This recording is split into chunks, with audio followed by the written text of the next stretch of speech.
1. I flinch. The rag she gives me is clean, but it still smells like blood. I shouldn't care. I already have blood all over my clothes. The red is mine, of course. The silver belongs to many others. Evangeline, Telemus, the nymph lord, all those who tried to kill me in the arena. I suppose some of it is Cal's as well. He bled freely on the sand, cut and bruised by our would-be executioners. Now he sits across from me, staring at his feet, letting his wounds begin the slow process of healing naturally. I glance at one of the many cuts on my arms, probably from Evangeline. Still fresh, and deep enough to leave a scar. Part of me delights in the thought. This jagged gash will not be magically wiped away by a healer's cold hands. Cal and I are not in the silver world anymore, with someone to simply erase our well-earned scars. We have escaped. Or at least, I have. Cal's chains are a firm reminder of his captivity. Farley nudges my hand, her touch surprisingly gentle. Hide your face, lightning girl. It's what they're after. For once, I do as I'm told. The others follow, pulling red fabric up over their mouths and noses. Cal is the last uncovered face, but not for long. He doesn't fight Farley when she ties his mask into place, making him look like one of us. If only he was. An electric hum sets my blood on fire, reminding me of the pulsing, screeching undertrain. It carries us inexorably forward, to a city that was once a haven. The train races, screaming over ancient tracks like a silver swift running over open ground. I listen to the grating metal, feel it deep in my bones where a cold ache settles in. My rage, my strength back in the arena seem like faraway memories, leaving behind only pain and fear. I can scarcely imagine what Cal must be thinking. He's lost everything, everything he ever held dear. A father, a brother, a kingdom. How he's holding himself together, still but for the rocking of the train, I do not know. No one needs to tell me the reason for our haste. Farley and her guardsmen, tense as coiled wire, are enough explanation for me. We are still running. Maven came this way before, and Maven will come again. This time with the fury of his soldiers, his mother, and his new crown. Yesterday he was a prince, today he is king. I thought he was my friend, my betrothed, now I know better.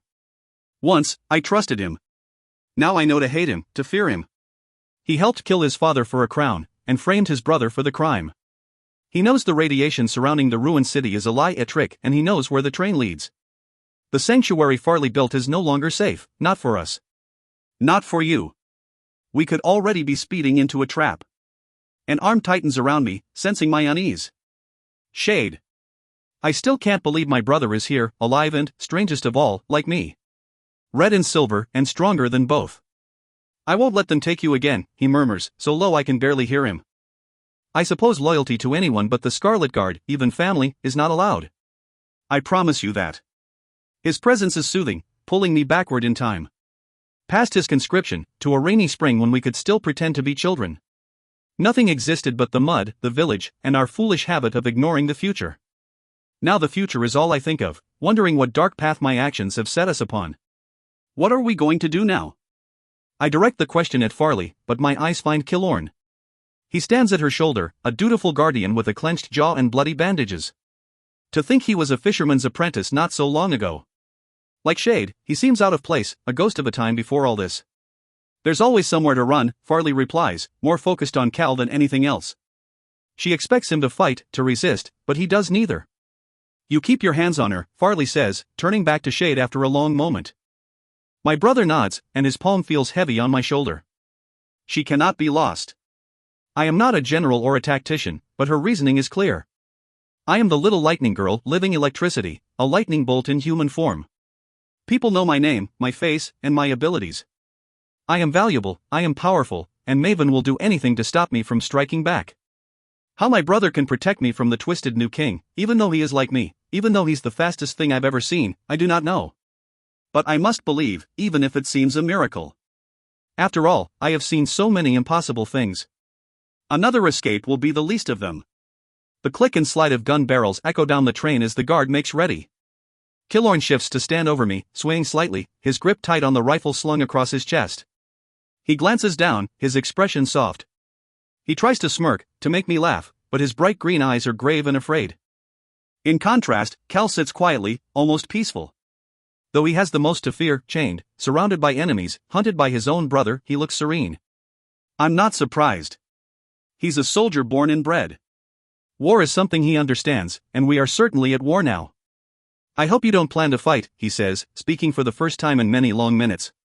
His eyes are on me, but his words bite at Farley. I hope you plan to run. Save your breath, Silver. She squares her shoulders.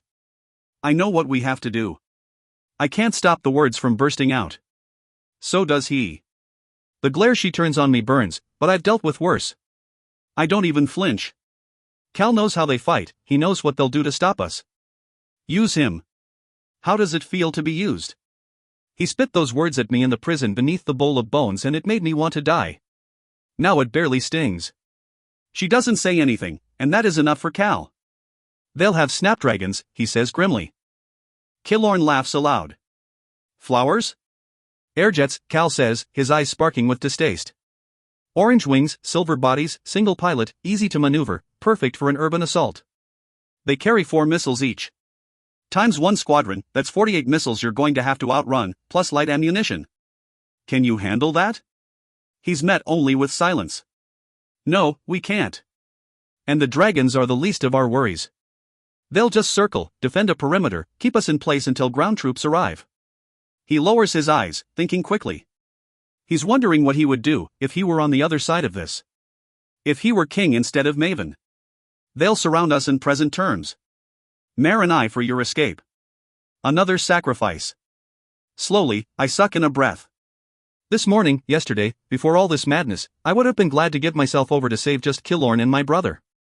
But now I know I am special. Now I have others to protect. Now I cannot be lost. We can't agree to that, I say. A bitter truth. Killorn's gaze weighs heavy, but I don't look up. I can't stomach his judgment. Cal is not so harsh. He nods, agreeing with me. The king doesn't expect us to give in, he replies. The jets will bring the ruins down on us, and the rest will mop up the survivors. It will be little more than a massacre. Farley is a creature of pride, even now when she's terribly cornered. What do you suggest? She asks, bending over him. Her words drip disdain. Total surrender? Something like disgust crosses Cal's face. Maven will still kill you. In a cell or on the battlefield, he won't let any of us live. Then better we die fighting. Killorn's voice sounds stronger than it should, but there's a tremble in his fingers. He looks like the rest of the rebels, willing to do anything for the cause, but my friend is still afraid. Still a boy, no more than 18, with too much to live for, and too little reason to die. Cal scoffs at Killorn's forced but brazen declaration, yet he doesn't say anything else. He knows a more graphic description of our impending death won't help anyone. Farley doesn't share his sentiment and waves a hand, dismissing both of them outright. Behind me, my brother mirrors her determination. They know something we don't, something they won't say yet. Maven has taught us all the price of trust misplaced. We are not the ones who die today, is all she says, before marching toward the front of the train. Her boots sound like hammer falls on the metal flooring, each one smacking of stubborn resolve. I sense the train slow before I feel it. The electricity wanes, weakening, as we glide into the underground station. What we might find in the skies above, white fog or orange-winged airjets, I do not know. The others don't seem to mind, exiting the undertrain with great purpose. In their silence, the armed and masked guard looks like true soldiers, but I know better. They're no match for what is coming. Prepare yourself. Cal's voice hisses in my ear, making me shiver. It reminds me of days long past, of dancing in moonlight. Remember how strong you are. Killorn shoulders his way to my side, separating us before I can tell Cal my strength and my ability are all I'm sure of now. The electricity in my veins might be the only thing I trust in this world. I want to believe in the Scarlet Guard, and certainly in Shade and Killorn, but I won't let myself, not after the mess my trust, my blindness toward Maven got us into. And Cal is out of the question altogether. He is a prisoner, a Silver, the enemy who would betray us if he could, if he had anywhere else to run. But still, somehow, I feel a pull to him. I remember the burdened boy who gave me a silver coin when I was nothing. With that one gesture he changed my future, and destroyed his own. And we share an alliance, an uneasy one forged in blood and betrayal.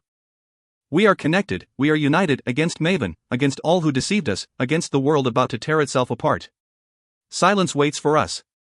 Gray, damp mist hangs over the ruins of Nercy, bringing the sky down so close I might touch it. It's cold, with the chill of autumn, the season of change and death. Nothing haunts the sky yet, no jets to rain destruction down upon an already destroyed city. Farley sets a brisk pace, leading up from the tracks to the wide, abandoned avenue. The wreckage yawns like a canyon, more gray and broken than I remember. We march east down the street, toward the shrouded waterfront. The high, half-collapsed structures lean over us, their windows like eyes watching us pass. Silvers could be waiting in the broken hollows and shadowed arches, ready to kill the Scarlet Guard. Maven could make me watch as he struck rebels down one by one. He would not give me the luxury of a clean, quick death. Or worse, I think. He would not let me die at all. The thought chills my blood like a silver shiver's touch. As much as Maven lied to me, I still know a small piece of his heart. I remember him grabbing me through the bars of a cell, holding on with shaking fingers. And I remember the name he carries, the name that reminds me a heart still beats inside him. His name was Thomas, and I watched him die. He could not save that boy. But he can save me, in his own twisted way. No. I will never give him the satisfaction of such a thing. I would rather die. But try as I might, I can't forget the shadow I thought him to be, the lost and forgotten prince. I wish that person were real. I wish he existed somewhere other than my memories. The Nersey ruins echo strangely, more quiet than they should be. With a start, I realize why. The refugees are gone. The woman sweeping mountains of ash, the children hiding in drains, the shadows of my red brothers and sisters, they have all fled. There's no one left but us. Think what you want of Farley, but no, she isn't stupid, Shade says, answering my question before I get a chance to ask. She gave the order to evacuate last night, after she escaped Archie on. She thought you or Maven would talk under torture. She was wrong. There was no need to torture Maven. He gave his information and his mind freely. He opened his head to his mother, letting her paw through everything she saw there. The undertrain, the secret city, the list. It is all hers now, just like he always was. The line of Scarlet Guard soldiers stretches out behind us, a disorganized rabble of armed men and women. Killorn marches directly behind me, his eyes darting, while Farley leads. Two burly soldiers keep Cal on her heels, gripping his arms tensely. With their red scarves, they look like the stuff of nightmares. But there are so few of us now, maybe 30, all walking wounded. So few survived. There's not enough of us to keep this rebellion going, even if we escape again, I whisper to my brother. The low-hanging mist muffles my voice, but he still hears me. The corner of his mouth twitches, wanting to smile. That's not your concern. Before I can press him, the soldier in front of us halts. He is not the only one. At the head of the line, Farley holds up a fist, glaring at the slate-gray sky. The rest mirror her, searching for what we cannot see. Only Cal keeps his eyes on the ground. He already knows what our doom looks like. A distant, inhuman scream reaches down through the mist. This sound is mechanical and constant, circling overhead. And it is not alone. 12 arrow-shaped shadows race through the sky, their orange wings cutting in and out of the clouds. I've never seen an airjet properly, not so close or without the cover of night, so I can't stop my jaw from dropping when they come into view. Farley barks orders at the guard, but I don't hear her. I'm too busy staring at the sky, watching winged death arc overhead. Like Cal's cycle, the flying machines are beautiful, impossibly curved steel and glass. I suppose a magnetron had something to do with their construction, how else can metal fly? Blue-tinged engines spark beneath their wings, the telltale sign of electricity. I can barely feel the twinge of them, like a breath against skin, but they're too far away for me to affect. I can only watch in horror. They screech and twist around the island of Nersey, never breaking their circle. I can almost pretend they're harmless, nothing but curious birds come to see the obliterated remnants of a rebellion. Then a dart of gray metal sails overhead, trailing smoke, moving almost too fast to see. It collides with a building down the avenue, disappearing through a broken window. A bloom of red-orange explodes a split second later, destroying the entire floor of an already crumbling building. It shatters in on itself, collapsing onto 1,000-year-old supports that snap like toothpicks. The entire structure tips, falling so slowly the sight can't be real. When it hits the street, blockading the way ahead of us, I feel the rumble deep in my chest. A cloud of smoke and dust hits us head-on, but I don't cower. It takes more than that to scare me now. Through the gray and brown haze, Cal stands with me, even while his captors crouch. Our eyes meet for a moment, and his shoulders droop. It's the only sign of defeat he'll let me see. Farley grabs the nearest guardsman, hoisting her to her feet. Scatter! She shouts, gesturing to the alleys on either side of us. To the north side, to the tunnels. She points to her lieutenants as she speaks, telling them where to go. Shade, to the park side. My brother nods, knowing what she means. Another missile careens into a nearby building, drowning her out. But it's easy to tell what she's shouting. Run! Part of me wants to hold my ground, to stand, to fight. My purple and white lightning will certainly make me a target and draw the jets away from the fleeing guard. I might even take a plane or two with me. But that cannot be. I'm worth more than the rest, more than red masks and bandages. Shade and I must survive, if not for the cause, then for the others. For the list of hundreds like us, hybrids, anomalies, freaks, red and silver impossibilities, who will surely die if we fail. Shade knows this as well as I do. He loops his arm into mine, his grip so tight as to be bruising. It's almost too easy to run in step with him, to let him guide me off the wide avenue and into a grey-green tangle of overgrown trees spilling into the street. The deeper we go, the thicker they become, gnarled together like deformed fingers. 1,000 years of neglect turned this little plot into a dead jungle. It shelters us from the sky, until we can only hear the jets circling closer and closer. Killorn is never far behind. For a moment, I can pretend we're back at home, wandering the stilts, looking for fun and trouble. Trouble is all we seem to find. When Shade finally skids to a stop, his heels scarring the dirt beneath us, I chance a glance around. Killorn halts next to us, his rifle aimed uselessly skyward, but no one else follows. I can't even see the street anymore, or the red rags fleeing into the ruins. My brother glares up through the boughs of the trees, watching and waiting for the jets to fly out of range. Where are we going? I ask him, breathless. Killorn answers instead. The river, he says. And then the ocean. Can you take us? He glances at Shade's hands, as if he could see his ability plane in his flesh. But Shade's strength is buried like mine, invisible until he chooses to reveal it. My brother shakes his head. Not in one jump, it's too far. And I'd rather run, save my strength. His eyes darken. Until we really need it. I nod, agreeing. I know firsthand what it is to be ability-worn, tired in your bones, barely able to move, let alone fight. Where are they taking Cal? My question makes Killorn wince. Hell if I care. You should, I fire back, even as my voice shakes with hesitation. No, he shouldn't. Neither should you. If the prince is gone, you must let him go. He can help us get out of this. He can fight with us. He'll escape or kill us the second we give him the chance, he snaps, tearing away his scarf to show the angry skull beneath. In my head, I see Cal's fire. It burns everything in its path, from metal to flesh. He could have killed you already, I say. It's not an exaggeration, and Killorn knows it. Somehow I thought you two would outgrow your bickering, Shade says, stepping between us. How silly of me. Killorn forces out an apology through gritted teeth, but I do no such thing. My focus is on the jets, letting their electric hearts beat against mine. They weaken with each second, getting farther and farther away. They're flying away from us. If we're going to go, we need to do it now. Both my brother and Killorn look at me strangely, but neither argue. This way, Shade says, pointing through the trees. A small, almost invisible path winds through them, where the dirt has been swept away to reveal stone and asphalt beneath. Again, Shade links his arm through mine, and Killorn charges ahead, setting a swift pace for us to follow. Branches scrape against us, bending over the narrowing path, until it's impossible for us to run side by side. But instead of letting me go, Shade squeezes even tighter. And then I realize he's not squeezing me at all. It's the air, the world. Everything and anything tightens in a blistering, black second. And then, in a blink, we're on the other side of the trees, looking back to see Killorn emerge from the grey grove. But he was ahead, I murmur aloud, looking back and forth between Shade and the pathway. We cross into the middle of the street, with the sky and smoke drifting overhead.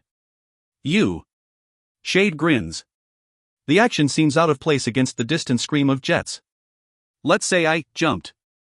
As long as you're holding on to me, you'll be able to come along, he says, before hurrying us into the next alley. My heart races with the knowledge that I just teleported, to the point where it's almost possible to forget our predicament. The jets are quick to remind me. Another missile explodes to the north, bringing down a building with the rumble of an earthquake. Dust races down the alley in a wave, painting us in another layer of gray.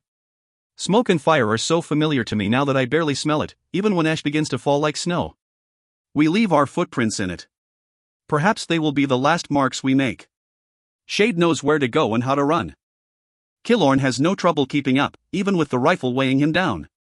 By now, we've circled back to the avenue.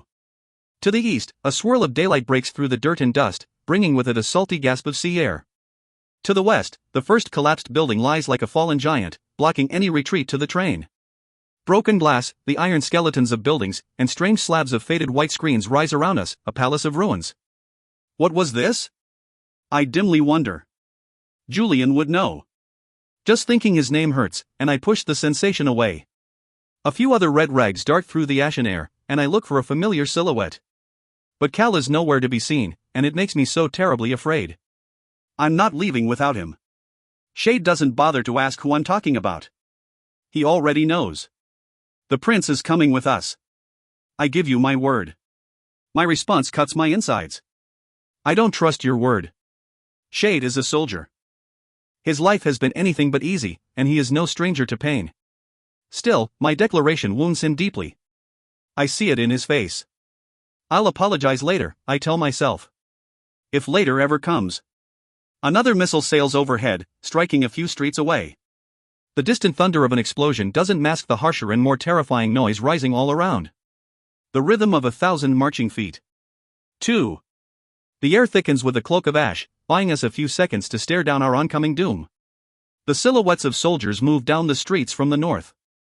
I can't see their guns yet, but a silver army doesn't need guns to kill. Other guardsmen flee before us, sprinting down the avenue with abandon. For now, it looks like they might escape, but to where? There's only the river and the sea beyond. There's nowhere to go, nowhere to hide.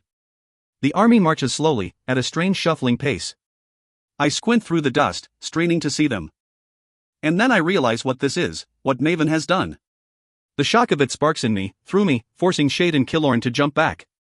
Mare! Shade shouts, half surprised, half angry. Killorn doesn't say anything, watching me wobble on the spot. My hand closes on his arm and he doesn't flinch. My sparks are already gone, he knows I won't hurt him. Look, I say, pointing. We knew soldiers would come. Cal told us, warned us, that Maven would send in a legion after the airjets. But not even Cal could have predicted this. Only a heart so twisted as Maven's could dream up this nightmare.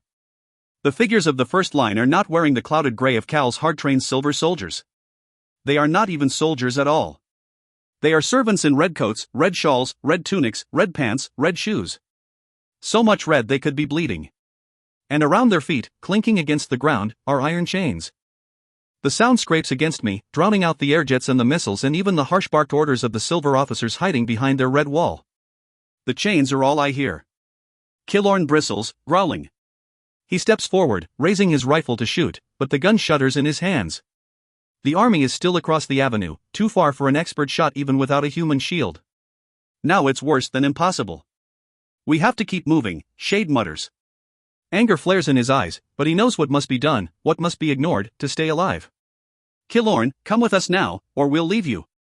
My brother's words sting, waking me up from my horrified daze. When Killorn doesn't move, I take his arm, whispering into his ear, hoping to drown out the chains. Killorn. It's the voice I used on Mom when my brothers went to war, when Dad had a breathing attack, when things fell apart. Killorn, there's nothing we can do for them. The words hiss through his teeth. That's not true. He glances over his shoulder at me. You have to do something. You can save them.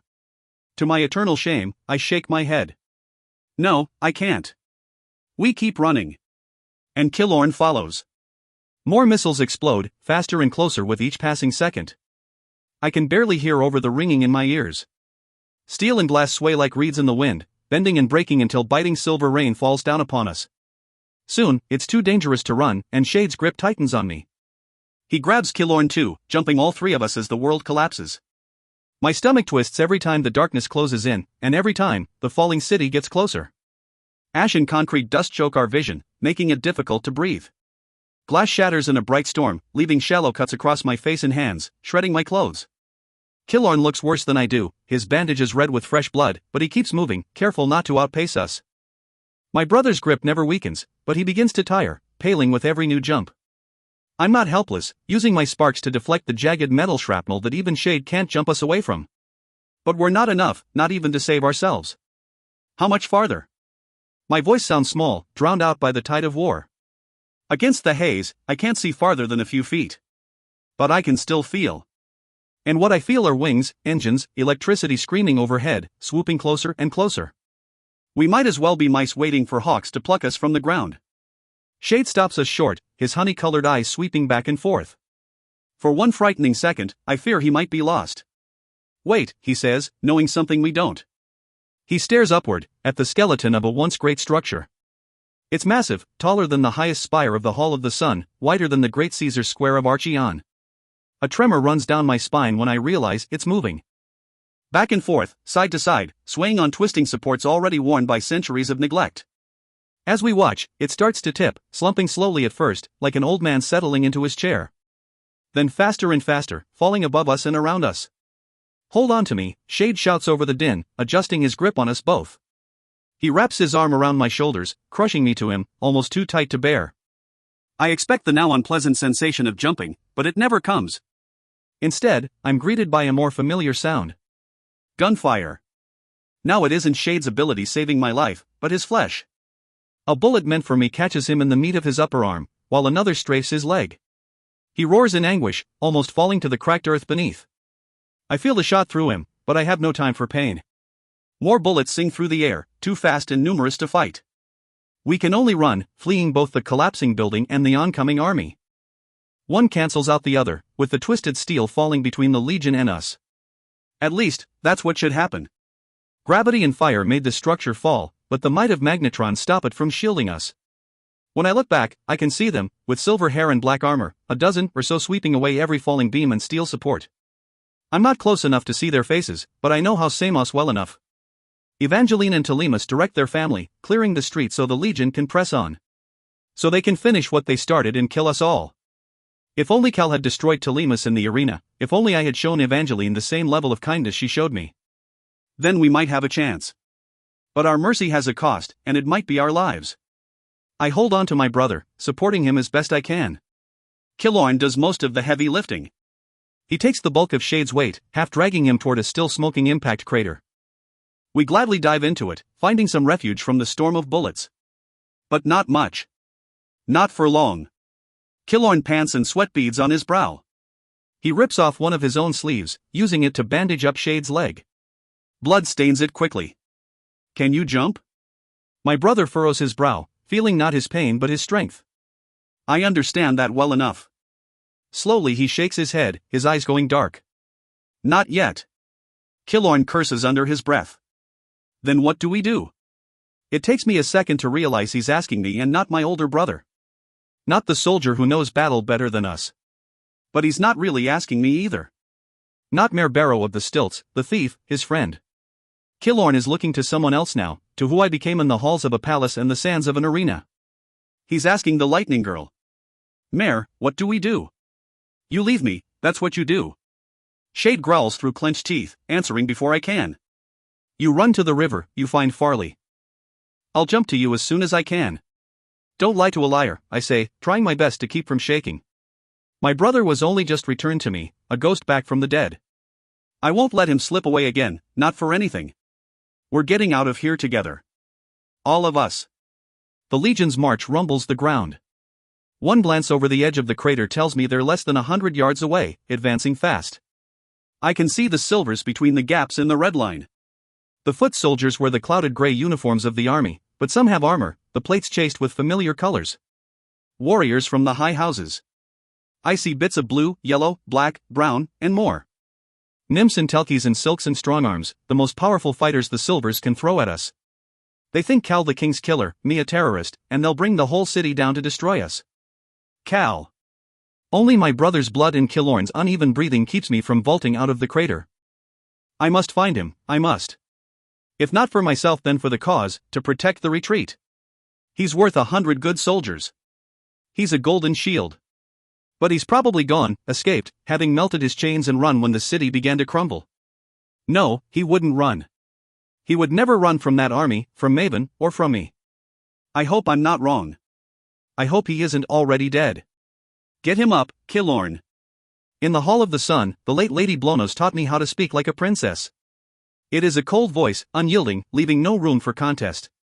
Killorn obeys, but Shade still has it in him to protest. I'll only slow you down. You can apologize for that later, I reply, helping him hop to his feet. But I'm barely paying attention to them, my concentration elsewhere. Get moving. Mare, if you think we're leaving you. When I turn on Killorn, I have sparks in my hands and determination in my heart. His words die on his lips. He glances past me, toward the army advancing with every passing second. Telkis and magnetrons scrape debris out of the street, opening the obliterated way with resounding scrapes of metal on stone. Run!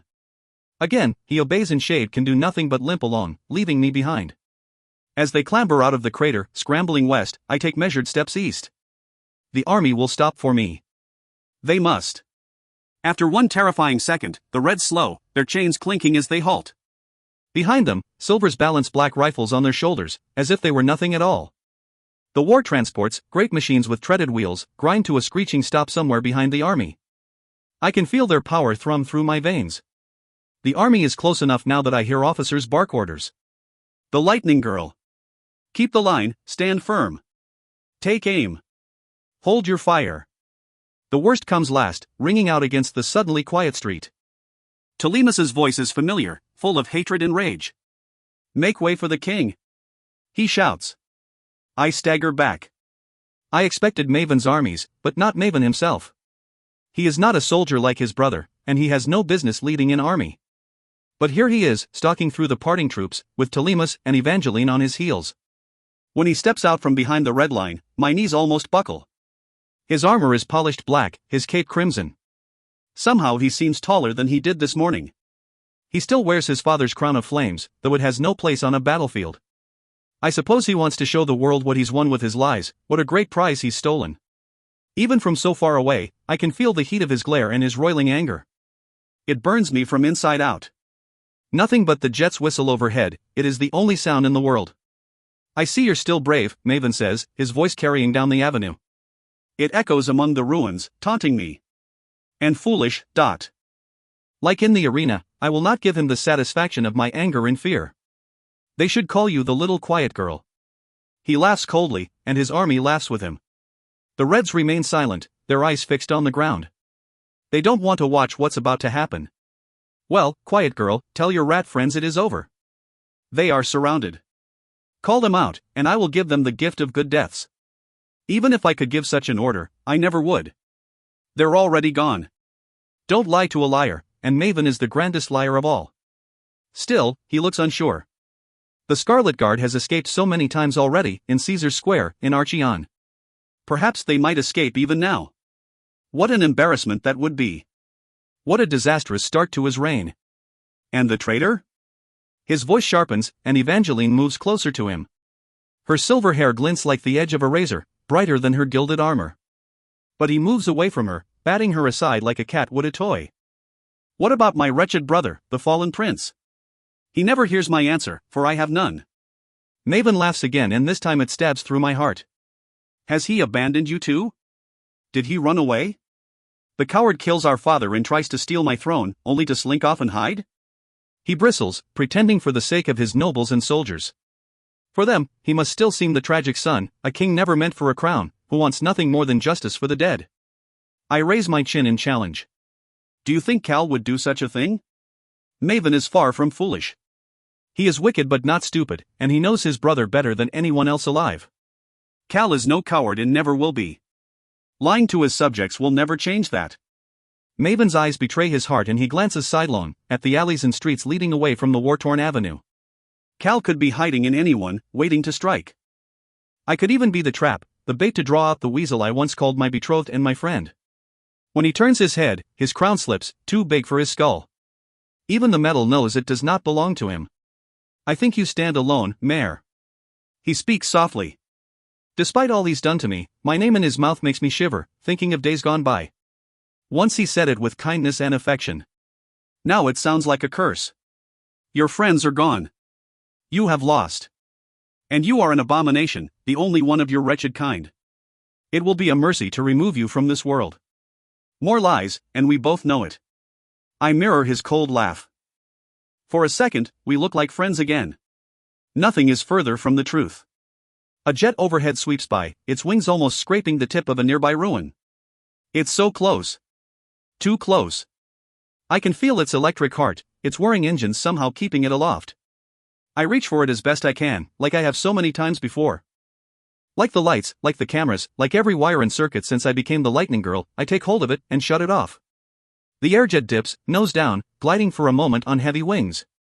Its original trajectory meant to take it above the avenue, high over the Legion to protect the king. Now it dives headfirst into them, sailing over the red line to collide with hundreds of silvers.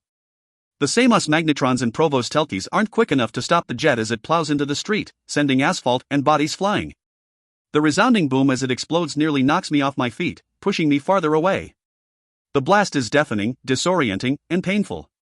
No time for pain repeats in my head. I don't bother to watch the chaos of Maven's army. I am already running, and my lightning is with me.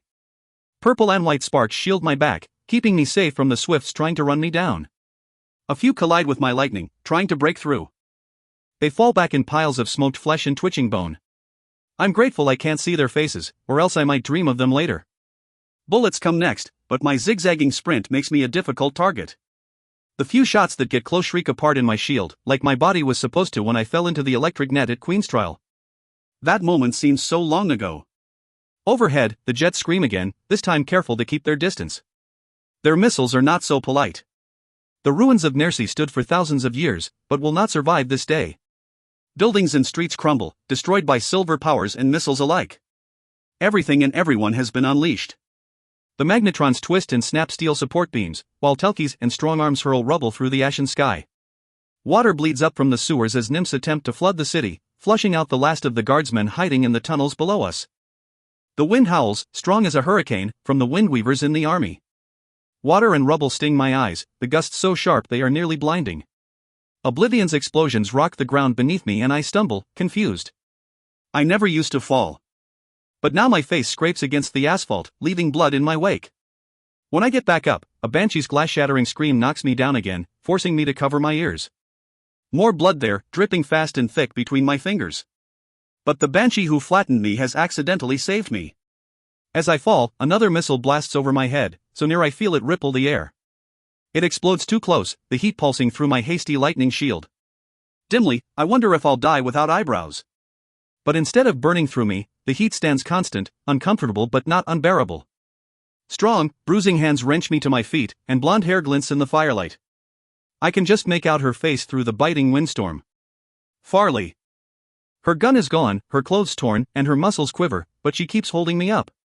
Behind her, a tall, familiar figure cuts a black silhouette against the explosion. He holds it back with a single, outstretched hand.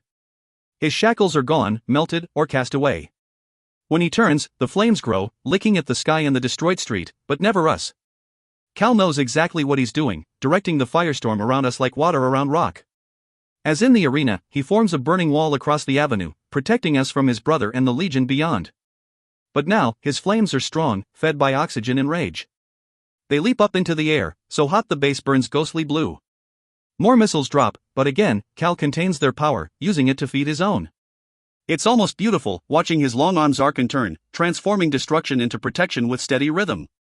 Farley tries to pull me away, overpowering me. With the flames defending us, I turn to see the river 100 yards away. I can even see the hulking shadows of Killorn and my brother, limping toward supposed safety. "Come on, Mare," she growls, half dragging my bruised and weakened body. For a second, I let her pull me along. It hurts too much to think clearly. But one glance back and I understand what she's doing, what she's trying to make me do. I'm not leaving without him. I shout for the second time today. "I think he's doing fine on his own," she says, her blue eyes reflecting the fire. "Once, I thought like her. That silvers were invincible, gods upon the earth, too powerful to destroy. But I killed 3 just this morning, Arvin, the Rambo Strongarm, and the Nymph Lord Osanos. Probably more with the lightning storm. And they almost killed me, and Cal, for that matter. We had to save each other in the arena. And we must do so again. Farley is bigger than me, taller and stronger, but I'm more agile. Even banged up and half deaf. One flick of my ankle, one well-timed shove, and she stumbles backward, letting go. I turn in the same motion, palms outstretched, feeling for what I need. Nersi has far less electricity than Archeon or even the stilts, but I don't need to leech power from anything now. I make my own. The first blast of nymph water pounds against the flames with the strength of a tidal wave. Most of it flash boils into vapor, but the rest falls on the wall, extinguishing the great tongues of fire. I answer the water with my own electricity, aiming for the waves curling and crashing in midair. Behind the wave, the Silver Legion marches forward, lunging for us. At least the chained Reds have been pulled away, relegated to the back of the line. Maven's doing. He won't let them slow him down. His soldiers meet my lightning instead of open air, and behind it, Cal's fire jumps back up from the embers. Move back slowly, Cal says, gesturing with an open hand. I mirror his measured steps, careful not to look away from the oncoming doom. Together we alternate back and forth, protecting our own retreat. When his flame falls, my lightning rises, and so on. Together, we have a chance. He mutters little commands, when to step, when to raise a wall, when to let it drop. He looks more exhausted than I've ever seen him, his veins blue-black beneath pale skin, with gray circles rimming his eyes. I know I must look worse. But his pacing keeps us from giving out entirely, allowing little bits of our strengths to return just when we need. Just a little farther, Farley calls, her voice echoing from behind. But she's not running off. She's staying with us, even though she's just human. She's braver than I gave her credit for. Farther to what? I growl through gritted teeth, tossing up another net of electricity. Despite Cal's commands, I'm getting slower, and a bit of rubble flies through. It breaks a few yards away, crumbling into dust. We are running out of time. But so is Maven. I can smell the river, and the ocean beyond. Sharp and salty, it beckons, but to what end, I have no idea. I only know that Farley and Shade believe it will save us from Maven's jaws. When I glance behind me, I see nothing but the avenue, dead-ending at the river's edge. Farley stands, waiting, her short hair stirring in the hot wind. Jump, she mouths, before plunging off the edge of the crumbled street. What is it with her and leaping into an abyss? She wants us to jump, I tell Cal, turning back just in time to supplant his wall. He grunts in agreement, too focused to speak. Like my lightning, his fires grow weak and thin. We can almost see through them now, to the soldiers on the other side. Flickering flame distorts their features, turning eyes into burning coals, mouths into smiling fangs, and men into demons. One of them steps up to the wall of fire, close enough to burn. But he doesn't. Instead, he draws the flames apart like a curtain. Only one person can do that. Maven shakes embers from his silly cape, letting the silk burn away while his armor holds firm. He has the gall to smile. And somehow, Cal has the strength to turn away. Instead of tearing Maven apart with his bare hands, he takes my wrist in his searing hot grip. We sprint together, not bothering to defend our backs. Maven is no match for either of us, and he knows it. Instead, he screams. Despite the crown and the blood on his hands, he is still so young. Run, murderer! Run, lightning girl! Run fast and far! His laughter echoes off the crumbling ruins, haunting me. There is nowhere I won't find you. I'm dimly aware of my lightning failing, giving out as I get farther away. Cal's own flame crumbles with it, exposing us to the rest of the Legion. But we're already jumping through midair, to the river 10 feet below. We land, not with a splash but the resounding clang of metal. I have to roll to keep from shattering my ankles, but still feel a hollow, aching pain run up my bones. What? Farley waits, knee-deep in the cold river, next to a cylindrical metal tube with an open top. Without speaking, she clambers into it, disappearing into whatever lies beneath us. We have no time to argue or ask questions, and follow blindly. At least Cal has the good sense to close the tube behind us, shutting out the river and the war above. It hisses pneumatically, forming an airtight seal. But that won't protect us for long, not against the Legion. More tunnels? I ask breathlessly, whirling to Farley. My vision spots with the motion and I have to slump against the wall, my legs shaking. Like she did on the street, Farley puts one arm under my shoulder, supporting my weight. No, this isn't a tunnel, she says with a puzzling smirk. And then I feel it. Like a battery humming somewhere, but bigger. Stronger. It pulses all around us, down the strange hallway swimming with blinking buttons and low, yellow lights. I glimpse red scarves moving down the passage, hiding the faces of the guardsmen. They look hazy, like crimson shadows. With a groan, the whole hall shudders and drops, angling downward. Into the water. A boat. An underwater boat, Cal says. His voice is far away, shaky, and weak. Just like I feel. Neither of us makes it more than a few feet before we collapse against the sloping walls. 3. In the past few days, I've woken up in a jail cell and then on a train. Now it's an underwater boat. Where will I wake up tomorrow? I'm beginning to think this has all been a dream, or a hallucination, or worse. But can you feel tired in dreams? Because I certainly do. My exhaustion is bone deep, in every muscle and nerve. My heart is another wound entirely, still bleeding from betrayal and failure. When I open my eyes, finding cramped, gray walls, everything I want to forget comes rushing back. It's like Queen Ilara is in my head again, forcing me to relive my worst memories. As much as I try, I can't stop them. My quiet maids were executed, guilty of nothing but painting my skin. Tristan, speared like a pig. Walsh. She was my brother's age, a servant from the stilts, my friend, one of us. And she died cruelly, by her own hand, to protect the guard, our purpose, and me. Even more died in the tunnels of Caesar's Square, guardsmen killed by Cal's soldiers, killed by our foolish plan. The memory of red blood burns, but so does the thought of silver. Lucas, a friend, a protector, a silver with a kind heart, executed for what Julian and I made him do.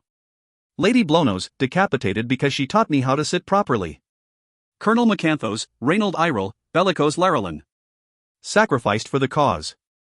I almost retch when I remember Larolin's twin boys, 4 years old, killed in the explosion that followed the shooting. Maven told me it was an accident, a punctured gas line, but now I know better. His evil runs too deep for such coincidence. I doubt he minded throwing a few more bodies on the blaze, if only to convince the world the guard was made of monsters. He'll kill Julian too, and Sarah. They're probably dead already. I can't think of them at all. It's too painful. Now my thoughts turn back to Maven himself, to cold blue eyes, and the moment I realized his charming smile hit a beast. The bunk beneath me is hard, the blankets thin, with no pillow to speak of, but part of me wants to lie back down. Already my headache returns, throbbing with the electric pulse of this miracle boat. It is a firm reminder, there is no peace for me here. Not yet, not while so much more must be done. The list. The names. I must find them. I must keep them safe from Maven and his mother. Heat spreads across my face, my skin flushing with the memory of Julian's little book of hard-won secrets. A record of those like me, with the strange mutation that gives us red blood and silver abilities. The list is Julian's legacy. And mine. I swing my legs over the side of the cot, almost whacking my head on the bunk above me, and find a neatly folded set of clothing on the floor. Black pants that are too long, a dark red shirt with threadbare elbows, and boots missing laces. Nothing like the fine clothes I found in a silver cell, but they feel right against my skin. I barely have the shirt over my head when my compartment door bangs open on great iron hinges. Killorn waits expectantly on the other side, his smile forced and grim. He shouldn't blush, having seen me in various stages of undress for many summers, but his cheeks redden anyway. It's not like you to sleep so long, he says, and I hear worry in his voice. I shrug it off and stand on weak legs. I guess I needed it. An odd ringing in my ears takes hold, piercing but not painful. I shake my head back and forth, trying to get rid of it, looking like a wet dog in the process. That'll be the banshee scream. He crosses to me and takes my head in gentle but calloused hands. I submit to his examination, sighing in annoyance. He turns me sideways, glancing at ears that ran red with blood however long ago. You're lucky it didn't hit you head on. I'm a lot of things, but I don't think lucky is one of them. You're alive, Mare, he says sharply, pulling away. That's more than many can say. His glare brings me back to Nercy, when I told my brother I didn't trust his word. Deep in my heart, I know I still don't. I'm sorry, I mutter quickly. Of course I know others have died, for the cause and for me. But I've died too. Mare of the Stilts died the day she fell onto a lightning shield. Marina, the lost silver princess, died in the bowl of bones. And I don't know what new person opened her eyes on the undertrain. I only know what she has been and what she has lost, and the weight of it is almost crushing. Are you going to tell me where we're going, or is that another secret? I try to keep the bitterness from my voice but fail miserably. Killorn is polite enough to ignore it and leans back against the door. We left Nercy 5 hours ago, and we're headed northeast. That's honestly all I know. And that doesn't bother you at all? He only shrugs. What makes you think the higher-ups trust me, or you, for that matter? You know better than anyone how foolish we've been and the high cost we've paid. Again, I feel the sting of memory. You said yourself, you can't even trust Shade. I doubt anyone's going to be sharing secrets anytime soon. The jab doesn't hurt as much as I expected it to. How is he? Killorn tosses his head, gesturing out to the hallway. Farley carved out a nice little medical station for the wounded. He's doing better than the others. Cursing a lot, but definitely better. His green eyes darken a bit, and he turns his gaze away. His leg. I draw in a startled breath. Infected? At home in the Stilts, infection was as bad as a severed arm. We didn't have much medicine, and once the blood went bad, all you could do was keep chopping, hoping to outrun fever and blackened veins. To my relief, Killorn shakes his head. No, Farley dosed him good, and the silvers fight with clean bullets. So that's big of them. He laughs darkly, expecting me to join him. Instead, I shiver. The air is so cold down here. But he'll definitely be limping for a while. Will you take me to him, or do I have to figure out the way myself? Another dark laugh, and he extends his arm. To my surprise, I find that I need his support to help me walk. Nercy and the Bowl of Bones have certainly taken their toll. Mersive. That's what Killorn calls the strange underwater boat. How it manages to sail beneath the ocean is beyond both of us, though I'm sure Cal will figure it out. He's next on my list. I'll find him after I make sure my brother is still breathing. I remember Cal being barely conscious when we escaped, just like me. But I don't suppose Farley will set him up in the medical station, not with injured guardsmen all around. There's too much bad blood, and no one wants an inferno in a sealed metal tube. The banshee scream still rings in my head, a dull whine that I try to ignore. And with every step, I learn about new aches and bruises. Killorn notes my every wince and slows his pace, allowing me to lean on his arm. He ignores his own wounds, deep cuts hidden beneath yet another set of fresh bandages. He always had battered hands, bruised and cut from fishing hooks and rope, but they were familiar wounds. They meant he was safe, employed, free from conscription.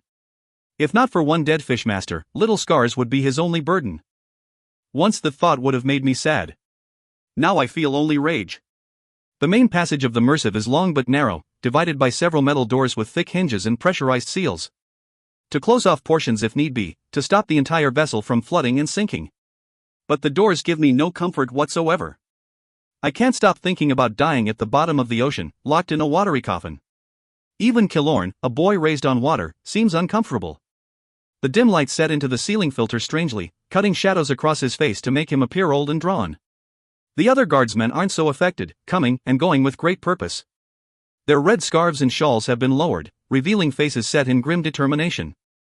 They carry charts, trays of medical supplies, bandages, food, or even the occasional rifle down the passage, always hurrying and chattering to each other. But they stop at the sight of me, pressing back against the walls to give me as much room as possible in the narrow space. The more daring ones look me in the eye, watching me limp past, but most stare at their feet. A few even seem afraid of me. I want to say thank you, to somehow express how deeply indebted I am to every man and woman aboard this strange ship. Thank you for your service almost slips past my lips, but I clench my jaw to keep it back.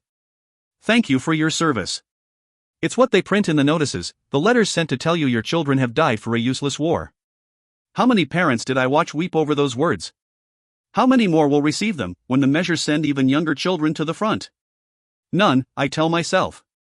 Farley will have a plan for that, just like we will come up with a way to find the new bloods, the others like me. We will do something. We must do something. The guardsmen against the wall mutter among themselves as I pass.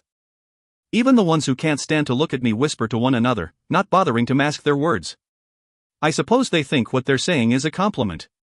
The lightning girl echoes from them, bouncing off the metal walls. It surrounds me like Ilara's wretched whispers, ghosting into my brain. Little lightning girl. It's what she used to call me, what they called me.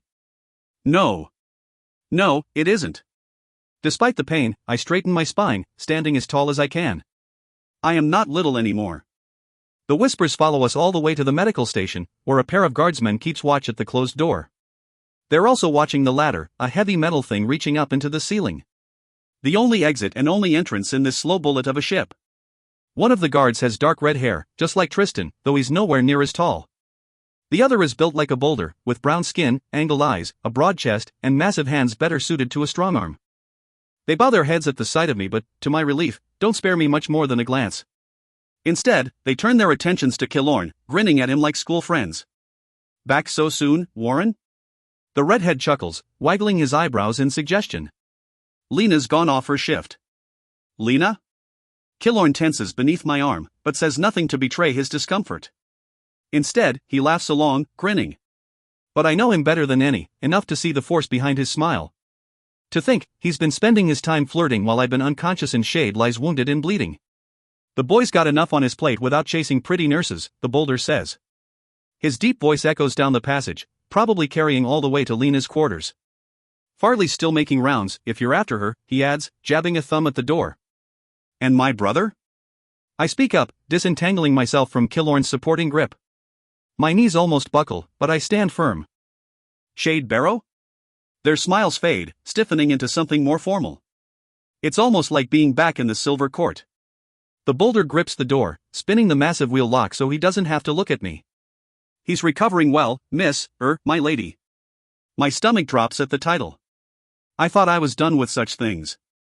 Please call me Mare. Of course, he replies without any kind of resolve. Though we are both part of the Scarlet Guard, soldiers together in our cause, we are not the same. This man, and many others, will never call me by my given name, no matter how much I want them to. He swings open the door with a tiny nod, revealing a wide but shallow compartment filled with bunks. Sleeping quarters at one time, but now the stacked beds are full of patients, the single aisle buzzing with men and women in white shifts. Many have clothes spattered with crimson blood, too preoccupied setting a leg or administering medication to notice me limping into their midst. Killorn's hand hovers by my waist, ready to catch me should I need him again, but I lean on the bunks instead.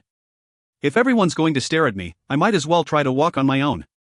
Shade props up against a single thin pillow, supported mostly by the sloping metal wall. He can't possibly be comfortable, but his eyes are closed, and his chest rises and falls in the easy rhythm of sleep. Judging by his leg, suspended from the ceiling of his bunk by a hasty sling, and his bandaged shoulder, he's surely been medicated a few times. The sight of him so broken, even though I thought him dead just yesterday, is shockingly hard to bear. We should let him sleep, I murmur to no one in particular, expecting no answer.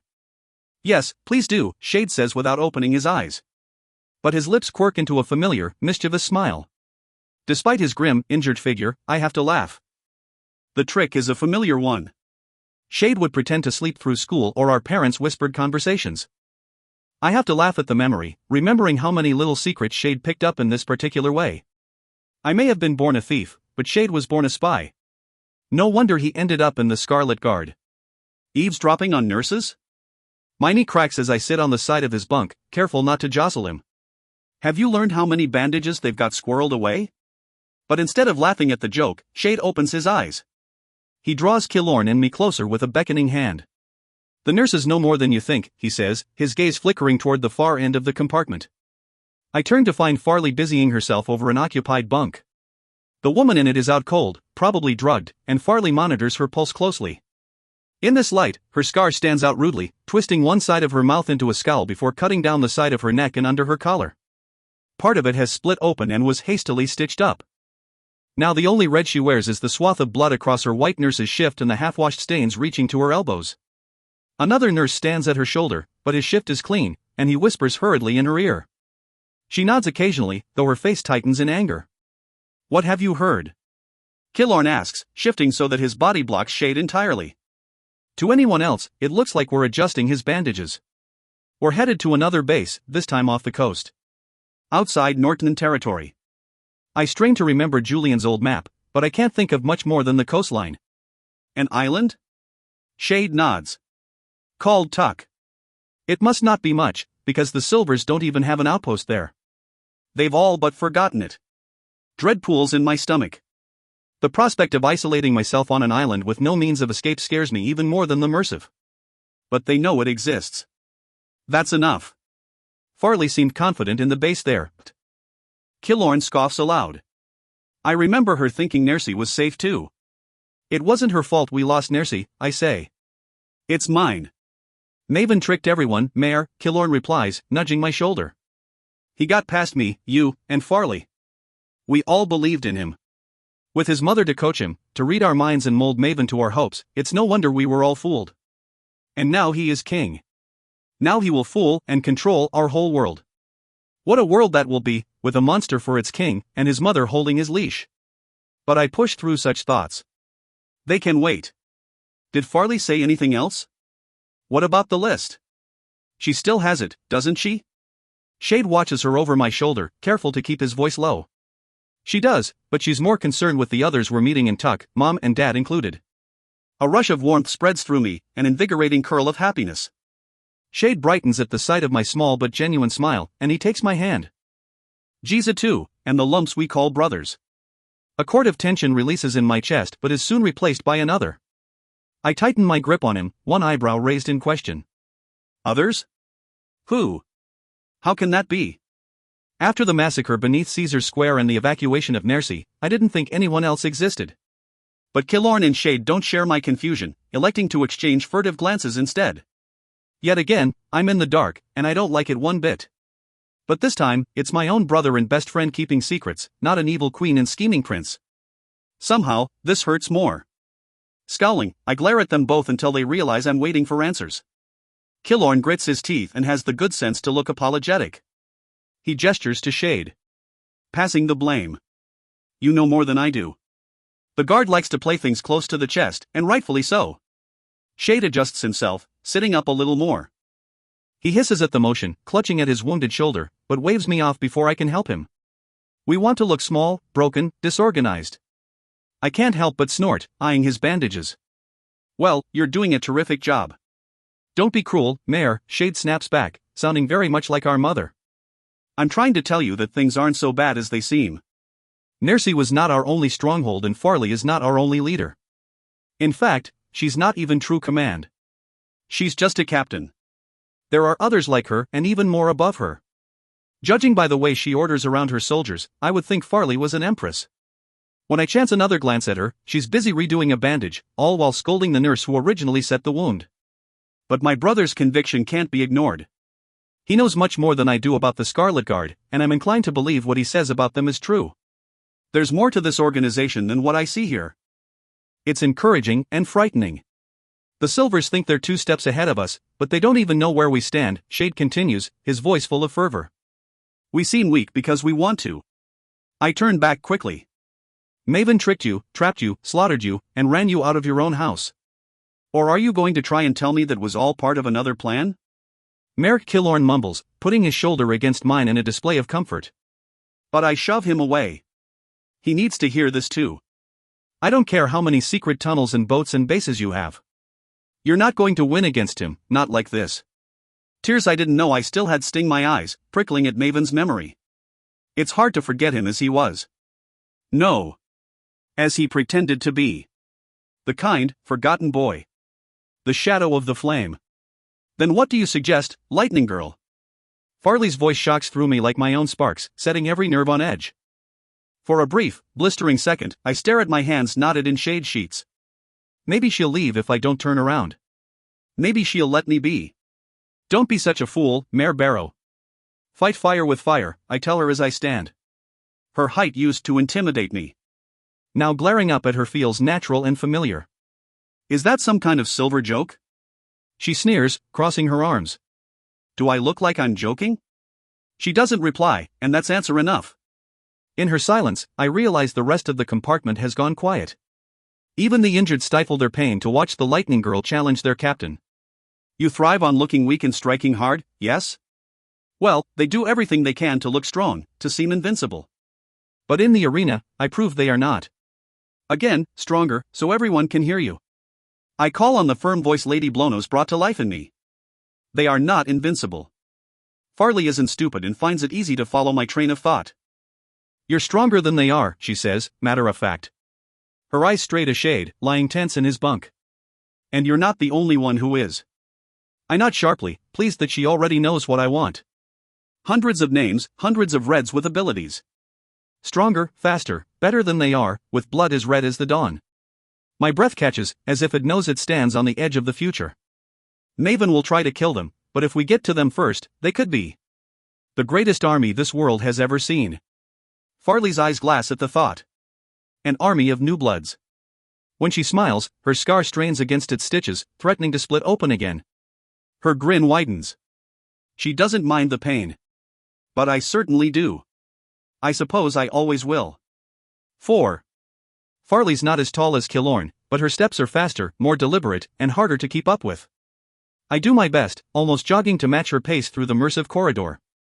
Like before, the guardsmen jump out of our way, but now they salute her as we pass, clasping hands to their chest or fingers to their brow. I must say Farley cuts an impressive figure, wearing her scars and wounds like jewels. She doesn't seem to mind the blood on her shift, absently wiping her hands against it. Some of it belongs to Shade. She dug the bullet out of his shoulder without blinking. We didn't lock him up, if that's what you think, she says lightly, as if talk of imprisoning Cal is casual gossip. I'm not stupid enough to rise to that bait, not now. She's feeling me out, testing my reaction, my allegiance. But I'm no longer the girl who begged for her help. I'm not so easily read anymore. I've lived on a razor wire, balancing lie after lie, hiding myself. It's nothing to do the same now and bury my thoughts deep down. So I laugh instead, pasting on the smile I perfected in Ilara's court. I can tell. Nothing's been melted, I reply, gesturing to the metal walls. I read her as she tries to read me. She masks her expression well, but surprise still flickers in her eyes. Surprise and curiosity. I haven't forgotten the way she treated Cal on the train with shackles, armed guards, and disdain. And he took it like a kicked dog. After his brother's betrayal and his father's murder, he had no fight inside him. I didn't blame him. But Farley doesn't know his heart or his strength like I do. She doesn't know how dangerous he really is. Or how dangerous I am, for that matter. Even now, despite my many injuries, I feel power deep inside, calling out to the electricity pulsing through the Mersive. I could control it if I wanted. I could shut this whole thing down. I could drown us all. The lethal idea makes me blush, embarrassed by such thoughts. But they are a comfort all the same. I'm the greatest weapon of all on a ship full of warriors, and they don't seem to know it. We seem weak because we want to. Shade was talking about the guard when he said that, explaining their motives. Now I wonder if he wasn't also trying to convey a message. Like words hidden in a letter long ago. Cal's bunkroom is at the far end of the Mersive, tucked away from the bustle of the rest of the vessel. His door is nearly hidden behind a twist of pipes and empty crates stamped with Archeon, Haven, Corvium, Harbor Bay, Delphi, and even Bellium from Piedmont to the south. What the crates once held, I can't say, but the names of the silver cities send a twinge down my spine. Stolen. Farley notices me staring at the crates but doesn't bother to explain. Despite our shaky agreement over what she calls newbloods, I still haven't entered her inner circle of secrets. I suppose Cal has something to do with that. Whatever powers the ship, a massive generator by the feel of it, rumbles beneath my feet, vibrating into my bones. I wrinkle my nose in distaste. Farley might not have locked Cal up, but she's certainly not being kind either. Between the noise and the shaking sensation, I wonder if Cal was able to sleep at all. I suppose this is the only place you could put him?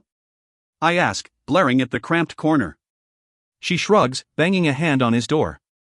The prince hasn't complained. We don't wait long, though I'd very much like the time to collect myself. Instead, the wheel lock spins in seconds, clanking round at great speed. The iron hinges grate, screaming, and Cal pulls open the door. I'm not surprised to see him standing tall, ignoring his own aches. After a lifetime preparing to be a warrior, he's used to cuts and bruises. But the scars within are something he doesn't know how to hide.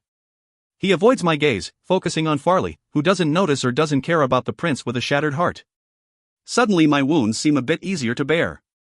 Captain Farley, he says, as if she's disturbed him at dinner time. He uses annoyance to mask his pain. Farley won't stand for it and tosses her short hair with a sniff. She even reaches to close the door. Oh, did you not want a visitor? How rude of me. I'm quietly glad I didn't let Killorn tag along. He'd be even worse to Cal, having hated him since they first met back in the stilts. Farley, I tell her through gritted teeth. My hand stops the door short. To my delight and distaste, she flinches away from my touch. She flushes horribly, embarrassed with herself and her fear. Despite her tough exterior, she's just like her soldiers. Afraid of the lightning girl. I think we're fine from here. Something twitches in her face, a twinge of irritation as much with herself as with me. But she nods, grateful to be out of my presence. With one last staggered glance at Cal, she turns and disappears back down the corridor. Her barked orders echo for a moment, indecipherable but strong. Cal and I stare after her, then at the walls, then at the floor, then at our feet, afraid to look at each other. Afraid to remember the last few days. The last time we watched each other across a doorway, dancing lessons and a stolen kiss followed. That might as well be another life. Because it was. He danced with Marina, the lost princess, and Marina is dead. But her memories remain. When I walk past, my shoulder brushing one firm arm, I remember the feel and smell and taste of him. Heat and wood smoke and sunrise, but no longer. Cal smells like blood, his skin is ice, and I tell myself I don't want to taste him ever again. They've been treating you well? I speak first, reaching for an easy topic. One glance around his small yet clean compartment is answer enough, but I might as well fill the silence. Yes, he says, still hovering by the open door. Debating whether to shut it. My eyes land on a panel in the wall, pried back to reveal a tangle of wires and switches beneath. I can't help but smile softly. Cal's been tinkering. You think that's smart? One wrong wire. That draws a weak but still comforting smile from him. I've been fooling with circuitry for half my life. Don't worry, I know what I'm doing. Both of us ignore the double meaning, letting it slide past. He finally decides to shut the door, though he leaves it unlocked. One hand rests on the metal wall, fingers splayed, looking for something to hold on to. The Flamemaker bracelet still winks on his wrist, bright silver against dull, hard gray. He notes my gaze and pulls down one stained sleeve. I guess no one thought to give him a change of clothes. As long as I stay out of sight, I don't think anyone will bother with me, he says, and goes back to fiddling with the open panel. It's kind of nice. But the joke is hollow. I'll make sure it stays that way. If that's what you want, I add quickly. In truth, I have no idea what Cal wants now. Beyond vengeance. The one thing we still have in common. He quirks an eyebrow at me, almost amused. Oh, is the lightning girl in charge now? He doesn't give me a chance to respond to the jibe, closing the distance between us in a single long step. I get the feeling you're just as cornered as me. His eyes narrow. Only you don't seem to know it. I flush, feeling angry and embarrassed. Cornered? I'm not the one hiding in a closet. No, you're too busy being put on parade. He leans forward, and the familiar heat between us returns. Again. Part of me wants to slap him. My brother would never. I thought my brother would never, and look where that got us. He thunders, throwing his arms wide. The tips of his fingers touch either wall, scraping up against the prison he's found himself in. The prison I put him in. And he's caged me in with him, whether he knows it or not. Blazing heat flares from his body, and I have to step back a little. He doesn't miss the action and deflates, letting his eyes and arms drop. Sorry, he bites out, brushing a lock of black hair off his forehead. Never apologize to me. I don't deserve it. He glances at me sidelong, his eyes dark and wide, but he doesn't argue. Heaving a breath, I lean back against the far wall. The space between us gapes like open jaws. What do you know about a place called Tuck? Grateful for the change in conversation, he pulls himself together, retreating into a prince's persona. Even without a crown, he seems regal, with perfect posture and his hands folded behind his back. Tuck? He repeats, thinking hard. A crease forms between his thick, dark brows. The longer it takes him to speak, the better I feel. If he doesn't know about the island, then few else will. Is that where we're going? It is. I think. A cold thought ripples through me, remembering Julian's lessons hard learned in the court and the arena. Anyone can betray anyone. According to Shade. Cal lets my uncertainty hang in the air, kind enough not to prod at it. I think it's an island, he finally says. One of several off the coast. It's not Norten territory. Nothing to warrant a settlement or base, not even for defense. It's just open ocean out there. A bit of the weight on my shoulders lifts. We'll be safe for now. Good, good. Your brother, he's like you. It's not a question. Different. He is. What else is there to say? And he's all right? I remember he was injured. Even without an army, Cal is still a general, caring for the soldiers and the wounded. He's fine, thank you. Took a few bullets for me, but he's recovering well. At the mention of bullets, Cal's eyes flicker over me, finally allowing himself to look at me fully. He lingers on my scraped face and the dried blood around my ears. And you? I've had worse. Yes, we have. We lapse into silence, not daring to speak further. But we still continue to stare at each other. Suddenly his presence is difficult to stand. And yet I don't want to go. The Mersive has other ideas. Beneath my feet, the generator shudders, its pounding pulse changing rhythm. We're almost there, I mutter, sensing electricity flow or ebb to different parts of the craft. Cal doesn't feel it yet, unable to, but he doesn't question my instincts. He knows my abilities firsthand, better than anyone on the ship. Better than my own family. For now, at least. Mom, Dad, Giza, the boys, they're waiting for me on the island. I'll see them soon. They're here. They're safe. But how long I'll be with them, I don't know. I won't be able to stay on the island, not if I want to do something for the New Bloods. I'll have to go back to Norta, use whatever and whoever Farley can give me, to try and find them. It already seems impossible. I don't even want to think about it. And yet my mind buzzes, trying to form a plan. An alarm sounds overhead, synchronizing with a yellow light that starts to flash over Cal's door. Amazing, I hear him mutter, distracted for a moment by the great machine all around us. I don't doubt he wanted to explore, but there's no room for the inquisitive prince here. The boy who buried himself in manuals and built cycles from scratch has no place in this world. I killed him, just as I killed Marina. Despite Cal's mechanically inclined mind and my own electrical sense, we have no idea what comes next. When the Mersive angles, nosing up out of the depths of the ocean, the whole room tips. The surprise of it knocks us both off our feet. We collide with the wall and each other. Our wounds bang together, drawing pained hisses from us both. The feel of him hurts more than anything else, a deep stab of memory, and I scramble away quickly.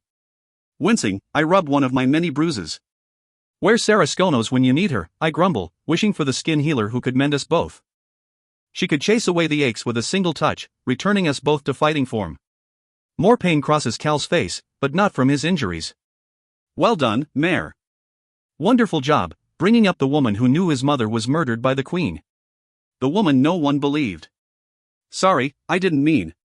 He waves me off and finds his feet, one arm pressed against the wall for balance.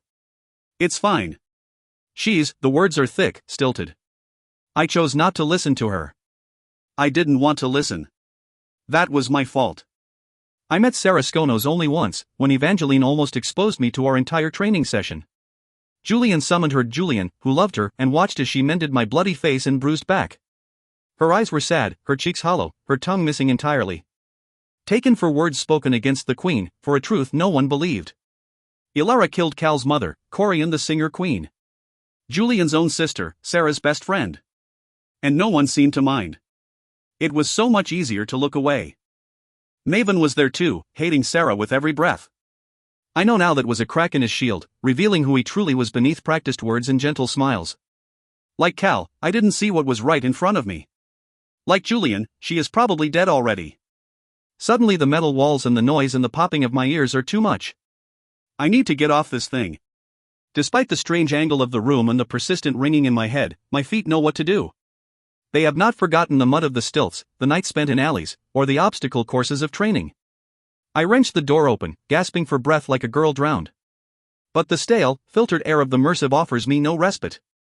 I need the smell of trees, water, spring rains, even summer heat or winter snow. Something to remind me of the world beyond this suffocating tin can. Cal gives me a head start before following, his footsteps heavy and slow behind me. He's not trying to catch up, but give me space. If only Killorn could do the same. He approaches from farther down the corridor, using handholds and will locks to ease himself down the angled craft. His smile fades at the sight of Cal, replaced not by a scowl but by cold indifference. I suppose he thinks ignoring the prince will anger him more than outright hostility. Or perhaps Killorn doesn't want to test a human flamethrower in such close quarters. We're surfacing, he says, reaching my side. I tighten my grip on a nearby grate, using it to steady myself. You don't say? Killorn grins, leaning against the wall in front of me. He plants his feet on either side of mine, a challenge if there ever was one. I feel Cal's heat behind me, but the prince seems to be taking the indifferent path as well, and says nothing. I won't be a piece in whatever game they're playing. I've done that enough for a lifetime. What's her name? Lena? The name hits Killorn like a slap. His grin slackens, one side of his mouth drooping. She's fine, I guess. That's good, Killorn. I give him a friendly, if condescending, pat on the shoulder. The deflection works perfectly. We should be making friends. The Mersive levels out beneath us, but no one stumbles. Not even Cal, who has nowhere near my balance or Killorn's sea legs, hard-earned on a fishing boat. He's taut as a wire, waiting for me to take the lead. It should make me laugh, the thought of a prince deferring to me, but I'm too cold and worn to do much of anything but carry on. So I do. Down the corridor, with Cal and Killorn in tow, to the throng of guardsmen waiting by the ladder that brought us down here in the first place. The wounded go first, tied onto makeshift stretchers and hoisted up into the open night. Farley supervises, her shift even bloodier than before. She makes for a grim sight, tightening bandages, with a syringe between her teeth.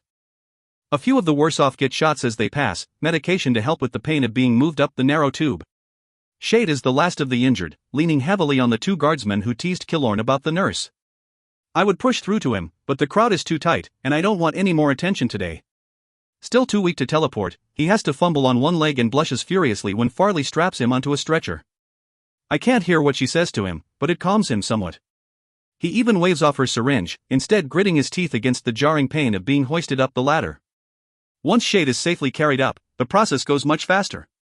One after the other, guardsmen follow one another up the ladder, slowly clearing the corridor. Many of them are nurses, men and women marked by white shifts with varying degrees of bloodstains. I don't waste time waving others ahead, faking politeness like a lady should. We're all going to the same place. So when the crowd clears a little, the ladder opening to me, I hurry forward. Cal follows, and his presence combined with mine parts the guardsmen like a knife. They step back quickly, some even stumbling, to give us our space. Only Farley stands firm, one hand around the ladder. To my surprise, she offers Cal and me a nod. Both of us. That should have been my first warning. The steps on the ladder burn in my muscles, still strained from Nercy, the arena, and my capture. I can hear a strange howling up above, but it doesn't deter me in the slightest. I need to get out of the Mercive, as fast as possible. My last glimpse of the Mercive, looking back over my shoulder, is strange, angling over Farley and into the medical station. There are wounded still in there, motionless beneath their blankets. No, not wounded, I realize as I pull myself up. Dead. Higher up the ladder, the wind sounds, and a bit of water drips down. Nothing to bother with, I assume, until I reach the top and the open circle of darkness. A storm howls so strongly that the rain pelts sideways, missing most of the tube and ladder. It stings against my scraped face, drenching me in seconds. Autumn storms. Though I cannot recall a storm so brutal as this. It blows through me, filling my mouth with rain and biting, salty spray. Luckily, the Mercive is tightly anchored to a dock I can barely see, and it holds firm against the roiling gray waves below. This way. A familiar voice yells in my ear, guiding me off the ladder and onto the Mercive hull slick with rain and seawater. Through the darkness, I can barely see the soldier leading me, but his massive bulk and his voice are easy to place. Bree. I close my hand on his, feeling the calluses of my oldest brother's grip. He walks like an anchor, heavy and slow, helping me off the Mercive and onto the dock. It's not much better, metal eaten with rust, but it leads to land and that's all I care about. Land and warmth, a welcome respite after the cold depths of the ocean and my memories. No one helps Cal down from the Mercive, but he does fine on his own. Again, he's careful to keep some distance, walking a few respectable paces behind us. I'm sure he hasn't forgotten his first meeting with Bree back in the stilts, when my brother was anything but polite. In truth, none of the Barrows cared for Cal, except Mom and maybe Giza. But they didn't know who he was then. Should be an interesting reunion. The storm makes Tuck difficult to see, but I can tell the island is small, covered in dunes and tall grass as tumultuous as the waves. A crack of lightning out on the water illuminates the night for a moment, showing the path in front of us. Now out in the open, without the cramped walls of the Mercive or the undertrain, I can see we number less than 30, including the wounded. They head for two flat, concrete buildings where the dock meets land. A few structures stand out on the gentle hill above us, looking like bunkers or barracks. But what lies beyond them, I can't say. The next bolt of lightning, closer this time, shivers delightfully in my nerves. Bree mistakes it for cold, and draws me closer, draping one heavy arm across my shoulders. His weight makes it hard to walk, but I endure. The end of the dock cannot come fast enough. Soon I'll be inside, dry, on solid ground, and reunited with the Barrows after far too long. The prospect is enough to get me through the bustle of wet activity. Nurses load the wounded onto an old transport, its storage bed covered in waterproof canvas. It was certainly stolen, as was everything else. The two buildings on land are hangars, their doors ajar enough to reveal more transports waiting inside. There's even a few boats anchored to the dock, bobbing in the gray waves as they ride out the storm. Everything is mismatched outdated transports in varying sizes, sleek new boats, some painted silver, black, one green. Stolen or hijacked or both. I even recognize the clouded gray and blue, the Norton Navy colors, on one boat. Tuck is like a much larger version of Will Whistle's old wagon, packed with bits and pieces of trade and thievery. The medical transport putters off before we reach it, fighting through the rain and up the sandy road. Only Bree's nonchalance keeps me from quickening my pace. He isn't worried about shade, or what lies at the top of the hill, so I try not to be too. Cal doesn't share my sentiment and finally speeds up so he can walk next to me. It's the storm or the darkness, or maybe simply his silver blood making him look so pale and afraid. This can't last, he mutters, low enough so only I can hear. What's that, Prince? Bree says, his voice a dull roar. I nudge him in the ribs, but it doesn't do much more than bruise my elbow. No matter, we'll know soon enough. His tone is worse than his words. Cold, brutal, so unlike the laughing brother I used to know. The guard has changed him too. Bree, what are you talking about? Cal already knows and stops in his tracks, his eyes on me. The wind muses his hair, pasting it to his forehead. His bronze eyes darken with fear, and my stomach churns at the sight. Not again, I plead. Tell me I haven't walked into another trap. One of the hangars looms behind him, its doors opening wide on strangely quiet hinges. Too many soldiers to count step forward in unison, as regimented as any legion, their guns ready and eyes bright in the rain. Their leader might as well be a shiver, with almost white blonde hair and an icy disposition. But he's red-blooded as I am. One of his eyes is clouded crimson, bleeding beneath the lens. Bree, what is this? I yell, rounding on my brother with a visceral snarl. Instead, he takes my hands in his, and not gently. He holds me firm, using his superior strength to keep me from pulling away. If he were anyone else, I would shock him good. But this is my brother. I can't do that to him, I won't. Bree, let me go. We won't hurt him, he says, repeating it over and over. We're not going to hurt him, I promise you. So this isn't my cage. But that doesn't calm me at all. If anything, it makes me more angry and desperate. When I look back, Cal's fists are aflame, his arms stretched wide to face the blood-eyed man. Well. He growls in challenge, sounding more like an animal than a man. A cornered animal. Too many guns, even for Cal. They'll shoot him if they must. It might even be what they want. An excuse to kill the fallen prince. Part of me, most of me, knows they would be justified in this. Cal was a hunter of the Scarlet Guard, essentially guaranteeing Tristan's death, Walsh's suicide, and Farley's torture. Soldiers killed at his orders, wiping out most of Farley's rebel force.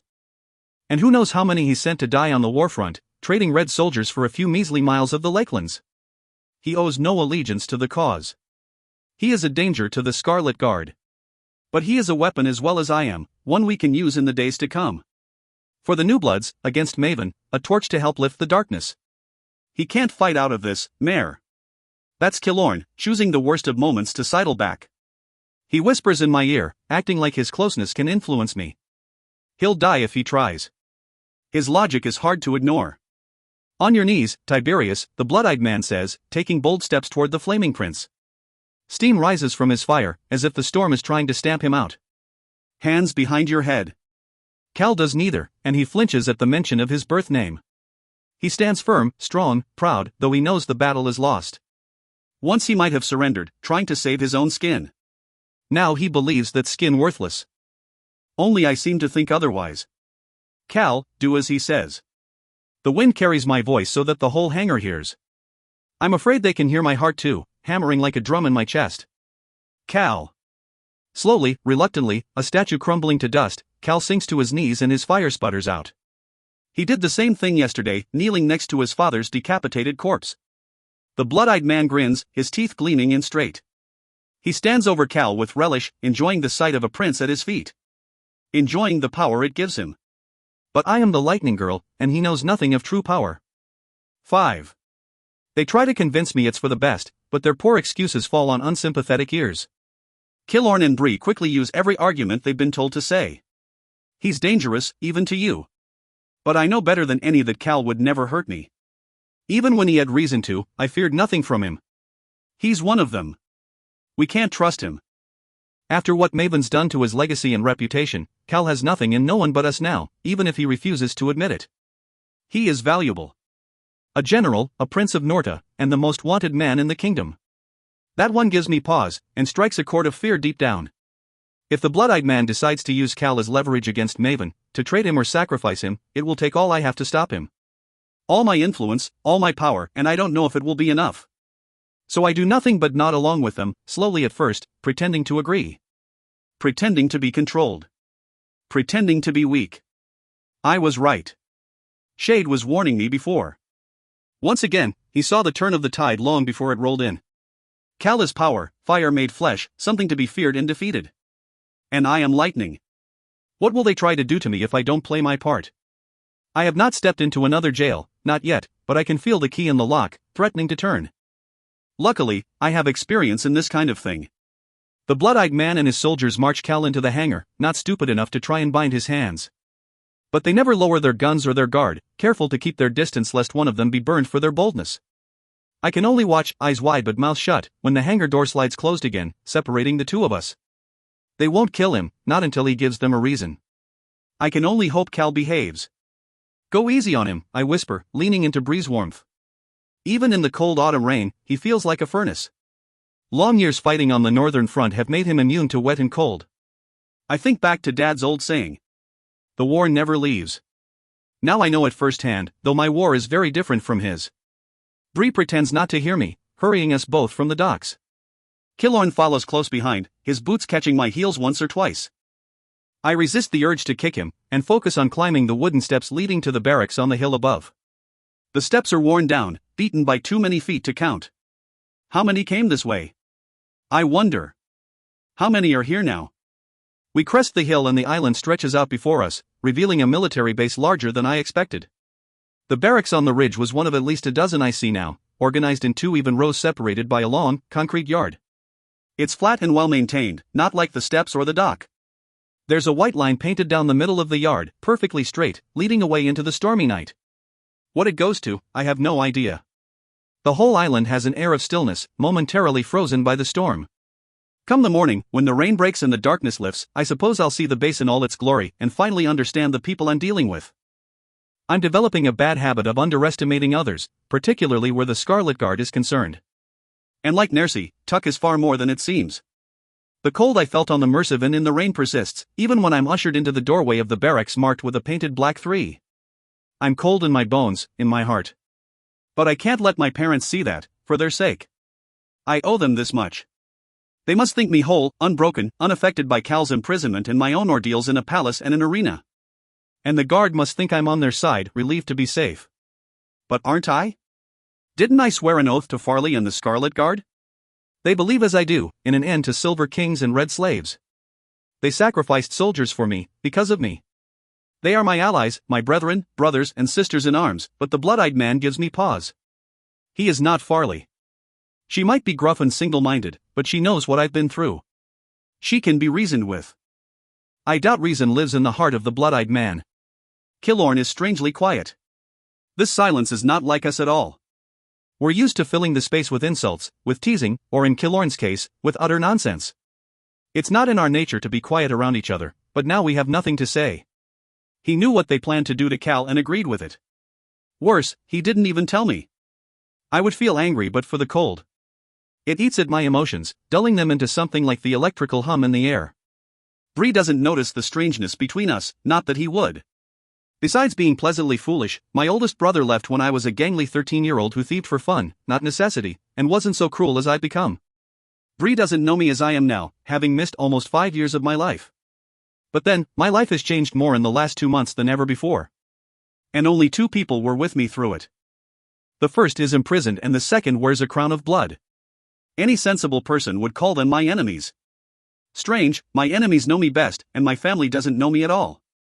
Inside the barracks is blissfully dry, humming with lights and wires bundled along the ceiling. The thick concrete walls turn the corridor into a maze, with no markers to guide the way. Every door is shut, steel gray and unremarkable, but a few bear the signs of life within. Some woven beach grass adorning a knob, a broken necklace strung across a doorway, and so on. This place holds not just fearsome soldiers but the refugees of Nercy and who knows where else. After the enactment of the measures, commanded from my own lips, many guardsmen and Reds alike fled the mainland. How could they stay, threatened by conscription and execution? But how did they manage to get away? And how did they make it here? Another question joins my steadily growing list. Despite my distraction, I keep careful notice of the twists and turns my brother takes. Right here, 1, 2, 3 corners, left by the door with prairie carved into it. Part of me wonders if he's taking a roundabout route on purpose, but Bree isn't smart enough for that. I guess I should be thankful. Shade would have no problems playing the trickster, but not Bree. He's brute strength, a rolling boulder easy to dodge. He's a guardsman too, freed from one army just to join another. And based on how he held me on the docks, he owes his allegiance to the guard and nothing else. Tramy will probably be the same, always eager to follow, and occasionally guide, our older brother. Only Shade has the good sense to keep his eyes open, to wait and see what fate awaits us newbloods. The door ahead of us stands ajar, as if waiting.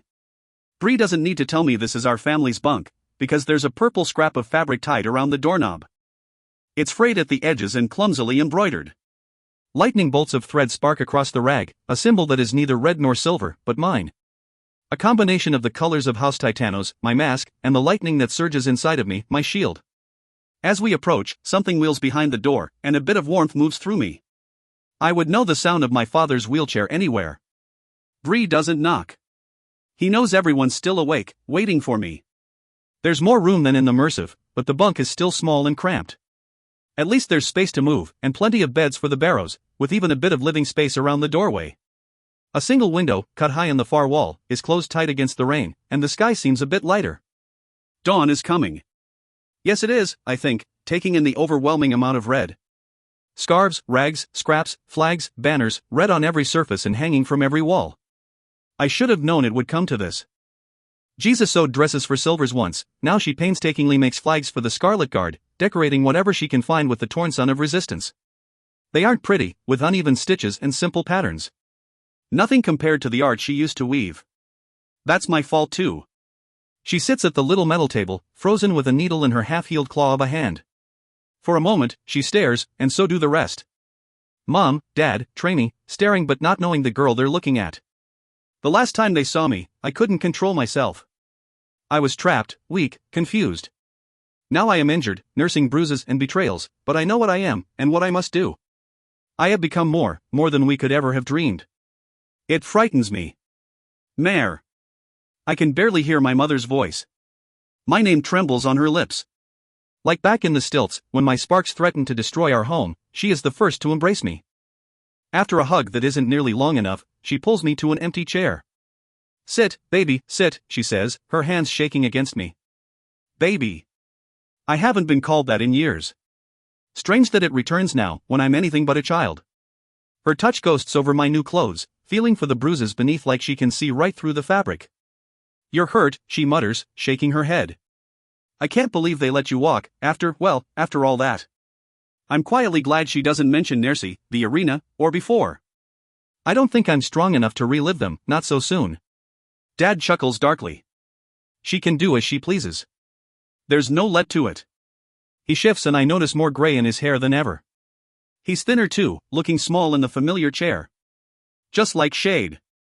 Shade is common ground, and easier for me to talk about. You've seen him? I ask, letting myself relax against the cold metal seat. It feels good to sit. Trainee gets up from his bunk, his head nearly scraping the ceiling. I'm going to the infirmary now. Just wanted to make sure you're okay is no longer a word in my vocabulary. Still standing. I can only nod. If I open my mouth, I might tell them about everything. The hurt, the cold, the prince who betrayed me, the prince who saved me, the people I've killed. And while they might already know, I can't bring myself to admit what I've done. To see them disappointed, disgusted, afraid of me. That would be more than I can bear tonight. Bree goes with Trainee, patting me gruffly on the back before following our brother out the door. Killorn remains, still silent, leaning against the wall as if he wants to fall into it and disappear. Are you hungry? Mom says, busying herself at a tiny excuse for a cabinet. We saved some dinner rations, if you want. Though I haven't eaten and I don't even know how long, I shake my head. My exhaustion makes it hard to think of anything but sleep. Giza notes my manner, her bright eyes narrowed.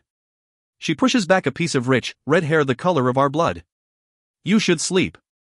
She speaks with so much conviction I wonder who the older sister really is. Let her sleep. Of course, you're right. Again, Mom pulls me along, this time out of the chair and toward a bunk with more pillows than the rest. She nannies, fussing with the thin blankets, putting me through the motions. I only have the strength to follow, letting her tuck me in like she never has before. Here we are, baby, sleep. Baby. I'm safer than I've been in days, surrounded by the people I love most, and yet I've never wanted to cry more. For them, I hold back. I curl inward and bleed alone, inside, where no one else can see. It isn't long before I'm dozing, despite the bright lights overhead and the low murmurs. Killorn's deep voice rumbles, speaking again now that I'm out of the equation. Watch her is the last thing I hear before I sink into darkness. Sometime in the night, somewhere between sleep and waking, Dad takes my hand. Not to wake me up, but just to hold on. For a moment, I think he is a dream, and I'm back in a cell beneath the bowl of bones. That the escape, the arena, the executions were all a nightmare I must soon relive. But his hand is warm, gnarled, familiar, and I close my fingers on his. He is real. I know what it is to kill someone, he whispers, his eyes far away, 2 pinpricks of light in the blackness of our bunk. His voice is different, just as he is different in this moment. A reflection of a soldier, one who survived too long in the bowels of war. I know what it does to you. I try to speak. I certainly try. Instead, I let him go, and I drift away. The tang of salt air wakes me the next morning. Someone opened the window, letting in a cool autumn breeze and bright sunlight. The storm has passed. Before I open my eyes, I try to pretend. This is my cot, the breeze is coming from the river, and my only choice is whether to go to school. But that is not a comfort. That life, though easier, is not one I would return to if I could. I have things to do. I must see to Julian's list, to begin preparations for that massive undertaking. And if I request Cal for it, who are they to refuse me? Who could say no in the face of saving so many from Maven's noose? Something tells me the blood-eyed man might, but I push it away. Jesus sprawls in the bunk across from me, using her good hand to pick loose a few threads from a piece of black cloth. She doesn't bother to watch as I stretch, popping a few bones when I move. "Good morning, baby," she says, barely hiding a smirk.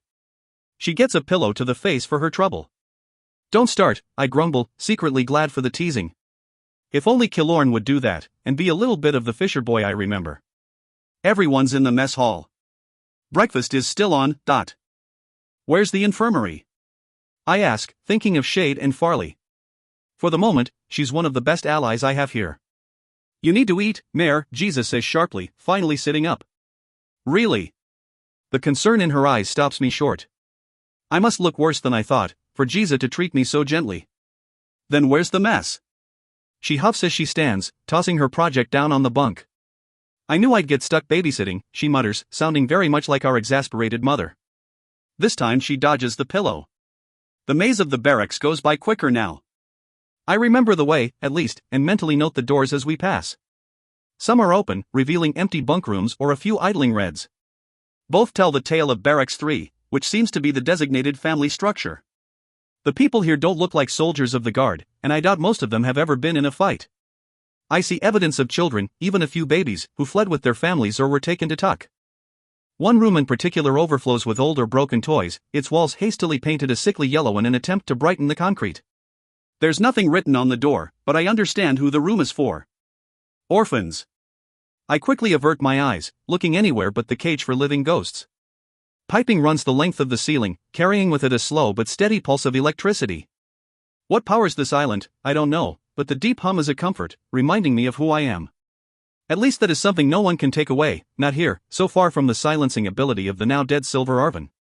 Yesterday he almost killed me, stifling my ability with his own, turning me back into the red girl with nothing but the dirt beneath her fingernails. In the arena, I barely had time to be frightened of such a prospect, but now it haunts me. My ability is my most prized possession, even though it separates me from everyone else. But for power, for my own power, it is a price I am willing to pay. What's it like?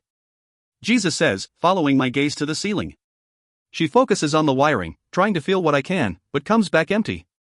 The electricity? I don't know what to tell her.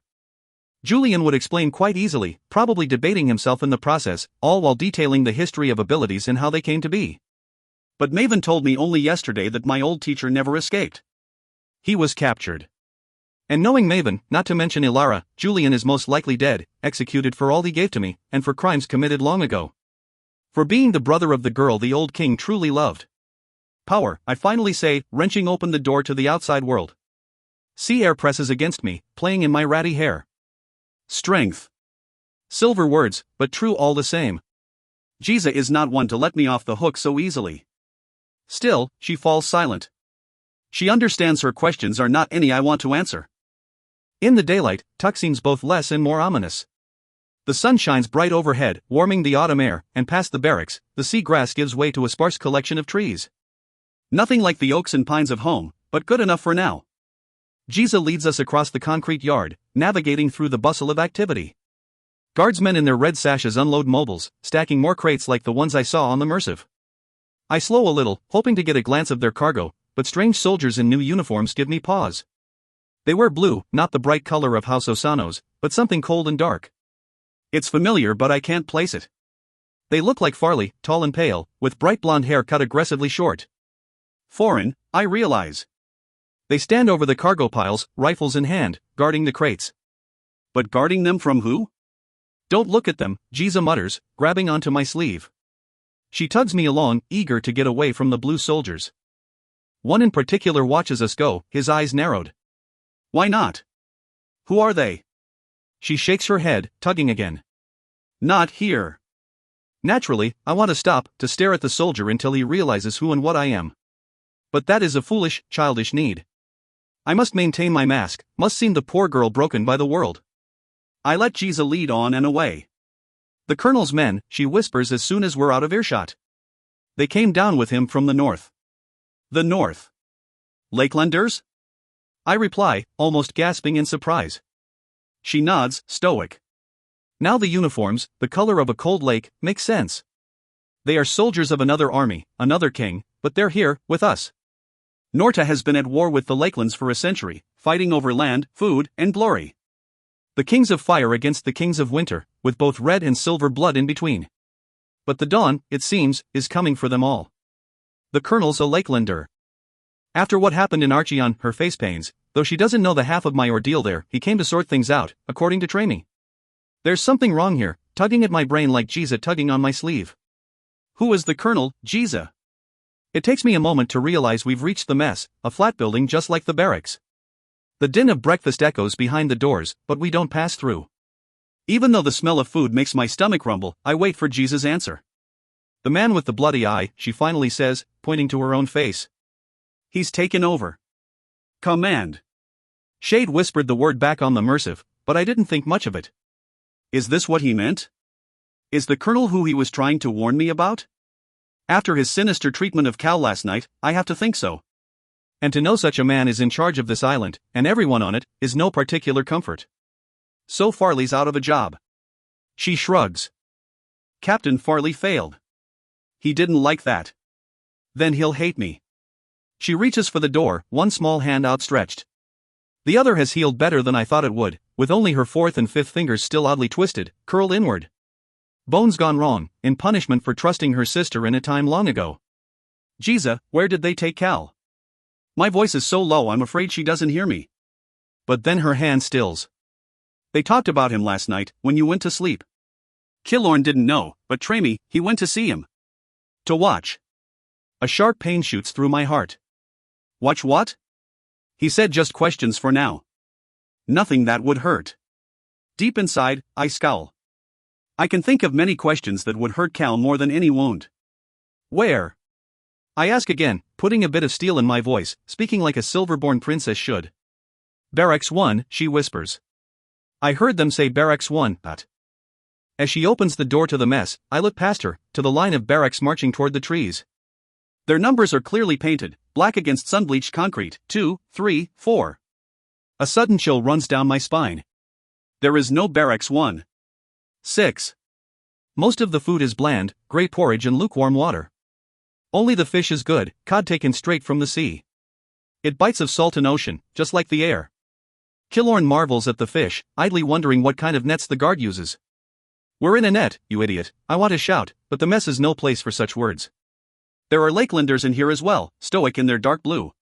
While the red uniformed guardsmen eat with the rest of the refugees, the Lakelanders never sit, constantly on the prowl.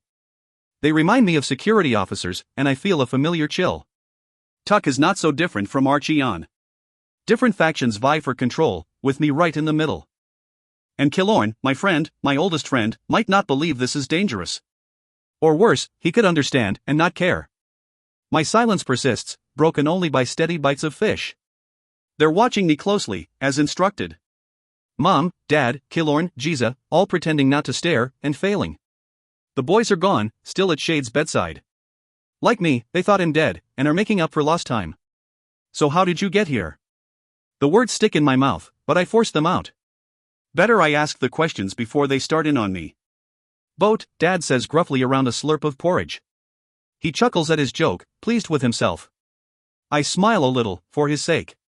Mom nudges him, clucking her tongue in exasperation. You know what she means, Daniel. I'm not stupid. He grumbles, shoveling back another spoonful. 2 days ago, round midnight, Shade popped up on the porch. I mean actually popped. He gestures with his hands, snapping his fingers. You know about that, don't you? I do. Near gave us all a heart attack, what with the popping and him being, well, alive. I can imagine, I murmur, remembering my own reaction to seeing Shade again. I thought us both dead, in some place far beyond this madness. But like me, Shade had merely become something else to survive. Dad continues, on a roll now, literally. His chair rocks back and forth on squeaky wheels, moving with his wild gestures. Well, after your mom stopped crying over him, he got down to it. Started throwing stuff in a bag, useless stuff. The porch flag, the pictures, your letterbox. Didn't make no sense, really, but it's hard to ask anything of a son come back to life. When he said we had to leave, right now, I could tell he wasn't joking. So we did. What about the curfew? The measures are still sharp in my head, nails in my skin. How could I forget them, when I was forced to announce them myself? You could have been killed. We had Shade and his. Dad struggles for the right word, gesturing again. Giza rolls her eyes, bored with our father's antics. He calls it jumping, remember? That's it. He nods. Shade jumped us past the patrols and into the woods. From there, we went to the river and a boat. Cargo's still allowed to travel at night, you see, so we ended up sitting in a crate of apples for who knows how long. Mom cringes at the memory. Rotten apples, she adds. Giza giggles a little. Dad almost smiles. For a moment, the gray porridge is Mom's bad stew, the concrete walls become rough-hewn wood, and it's the Barrows at dinner. It's home again, and I'm just Mare. I let the seconds tick by, listening and smiling. Mom jabbers about nothing so I don't have to speak, letting me eat in quiet peace. She even chases away the stares of the mess hall, meeting every eye that swings my way with a vicious glare I know firsthand. Giza plays her part too, distracting Killorn with news of the stilts. He listens intently, and she bites her lip, pleased by his attention.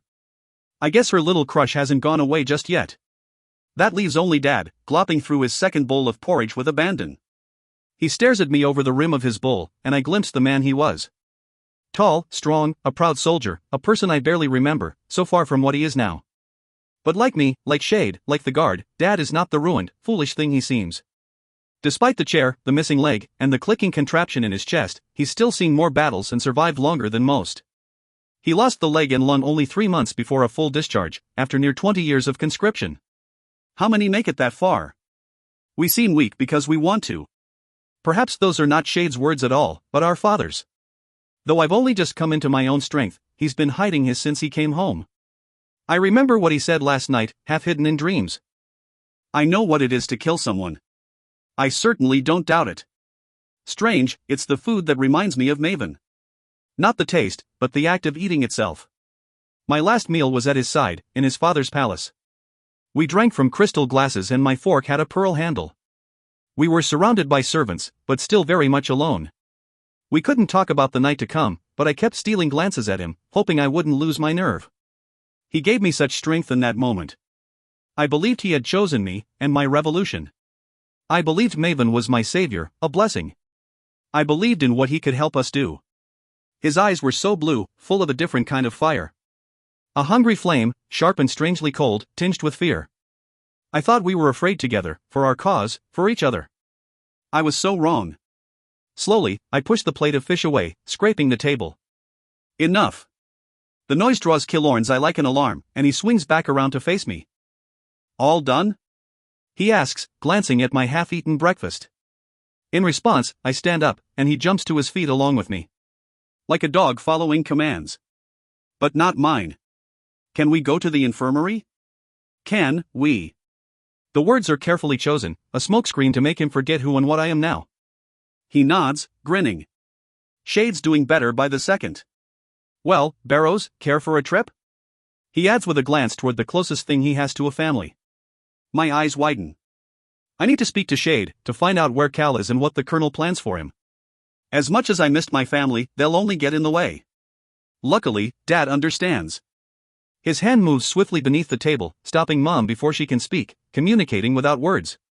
She shifts, adopting an apologetic smile that doesn't reach her eyes. We'll come along later, I think, she says, meaning much more than those few words. About time for a battery change, isn't it? Bugger, Dad grumbles loudly, tossing his spoon into his bowl of muck. Giza's eyes flicker to mine, reading what I need. Time, space, an opportunity to start untangling this mess. I've got more banners to sort out, she sighs. You lot go through them pretty fast. Killorn shrugs off the good-natured jab with a laugh and a crooked smile, like he's done 1,000 times. Suit yourselves. It's this way, Mare. Condescending as it may be, I let him lead me through the mess. I'm careful to make a show of it, playing up a limp, keeping my eyes downcast. I fight the urge to stare back at everyone watching, the guardsmen, the Lakelanders, even the refugees. My time in the Dead King's court serves me just as well on a military base, where once again I must hide who I am. Then I pretended to be Silver, unflinching, unafraid, a pillar of strength and power called Marina. But that girl would be right next to Cal, confined in the missing barracks one. So I must be Red again, a girl named Mare Barrow, a girl no one should fear or suspect, reliant on a Red boy and not herself. Dad and Shade's warning has never been so clear. Legs still bothering you? I'm so focused on faking the limp, I barely hear Killorn's concern. It's nothing, I finally respond, pressing my lips into a thin line of forced pain. I've had worse. Jumping off Ernie Wick's porch comes to mind. His eyes glitter at the memory. I broke my leg that day, and spent months in a plaster cast that cost both of us half our savings. That wasn't my fault. I believe you chose to do it. I was dared. Now who would have done such a thing? He laughs outright, pushing us both through a set of double doors. The hallway on the other side is obviously a new addition. The paint still looks wet in places. And overhead, the lights flicker. Bad wiring, I know instantly, feeling the places where the electricity frays and splits. But one cord of power remains unbroken, flowing down the passage to the left. To my chagrin, Killorn takes us right. What's that? I ask, gesturing the opposite way. He doesn't lie. I don't know. The Tuck Infirmary isn't so grim as the medical station on the Mercive. The high, narrow windows are thrown open, flooding the chamber with fresh air and sunlight. White shifts shuttle back and forth between patients, their bandages blissfully clean of red blood. Soft conversation, a few dry coughs, even a sneeze fill the room.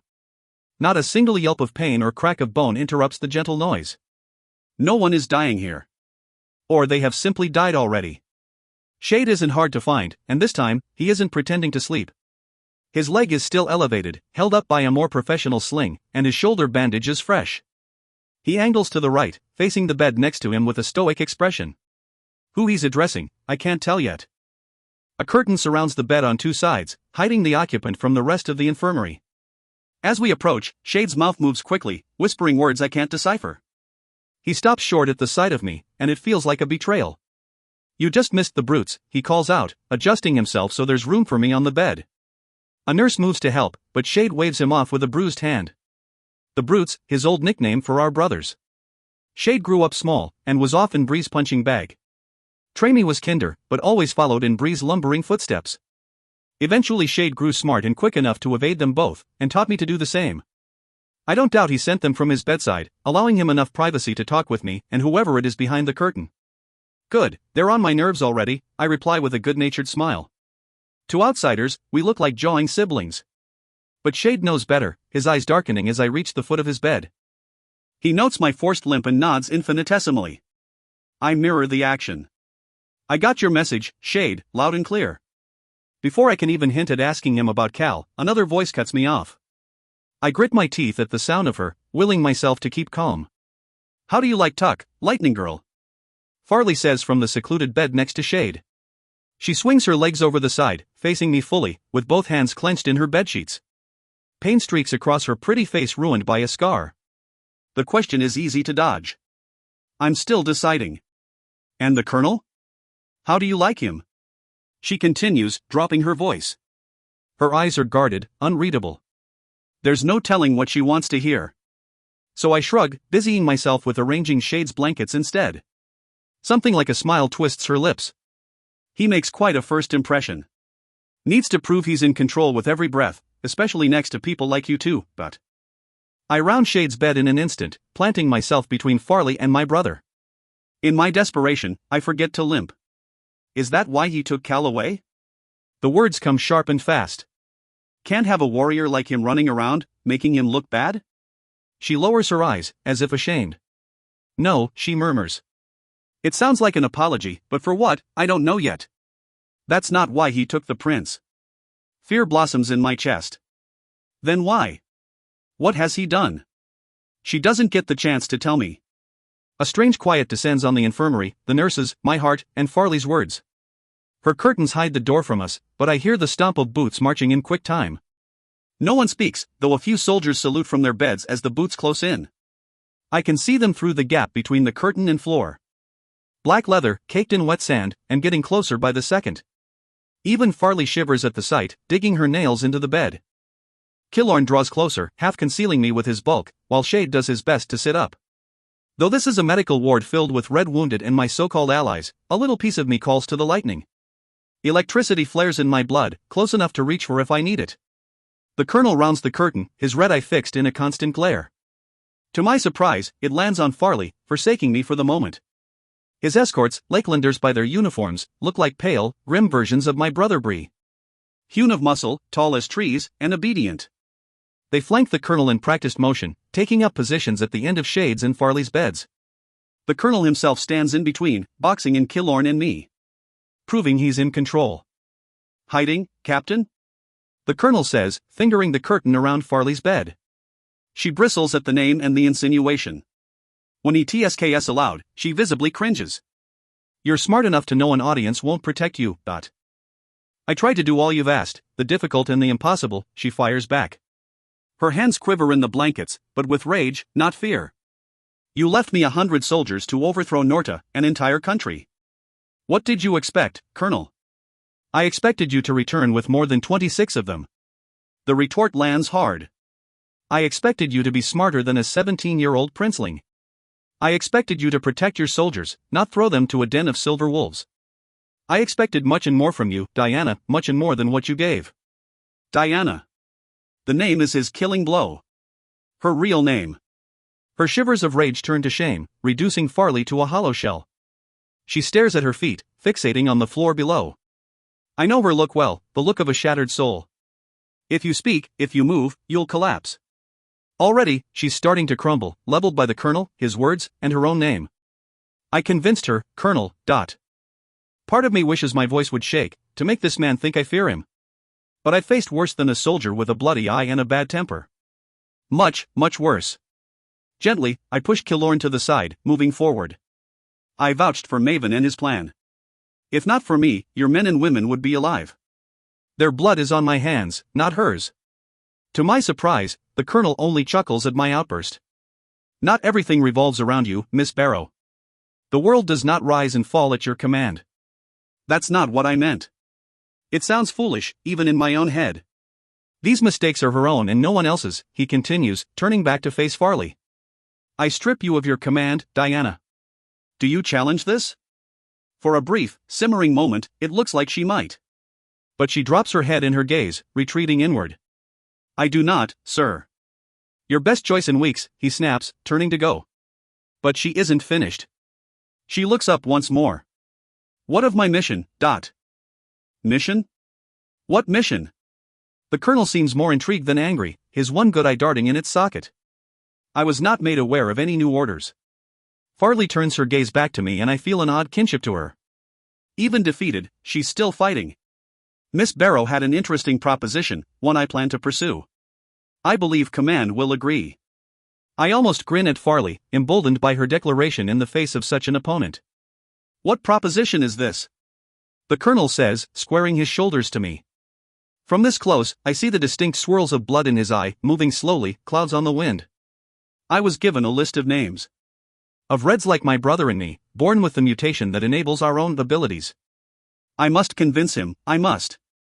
They can be found, protected, trained. Red like us but strong as silvers, able to fight them in the open. Maybe even powerful enough to win the war. A shaky breath rattles in my chest, quivering with thoughts of Maven. The king knows about the list, and will surely kill them all if we don't find them first. He won't let so strong a weapon go. The colonel is silent for a moment, his jaw working as he thinks. He even fidgets, playing with a fine chain necklace hidden in his collar. I glimpse links of gold between his fingers, revealing a fine prize no soldier should carry. I wonder who he stole it from. And who gave you these names? He finally asks, his voice level and hard to read. For a brute, he's surprisingly good at hiding his thoughts. Julian Jacos. Tears well in my eyes at the name, but I will not let them fall. A silver. The colonel sneers. A sympathizer, I fire back, bristling at his tone. He was arrested for rescuing Captain Farley, Killorn Warren, and Anne Walsh. He helped the Scarlet Guard, he sided with us. And he's probably dead for it. The colonel settles back on his heels, still scowling. Oh, your Julian is alive. Alive? Still? I gasp, shocked. But Maven said he would kill him. Strange, isn't it? For King Maven to leave such a traitor still breathing? He revels in my surprise. The way I see it, your Julian was never with you at all. He gave you the list to pass on to us, to send the guard on a goose chase ending in another trap. Anyone can betray anyone. But I refuse to believe that about Julian. I understand enough of him to know where his true loyalties lie with me, Sarah, and anyone who would oppose the queen who killed his sister. And even if the list is true, and the names do lead to other, he searches for the word, not bothering to be gentle, things like you, then what? Do we dodge the worst agents of the kingdom, hunters better and faster than us, to find them? Do we attempt a mass exodus of the ones we can save? Do we found the Barrow School for freaks, and spend years training them to fight? Do we ignore everything else, all the suffering, the child soldiers, the executions, for them? He shakes his head, making the thick muscles on his neck strain. This war will be over and our bodies cold before we gain a single bit of ground with your proposition. He glances at Farley, heated. The rest of command will say the same, Diana, so unless you wish to play the fool yet again, I suggest you keep quiet about this. Each point feels like the blow from a hammer, smashing me down to size. He's right about some things. Maven will send his best to hunt down and kill the list. He'll try to keep it secret, which will slow him down, but not by much. We'll certainly have our work cut out for us. But if there's even a chance for another soldier like me, like Shade, isn't it worth the cost? I open my mouth to tell him just that, but he holds up a hand. I will hear no more of it, Miss Barrow. And before you make a snide comment about me trying to stop you, remember your oath. You swore to the Scarlet Guard, not your own selfish motives. He gestures to the room of injured soldiers, all harmed fighting for me. And if their faces are not enough to keep you in line, then remember your friend in his own position here. Cal, you wouldn't dare hurt him. His bloody eye darkens, swirling with deep crimson the color of rage. To protect my own, I certainly would. The corners of his eyes lift, betraying a smirk. Just as you did. Make no mistake, Miss Barrow, you have hurt people to serve your own ends, the prince most of all. For a moment, it's like my own eyes have clouded with blood. All I see is red, a livid anger. Sparks rush to my fingertips, dancing just beneath my skin, but I clench my fists, holding them back. When my vision clears, the lights flicker overhead, the only indication of my fury. And the colonel is gone, having left us to simmer alone. Easy there, lightning girl, Farley murmurs, her voice softer than I've ever heard it. It's not all bad. Isn't it? I bite out through gritted teeth. I want nothing more than to explode, to let my true self out and show these weak men exactly who they're dealing with. But that would get me a cell at best, a bullet at worst. And I would have to die with the knowledge that the colonel is correct. I've done so much damage already, and always to the people closest to me. For what I thought was right, I tell myself. For the better. Instead of commiserating, Farley straightens her spine and sits back, watching me seethe. The shamed child she was disappears with shocking ease. Another mask. Her hand strays to her neck, pulling out a gold chain to match the colonel's. I don't have time to wonder about the connection because something dangles from the necklace. A spiky iron key. I don't need to ask where the corresponding lock is. Barracks 1. She tosses it to me blithely, a lazy smile on her face. You'll find I'm remarkably good at giving orders, and particularly awful at following them. 7. Killorn grumbles all the way out of the infirmary and into the concrete yard. He even walks slowly, forcing me to slow down for him. I try to ignore him, for Cal's sake, for the cause, but when I catch the word foolish for the third time, I have to stop short. He collides with my back. Sorry, he says, not sounding at all apologetic. No, I'm sorry, I spit back, spinning to face him. A little bit of the anger I felt toward the colonel spills over and my cheeks flush with heat. I'm sorry you can't stop being an ass for 2 minutes so you can see exactly what's going on here. I expect him to shout at me, to match me blow for blow in the usual way. Instead, he sucks in a breath and steps back, working furiously to calm himself. You think I'm so stupid? He says. Please, Mare, educate me. Show me the light. What do you know that I don't? The words beg to fall out. But the yard is too open, filled with the colonel's soldiers, guardsmen, and refugees hustling back and forth. And while there are no silver whispers to read my mind, no cameras to watch my every move, I won't go soft now. Killorn follows my gaze, eyeing a troop of guardsmen who jog within a few yards of us. You think they're spying on you? He all but sneers, dropping his voice to a mocking whisper. Come on, Mare. We're all on the same side here. Are we? I ask, letting the words sink in. You heard what the colonel called me. A thing. A freak. Killorn blushes. He didn't mean that. Oh, and you know the man so well? Thankfully, he has no retort for that. He looks at me like I'm the enemy, like I'm some kind of bomb about to go off. Killorn stumbles, unsure of the words even as they leave his lips. He's not entirely wrong though, is he? I spin so fast the heel of my boot leaves black skid marks in the concrete. Would that I could leave a similar bruise on Killorn's stupid, sputtering face. Hey, come on, he calls after me, closing the distance in a few quick steps. But I keep walking, and he keeps following. Mare, stop. That came out wrong. You are stupid, Killorn Warren, I tell him over my shoulder. The safety of Barracks 3 beckons, rising up ahead of me. Stupid and blind and cruel. Well, you're no picnic either. He thunders back, finally becoming the argumentative twit I know he is.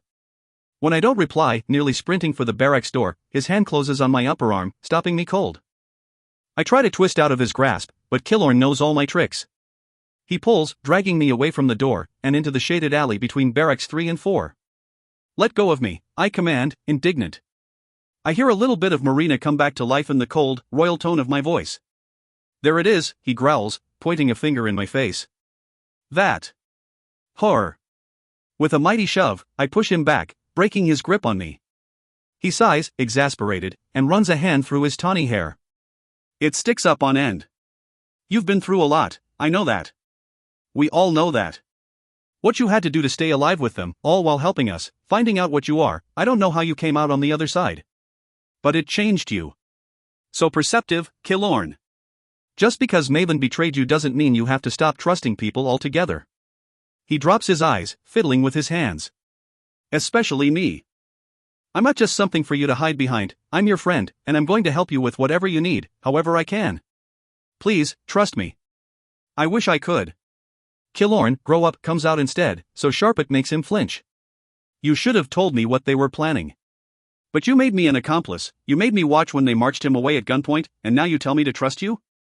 When you're in so deep with these people who are just waiting for an excuse to lock me up? How stupid do you think I am? Something stirs in his eyes, the vulnerability hidden inside the relaxed persona he tries so hard to maintain. This is the boy who cried beneath my house. The boy he was, resisting the call to fight and die. I tried to save him from that and, in turn, pushed him closer to danger, the Scarlet Guard, and doom. I see, he says finally. He takes a few quick steps back, until the alley yawns between us. It makes sense, he adds, shrugging. Why would you trust me? I'm just the fish boy. I'm nothing compared to you, right? Compared to Shade. And him. Killorn Warren. I scold him like I would a child, like his mother did before she abandoned him. She would shriek when he skinned his knees or spoke out of turn. I don't remember much else of her, but I remember her voice, and the withering, disappointed glares she saved for her only son. You know that's not true. The words come out hard, a low, visceral growl. He squares his shoulders, fists balled at his sides. Prove it. To that, I have no answer. I have no idea what he wants from me. I'm sorry, I choke out, and this time I mean it. I'm sorry for being. Mare. A warm hand on my arm stops my stumbling. He stands above me, close enough to smell. Thankfully the scent of blood is gone, replaced by salt. He's been swimming. You don't need to apologize for what they did to you, he mumbles. You never have to do that. I don't think you're stupid, That might be the nicest thing you've ever said to me. He chuckles after a long moment. He pastes on a grin, ending the conversation. I take it you've got a plan? Yes. Are you going to help? Shrugging, he spreads his arms wide, gesturing at the rest of the base. Not much else for the fish boy to do. I shove him again, drawing a genuine smile from him. But it doesn't last. Along with the key, Farley gave me detailed directions to Barracks 1. As on the mainland, the Scarlet Guard still favors their tunnels, and Cal's prison is, of course, located underground. Technically, underwater. The perfect prison for a burner like Cal, built beneath the dock, hidden by the ocean, guarded by blue waves and the colonel's blue uniforms. It's not only the island prison but also the armory, the Lakelander bunks, and the colonel's own headquarters. The main entrance is a tunnel leading from the beach hangars, but Farley assured me of another way. You might get wet, she warned with a wry smile. While the prospect of diving into the ocean unsettles me, even so close to the beach, Killorn is annoyingly calm. In fact, he's probably excited, happy to put his long years on the river to good use. The protection of the ocean dulls the usually alert guard, and even the Lakelanders soften as the day wears on. Soldiers focus more on the cargo loads and storage hangars rather than patrolling. The few who keep their posts, pacing the length of the concrete yard with guns against their shoulders, walk slowly, easily, often stopping to talk to each other. I watch them for a long while, pretending to listen to Mom or Giza as they chatter over their work. Both sort blankets and clothing into separate piles, unloading a collection of unmarked crates along with several other refugees. I'm supposed to help, but my focus is clearly elsewhere. Bree and Tramy are gone, back with Shade in the infirmary, while Dad sits by. He can't unload, but still grumbles orders all the same. He's never folded clothes in his life. He catches my eye once or twice, noting my twitching fingers and darting glances. He always seems to know what I'm up to, and now is no different. He even rolls his chair back, allowing me a better view of the yard. I nod at him, quietly thankful. The guards remind me of the Silvers back in the stilts, before the measures, before Queen's trial. They were lazy, content in my quiet village, where insurrection was rare. How wrong they were.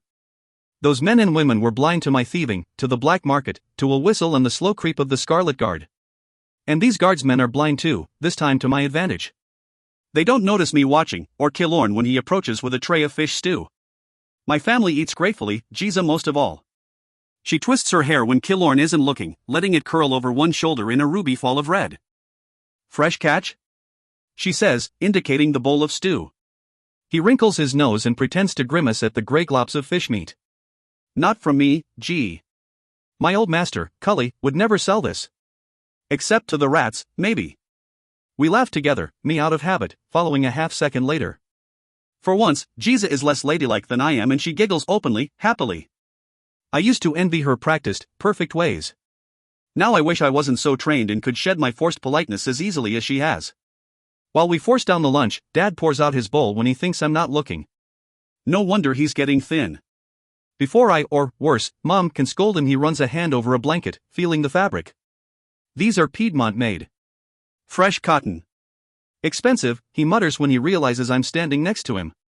Even in the Silver Court, Piedmont cotton was considered very fine, a common alternative to silk, reserved for high-ranking security, sentinel, and military uniforms. I remember Lucas wore it, up until the moment he died. I realize now I never saw him out of uniform. I can't even picture it. And his face is already fading. A few days and I'm forgetting him, a man I sent to his death. Stolen? I wonder aloud, running a hand over the blanket, if only for distraction. Dad continues his investigation and runs a hand down the side of a crate. Sturdy, wide planks of wood, freshly painted white. The only distinguishing mark is a dark green triangle, smaller than my hand, stamped in the corner. What it means, I don't know. Or given, Dad says. He doesn't need to speak for me to know we're thinking about the same thing. If there are Lakelanders with us here, on this very island, then the Scarlet Guard could easily have friends elsewhere, in different nations and kingdoms. We seem weak because we want to. With a stealth I didn't know he possessed, Dad takes my hand quickly and quietly. Be careful, my girl. But while he is afraid, I feel hope. The Scarlet Guard has deeper roots than I knew, than any Silver could imagine. And the Colonel is only one of 100 heads, just like Farley. An opposition definitely, but one I can overcome. After all, he's not a king. Of those, I've had my fair share. Like Dad, I pour my stew into a crack in the concrete. I'm finished, I say, and Killorn jumps up. He knows his cues. We're going to visit Shade, or at least that's what we say out loud, for the benefit of the others close by. My family knows better, even Mom. She blows me a kiss as I walk away, and I tuck it close to my heart. When I pull up my collar, I become just another refugee, and Killorn is no one at all. The soldiers pay us no mind. It's easy to walk the length of the concrete yard, away from the docks and the beach, following the thick white line. In the light of midday, I see the concrete extends toward gentle, sloping hills, looking very much like a wide road to nowhere. The painted line continues ahead, but a thinner, more worn line branches off at a right angle. It connects the central line to another structure, located at the end of the barracks, towering over everything else on the island. It looks like a larger version of the hangars on the beach, tall and wide enough to fit 6 transports stacked on top of one another. I wonder what it holds, knowing the guard does their own share of thieving. But the doors are shut fast, and a few Lakelander men idle in the shade. They chat among themselves, keeping their guns close. So my curiosity will have to wait, perhaps forever.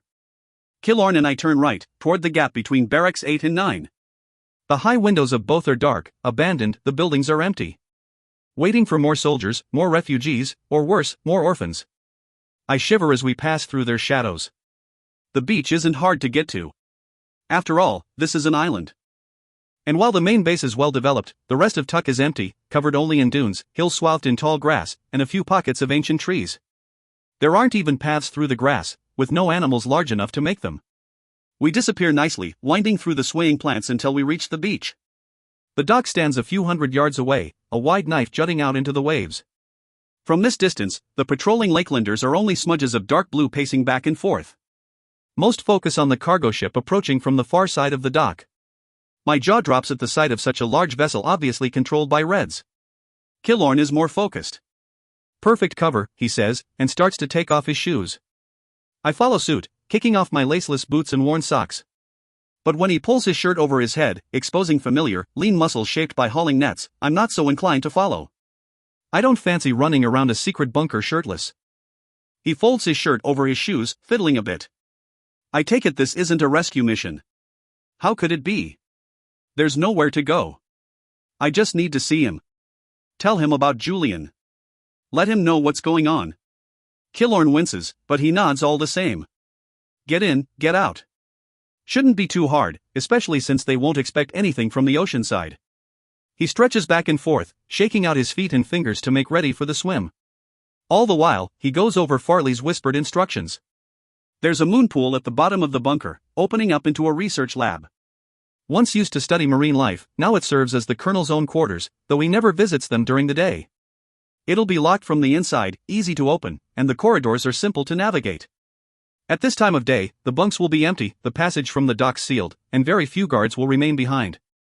Killorn and I faced worse as children, when we stole a case of batteries for my dad from a security outpost. Try not to splash, Killorn adds, before wading into the surf. Goosebumps rise on his skin, reacting to the cold autumn ocean, but he barely feels it. I certainly do, and by the time the water reaches my waist my teeth are chattering. With one last glance toward the dock, I dive below a wave, letting it chill me to the bone. Killorn cuts through the water effortlessly, swimming like a frog, making almost no noise at all. I try to mimic his movements, following close to his side as we swim farther out. Something about the water heightens my electrical sense, making it easier to feel the piping running out from the shore. I could trace it with a hand if I wanted, noting the path of electricity from the docks, through the water, and into Barracks 1. Eventually Killorn turns toward it, angling us on a diagonal to the shore, and then parallel. His advance is masterful, with the stolen boats at anchor to hide our approach. Once or twice he touches my arm beneath the waves, communicating with a slight pressure. Stop, go, slow, fast, all of it while he stays fixed on the dock ahead. Luckily, the freighter ship is unloading, drawing the attention of any soldiers who might spot our heads bobbing through the water. More crates, all white, stamped with the green triangle. More clothes? No, I realize as a crate topples, cracking open. Guns spill across the dock. Rifles, pistols, ammunition, probably a dozen in one crate alone. They gleam in the sunlight, newly made. Another gift for the Scarlet Guard, another twist of even deeper roots I never knew existed. The knowledge makes me swim faster, pushing me past Killorn even when my muscles ache. I duck under the dock, safe at last from any eyes above, and he follows, keeping pace just behind me. It's right below us. His whispers echo oddly, reverberating off the metal dock above and the water all around. I can just feel it with my toes. I almost laugh at the sight of Killorn stretching, his brow set in concentration as he tries to brush a foot against the hidden bunker of Barracks 1. Something funny? He grumbles. You're so useful, I reply with a mischievous smirk. It feels good to be with him like this, sharing a secret goal again. Although this time we're breaking into a military bunker, not someone's half-locked house. Here, he finally says, before his head disappears below the water. He bobs back up again, arms wide to keep himself afloat. The edge. Now comes the hard part. The plunge through suffocating, drowning darkness. Killorn reads the fear on my face plainly. Just hold on to my leg, that's all you have to do. I can barely nod. Right. The moon pool is on the bottom of the bunker, only 25 feet down. It's nothing at all, Farley had said. Well, it certainly looks like something, I think, peering at the black water below me. Killoyne, Maven will be so disappointed if the ocean kills me before he can. To anyone else, the joke would be in poor taste. But Killoyne chuckles lowly, his grin bright against the water. Well, as much as I'd like to annoy the king, he sighs, let's try and avoid drowning, shall we? With a wink, he dives, end over end, and I grab hold. The salt stings my eyes, but it's not so dark as I thought it would be. Sunlight angles through the water, breaking up the shadow cast by the dock above. And Killoyne moves us quickly, pulling us down along the side of the barracks. The water-bent sunlight dapples his bare back, spotting him like a sea creature. I focus mainly on kicking when I can and not getting caught on anything. This is not 25 feet, my mind grumbles when the twinge of oxygen deprivation sets in. I exhale slowly, letting the bubbles rise past my face, up to the surface. Killoyne's own breath streams past, the only testament to his strain. When he finds the bottom edge, I feel his muscles tense, and his legs kick along, powering us both beneath the hidden bunker. Dimly, I wonder if the moon pool has a door, and if it'll be closed. What a joke that would be. Before I know what's happening, Killoyne bursts up and through something, hauling me with him. Stuffy but blissful air hits my face and I gulp it down in deep, greedy gasps. Already sitting on the edge of the pool, his legs dangling in the water, Killoyne grins at me. You wouldn't last a morning unknotting nets, he says with a shake of the head. That was barely a bath compared to what old Cully used to make me do. You really know how to cut me deep, I reply dryly, hoisting myself up and into the colonel's chambers. The compartment is cold, lit by low lights, and offensively well organized. Old equipment is pushed neatly against the right wall, gathering dust, while a desk runs the length of the left. Stacks of files and papers crowd the surface in neat rows, dominating the space. At first I don't even see a bed, but it's there, a narrow bunk that rolls out from beneath the desk. Clearly the colonel doesn't sleep much. Killoyne was always a slave to his curiosity, and now is no different. He drips his way over to the desk, ready to explore. Don't touch anything, I hiss at him while I wring out my sleeves and pant legs. Get one drop on those papers and he'll know someone was in here. He nods, pulling his hand back. You should see this, he says, his tone sharp. I step to his side in an instant, fearing the worst. What? Careful, he points a finger at the only thing decorating the walls of the compartment. A photograph, warped by age and damp, but the faces are still visible. 4 figures, all blonde, posing with stern but open expressions. The colonel is there, barely recognizable without his bloody eye, one arm around a tall, well-boned woman, and his hand on a young girl's shoulder. Both the woman and the girl wear dirt-stained clothes, farmers by the look of it, but the gold chains at their necks say differently. Silently, I remove the gold chain from my pocket, comparing the metal so fine it could be thread to the necklaces in the picture.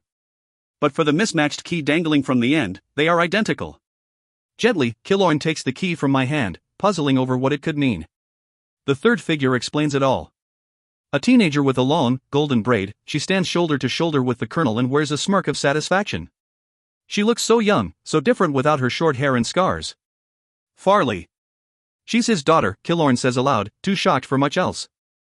I resist the urge to touch the photograph, to make sure it's real. The way he treated her back in the infirmary, it can't possibly be true. But he called her Diana. He knew her real name. And they had the necklaces, one from a sister, one from a wife. Come on, I murmur, pulling him away from the picture. It's nothing to bother with now. Why didn't she say anything? In his voice, I hear a little bit of the betrayal I've felt for days. I don't know. I keep hold of him, moving us both toward the compartment door. Left down the stairs, right at the landing, left again. The door swings open on oiled hinges, revealing an empty passage quite like the ones on the Mercive. Sparse and clean, with metal walls and piping above us. Electricity bleeds overhead, pumping through a wired network of veins. It's coming from the shore, feeding the lights and other machinery. Like Farley said, there's no one down here. No one to stop us. I suppose, as the colonel's daughter, she would know firsthand. Quiet as cats, we follow her instructions, mindful of every single step. I'm reminded of the cells beneath the Hall of the Sun, where Julian and I incapacitated a squadron of black-masked sentinels to free Killoyne, Farley, and the doomed Walsh. It seems so far away, yet that was only days ago. A week. Just 1 week. I shudder to think where I'll be in 7 more days. At last we come to a shorter passage, a dead end with 3 doors on the left, 3 doors on the right, and just as many observation windows set in between. The glass of each is dark, but for the window on the end. It flickers slightly, casting harsh white light through the pane. A fist collides with the glass and I flinch, expecting it to crack beneath Cal's knuckles. But the window holds firm, echoing dully with every boom boom of his fists, showing nothing more than smears of silver blood. No doubt he hears me coming, and thinks I'm one of them. When I step in front of the window, he freezes mid-motion, one clenched and bleeding fist poised to strike. His Flamemaker bracelet slides down his thick wrist, still spinning from his momentum. That's a comfort, at least. They didn't know enough to take away his greatest weapon. But then why is he still imprisoned at all? Couldn't he just melt the window and be done with it? For a single, blazing moment, our eyes meet through the glass, and I think our combined stare might shatter it. Thick, silver blood drips from where he struck his hand, mixing with already dried stains. He's been at this for a while, beating himself bloody in an attempt to get out or burn off a little bit of his rage. It's locked, he says, his voice muffled behind the glass. Couldn't tell, I reply, smirking. Next to me, Killorn holds up the key. Cal starts, as if noticing Killorn for the first time. He smiles, grateful, but Killorn doesn't return the gesture.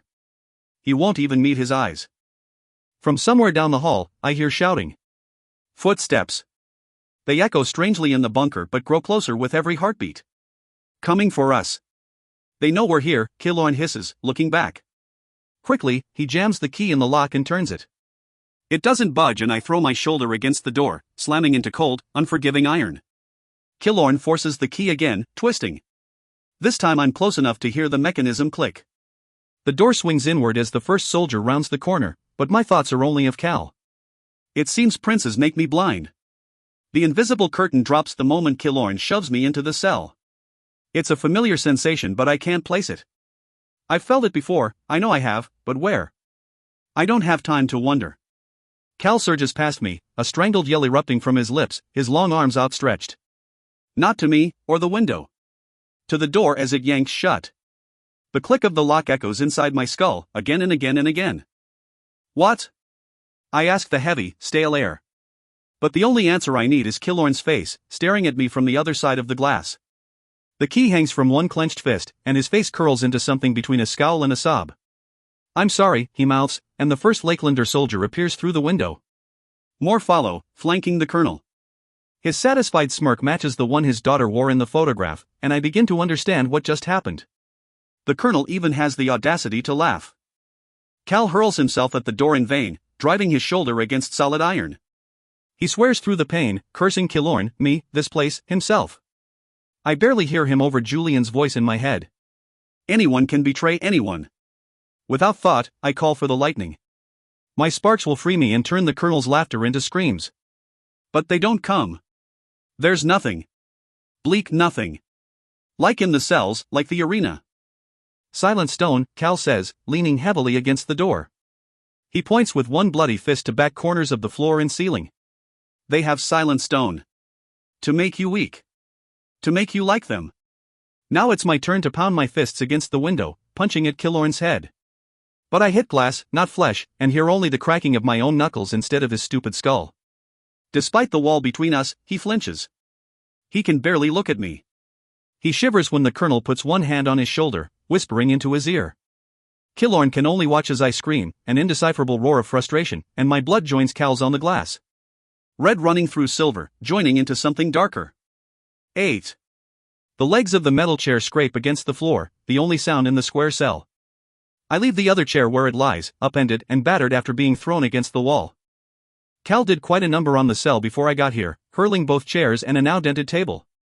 There's a single chink in the wall, just below the window, where the corner of the table hit home. But throwing furniture is no use to me. Instead of wasting my energy, I conserve it and take a seat in the center of the room. Cal paces back and forth before the window, more animal than man. Every inch of him yearns for fire. Killorn is long gone, having left with his new friend the colonel. And I am revealed for exactly what I am, a particularly stupid fish, constantly moving from hook to hook, never learning my lesson. But next to the Hall of the Sun, Archeon, and the Bowl of Bones, this might as well be a vacation, and the colonel is nothing compared to the queen or a line of executioners. You should sit, I tell Cal, finally growing tired of his vengeful intensity. Unless you plan on wearing your way through the floor? He scowls, annoyed, but stops moving all the same. Instead of pulling up a chair, he leans against the wall in a childish act of defiance. I'm starting to think you like prisons, he says, idly knocking his knuckles against the wall. And that you have the worst taste in men. That stings more than I'd like it to. Yes, I cared for Maven, cared for him far more than I want to admit, and Killorn is my closest friend. They are betrayers both. You're not too good at choosing friends either, I fire back, but it glances off him harmlessly. And I don't have the words jumble, coming out wrong and stilted, any taste in men. This has nothing to do with that. Nothing. He chuckles, almost amused. Who were the last two people to lock us in a cell? When I don't reply, shamed, he presses on. Admit it, you've got a hard time keeping your heart and your head separated. I stand so fast the chair falls backward, clanging against the floor. Don't act like you didn't love Maven. Like you didn't let your heart make decisions where he was concerned. He is my brother. Of course I was blind to him. Of course I didn't think he would kill our father. His voice breaks at the memory, letting me glimpse the ragged and broken child beneath the facade of a warrior. I made mistakes because of him. And, he adds quietly, I made mistakes because of you. So did I. The worst was when I put my hand in his, letting him pull me from my bedroom into a dance and a downward spiral. I let the guard kill innocents for Cal, to keep him from going to war. To keep him close to me. My selfishness had a horrible cost. We can't do that anymore. Make mistakes for each other, I whisper, skirting around what I really mean. What I've been trying to tell myself for days now. Cal is not a path I should choose or want. Cal is simply a weapon, something for me to use or something for others to use against me. I must prepare for both. After a long moment, he nods. I get the feeling he sees me in the same way. The damp of the barracks sets in, joining the cold still deep in my bones. Normally I would shiver, but I'm getting used to this feeling. I suppose I should get used to being alone too. Not in the world, but in here. In my heart. Part of me wants to laugh at our predicament. Again, I am side by side with Cal in a cell, waiting for whatever fate has in store for us. But this time, my fear is tempered by anger. It won't be Maven coming to gloat, but the Colonel, and for that I'm terribly thankful. Maven's taunts are not ones I ever want to suffer again. Even the thought of him hurts. The bowl of bones was dark, empty, a deeper prison than this. Maven stood out sharply, his skin pale, eyes bright, his hands reaching for mine. In the poisoned memory, they flicker between soft fingers and ragged claws. Both want to make me bleed. I told you to hide your heart once. You should have listened. They were his last words to me, before he sentenced us to execution. I wish it hadn't been such good advice. Slowly, I exhale, hoping to expel the memories with my breath. It doesn't work. So what do we do about this, General Calor? I ask, gesturing to the four walls holding us prisoner. Now I can see the slight outlines in the corners, the square blocks a bit darker than the rest, fixed right into the panels of the walls. After a long moment, Cal pulls out a thoughts just as painful as mine. Glad for the distraction, he rights the other chair swiftly, pushing it against a corner. He steps up, almost banging his head on the ceiling, and runs a hand over the silent stone. It's more dangerous to us than anything on this island, more damaging than any weapon. By my colors, how did they get this? He mutters, his fingers trying to find an edge. But the stone lies flush, perfectly embedded. With a sigh, he jumps back down and faces the observation window. Our best chance is breaking the glass. There's no getting around these in here. It's weaker, though, I say, staring at the silent stone. It stares right back. In the bowl of bones, I felt like I was suffocating. This is nowhere near that bad. Cal shrugs. Not as many blocks here. But still enough. Stolen? They have to be. There's only so much silent stone and only the government can use it, for obvious reasons. That's true, in Norda. He tilts his head, perplexed. You think these came from somewhere else? There are smuggled shipments coming in from all over. Piedmont, the Lakelands, other places too. And haven't you seen any soldiers down here? Their uniforms? He shakes his head. No. Not since that red-eyed bastard marched me in yesterday. They call him the Colonel, and he's Farley's father. I'd feel sorry for her, but my family's infinitely worse. I scoff, half amused. They're Lakelanders, Cal of Farley, and the Colonel, and all his soldiers. Which means there's more where they came from. Confusion clouds his face. That can't be. I've seen the battle lines myself, there's no way through. He looks at his hands, idly drawing a map in midair. It makes no sense to me, but he knows it intimately. The lakes are blockaded on both shores, the choke is out of the question completely. Moving goods and stores is one thing, but not people, not in this magnitude. They'd have to have wings to get across. My breath rushes inward, as fast as my realization. The concrete yard, the immense hangar at the end of the base, the wide road leading to nowhere. Not a road. A runway. I think they do. To my surprise, a wide, genuine grin breaks across Cal's face. He turns to the window, peering out at the empty passage. Their manners leave a lot to be desired, but the Scarlet Guard are going to cause my brother a lot of headaches. And then I'm smiling too. If this is how the Colonel treats his so-called allies, I'd love to see what he does to his enemies. Dinner time comes and goes, marked only by a grizzled old Lakelander carrying a tray of food. He motions for both of us to step back and face the far wall, so we can slide the tray through a slit in the door. Neither of us responds, stubbornly standing our ground by the window. After a long standoff, he marches away, eating our dinner with a grin. It doesn't bother me in the slightest. I grew up hungry. I can handle a few hours without a meal. Cal, on the other hand, pales when the food saunters off, his eyes following the plate of gray fish. If you wanted to eat, you should have told me, I grumble, taking my seat again. You're no use if you're starving. That's what they're supposed to think, he replies, a bit of a glint in his eye. I figure I'll feign after breakfast tomorrow, and see how well their medics take a punch, but it's a shaky plan at best, and I wrinkle my nose in distaste. Do you have a better idea? No, I say, sullen. That's what I thought. Poof. The silent stone has a strange effect on both of us. In taking away what we rely on most, our abilities, the cell forces us to become someone else. For Cal, that means being smarter, more calculating. He can't lean on infernos, so he turns to his mind instead. Although, judging by the fainting idea, he's not the sharpest blade in the armory. The change in me is not so evident. After all, I lived 17 years in silence, not knowing what power lingered within me. Now I'm remembering that girl again, the heartless, selfish girl who would do anything to save her own skin. If the Lakelander returns with another tray, he better be ready to feel my hands around his throat and, if we manage to get out of this cell, my lightning in his bones. Julian's alive. I don't know where the words come from, but suddenly they're hanging in the air, fragile as snowflakes. Cal's head jerks up, his eyes suddenly bright. The prospect of his uncle still breathing cheers him almost as much as freedom. Who told you that? The Colonel. Now it's Cal's turn to humph. I think I believe him. That earns a disparaging glare, but I press on. The Colonel thinks Julian was part of Maven's trap, another silver to betray me. It's why he doesn't believe in the list. Cal nods, his eyes far away. The ones like you. Farley calls them us new bloods. Well, he sighs, the only thing they'll be called is dead if you don't get out of here soon. Maven will hunt them all. Blunt but true. For revenge?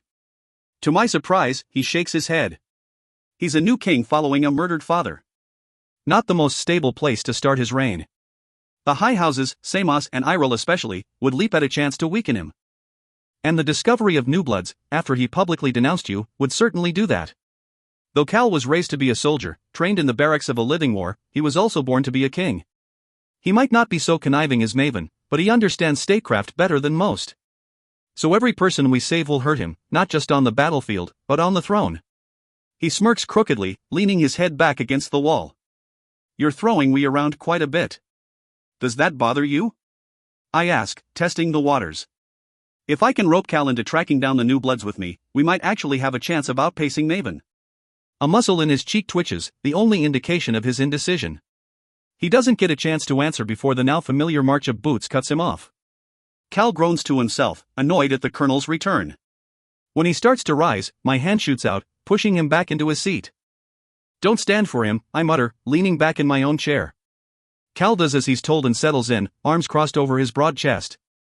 Now instead of beating against the window and tossing tables at the walls, he looks stoic, serene, a boulder of flesh waiting to crush whoever comes too close.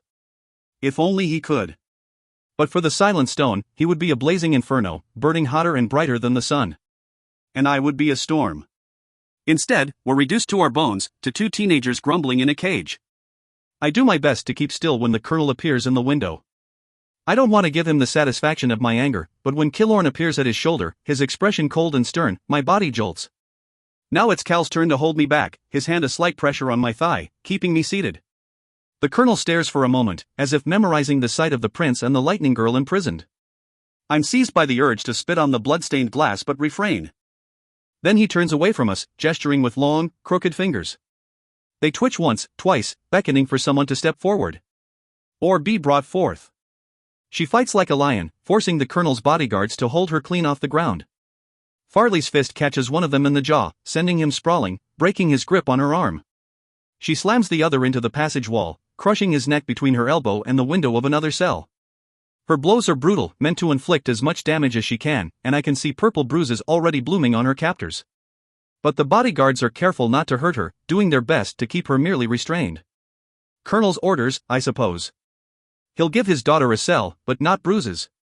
To my dismay, Killorn doesn't stand idle. When the guards get her up against a wall, each one bracing a shoulder and leg, the colonel gestures to the fish boy. With shaking hands, he pulls out a dull gray box. Syringes gleam within. I can't hear her voice through the glass, but it's easy to read her lips. No. Don't. Killorn, stop it. The window is suddenly cold and smooth beneath my hand. I beat against it, trying to catch his attention. Killorn. But he squares his shoulders, turning his back so I can't see his face. The colonel does the opposite, staring at me instead of the syringe plunging into his daughter's neck. Something strange flickers deep in his good-eyed regret, maybe? No, this is not a man with doubts. He'll do whatever he must, to whoever he must. Killorn pulls back after doing the deed, the empty syringe sharp in his hand. He waits, watching Farley thrash against her captors. But her movements slow and her eyelids droop as the drugs take hold. Finally she sags against the Lakelander guards, unconscious, and they drag her to the cell across from mine. They laid her down before locking the door, shutting her in just like Cal, just like me. When her door clangs shut, the lock in mine clicks open. Redecorating? The colonel says with a sniff, eyeing the dented table as he enters. Killorn follows, tucking the box of syringes back into his coat, in warning. For you, if you step out of line. He avoids my stare, busying himself with the box while the door locks behind them, leaving the two guards to man the passage on the other side. Cal glares from his seat, his expression murderous. I don't doubt he's thinking about all the ways he could kill the colonel, and which would hurt the most. The colonel knows that too, and draws a short but lethal pistol from its holster. It idles in his hand, a coiled snake waiting to strike. Please sit, Miss Barrow, he says, gesturing with the gun. Obeying his command feels like surrender, but I have no other choice. I take my seat, letting Killorn and the colonel stand over us. If not for the gun and the guards in the hall, watching closely, we might have a chance. The colonel is tall, but older, and Cal's hands would fit nicely around his throat. I would have to take Killorn myself, relying on my knowledge of his still healing wounds to bring the traitor down. But once we bested them, the door would still be locked, the guards still watching. Our fight would accomplish nothing at all. The colonel smirks, as if reading my thoughts. Best stay in your chair. You need a gun to keep two children in line? I scoff back at him, angling my chin at the pistol in his hand.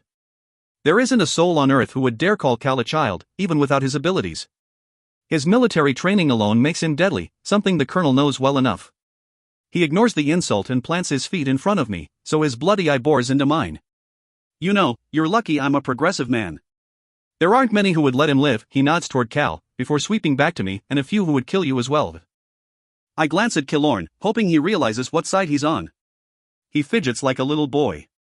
If we were children again, still the same size, I would punch him squarely in the stomach. You're not keeping me around for the pleasure of my company, Cal says, cutting right through the colonel's dramatics. So what are you going to trade me for? The colonel's reaction is the only confirmation I need. His jaw clenches, tightening in anger. He wanted to say the words himself, but Cal's taken the wind out of his sails. Trade, I murmur, though it comes out more like a hiss. You're going to trade away one of the best weapons you've got? How stupid are you? Not stupid enough to think he'll fight for us, the colonel replies. No, I leave that foolish hope to you, lightning girl. Don't rise to the bait. It's what he wants. Still, it takes everything in me to stare straight ahead, and keep my eyes from Cal. Truthfully, I don't know where his loyalties lie, or who he fights for. I only know who he'll fight against, Maven. Some would think that puts us on the same side. But I know better. Life and war are not so simple as that. Very well, Colonel Farley. He flinches when I use his last name. His head turns slightly, resisting the urge to look back at his daughter unconscious in her cell. There's pain there, I note, filing it away for later use. But the colonel responds to my jab in kind. The king has put forth a bargain, he says, his words pressing like a knife on the verge of drawing blood. In exchange for the exiled prince, King Maven has agreed to reinstate the traditional age of conscription. Back to 18, instead of 15 years old. He lowers his eyes, his voice dropping with them. For a brief, splintering moment, I catch a glimpse of the father beneath the brutal exterior. His mind wanders to the children sent to die. It's a good deal. Too good, I say quickly, my tone hard and strong enough to hide the fear beneath. Maven will never honor such a trade. Never. To my left, Cal exhales slowly. He draws his hands together, fingers steepled, displaying the many cuts and bruises he's earned over the last few days. They twitch in succession, one after the other. A distraction from whatever truth he's trying to avoid. But you have no choice, Cal says, his hands finally still. Turning down the deal dooms them all. The colonel nods. Indeed. Take heart, Tiberius. Your death will save thousands of innocent children. They are the only reason you're still breathing. Thousands. Certainly they're worth, Cal, certainly. But deep in my heart, in the twisted, cold part of myself I'm starting to know all too well, something disagrees. Cal is a fighter, a leader, a killer, a hunter. And you need him. In more ways than one. Something glitters in Cal's eye. If not for the silent stone, I know his hands would shudder with flame. He leans forward slightly, lips pulling back against his even, white teeth. It's so aggressive and animalistic I expect to see fangs. I am your rightful king, silverborn for centuries, he replies, seething. The only reason you're still breathing is because I can't burn the oxygen from this room. I've never heard such a threat from Cal, so visceral it cuts my insides. And the colonel, usually calm and stoic, feels it as well. He pulls back too quickly, almost stumbling into Killorn. Like Farley, he's embarrassed by his fear. For a moment, his complexion matches his bloody eye, making him look like a tomato with limbs. But the colonel is made of sterner stuff, and chases away his fear in a single, collected moment. He smooths back his white blonde hair, pressing it flat to his skull, and holsters his gun with a satisfied sigh. Your boat leaves tonight, Your Royal Highness, he says with a crack of his neck. I advise you to say goodbye to Miss Barrow. I doubt you'll see her ever again, but... My hand closes around the seat of my chair, digging into the cold, rough metal. If only my name was Evangeline Samos. Then I would wrap this chair around the colonel's throat until he tasted iron and saw blood in both eyes. What about Mare? Even now, on the heels of his own death sentence, how is Cal stupid enough to worry about me? She'll be watched, Killorn butts in, speaking for the first time since he entered my cage. His voice quivers, as it should. The coward has everything to be afraid of, including me. Guarded. But not hurt. Distaste flickers across the colonel's face. I suppose he wants me dead too. Who could overrule him? I don't know. Farley's mysterious command, perhaps, whoever they are. Is that what you'll do to people like me? I spit, feeling myself rise from my seat. The new bloods? Are you going to bring Shade down here next and put him in a cage like some sort of pet? Until we learn to obey? That depends on him, the colonel replies evenly, each word a cold kick in the gut. He's been a good soldier. So far. Just like your friend here, he adds, putting one flat hand on Killorn's shoulder. He reeks of fatherly pride, something Killorn's been without. After so long an orphan, even a father as horrible as the colonel must feel good. Without him, I would have never had the excuse, or the opportunity, to lock you up. I can only glare at Killorn, hoping my gaze hurts him as much as he's hurt me. How proud you must be. Not yet, the fish boy replies. If not for our years in the stilts, our many hours thieving and slinking like alley rats, I would have never seen it. But Killorn is easy to read, for me at least. When he angles his body, simultaneously arching his back and shrugging his hips, it looks natural. But there's nothing natural about what he's trying to do. The bottom of his jacket sags, outlining the box holding the syringes. It slips dangerously, sliding between the fabric and stomach, faster and faster. Oh, he chokes out, jumping from the colonel's grasp when the box springs free. It bursts open in midair, spitting needles as it falls. They hit the floor, shattering and spilling fluid across our toes. Most would think them all broken, but my quick eyes notice one syringe still intact, half hidden by Killorn's curling fist. Damn it, boy, the colonel says, stooping without a thought. He reaches for the box, hoping to salvage something, but gets a needle in the neck for his trouble. The surprise of it gives Killorn the second he needs to squeeze, emptying the syringe into the colonel's veins. Like Farley, he fights, cracking Killorn across the face. He goes flying, colliding with the far wall. Before the colonel can take another step, Cal explodes out of his chair and slams him against the observation window. The Lakelander soldiers look on helplessly from the other side of the glass, their guns ready but useless. After all, they can't open the door. They can't risk letting the monsters out of their cage. The combination of the drugs and Cal's dead weight knocks the colonel out cold. He slides down the window, knees buckling beneath him, and slumps into a very undignified pile. With his eyes closed, he looks much less threatening. Normal, even. Ow sounds from the wall where Killorn stands, massaging his cheek. Drugged or not, the colonel packs a mean punch. A bruise has already begun to form. Without thought, I take quick steps toward him. It's nothing, Mare, don't worry. But I'm not coming to comfort him. My fist collides with the opposite cheek, knuckles knocking against bone. He howls, moving with the momentum of my punch, almost losing his balance altogether. Ignoring the pain in my fist, I brush my hands together. Now you match. And then I embrace him, arms closing around his middle. He flinches, expecting more pain, but soon relaxes against my touch. They were going to catch you down here either way. Figured I'd do more good if I wasn't in the cell next to you. He heaves a sigh. I told you to trust me. Why didn't you believe it? For that, I have no answer. At the observation window, Cal sighs aloud, drawing the attention back to the task at hand. I can't fault your bravery, but does this plan go much further than singing this sack of scum a lullaby? He toes the colonel's body with a foot while jabbing a thumb at the window, indicating the guards still watching us. Just 'cause I can't read doesn't mean I'm stupid, Killorn says, a bit of an edge to his voice. Watch the window. Should be any second. 10 seconds to be exact. We stare for exactly 10 seconds before a familiar form appears, blinking into existence. Shade, looking much better than the brother I saw in the infirmary just this morning. He stands on his own 2 feet, with a brace on his injured leg and nothing more than bandages around his shoulder. He wields a crutch like a club, bashing both the guards before they get a chance to realize what's going on. They drop to the floor like sacks of hammers, stupid looks on their faces. The lock of the cell opens with a joyous echo, and Cal is at the door in a heartbeat, wrenching it open. He steps out into the air of the passage, breathing deep. I can't follow him fast enough and sigh aloud when the weight of silent stone drops away. With a grin, I pull sparks to my fingers, watching them crackle and vein across my skin.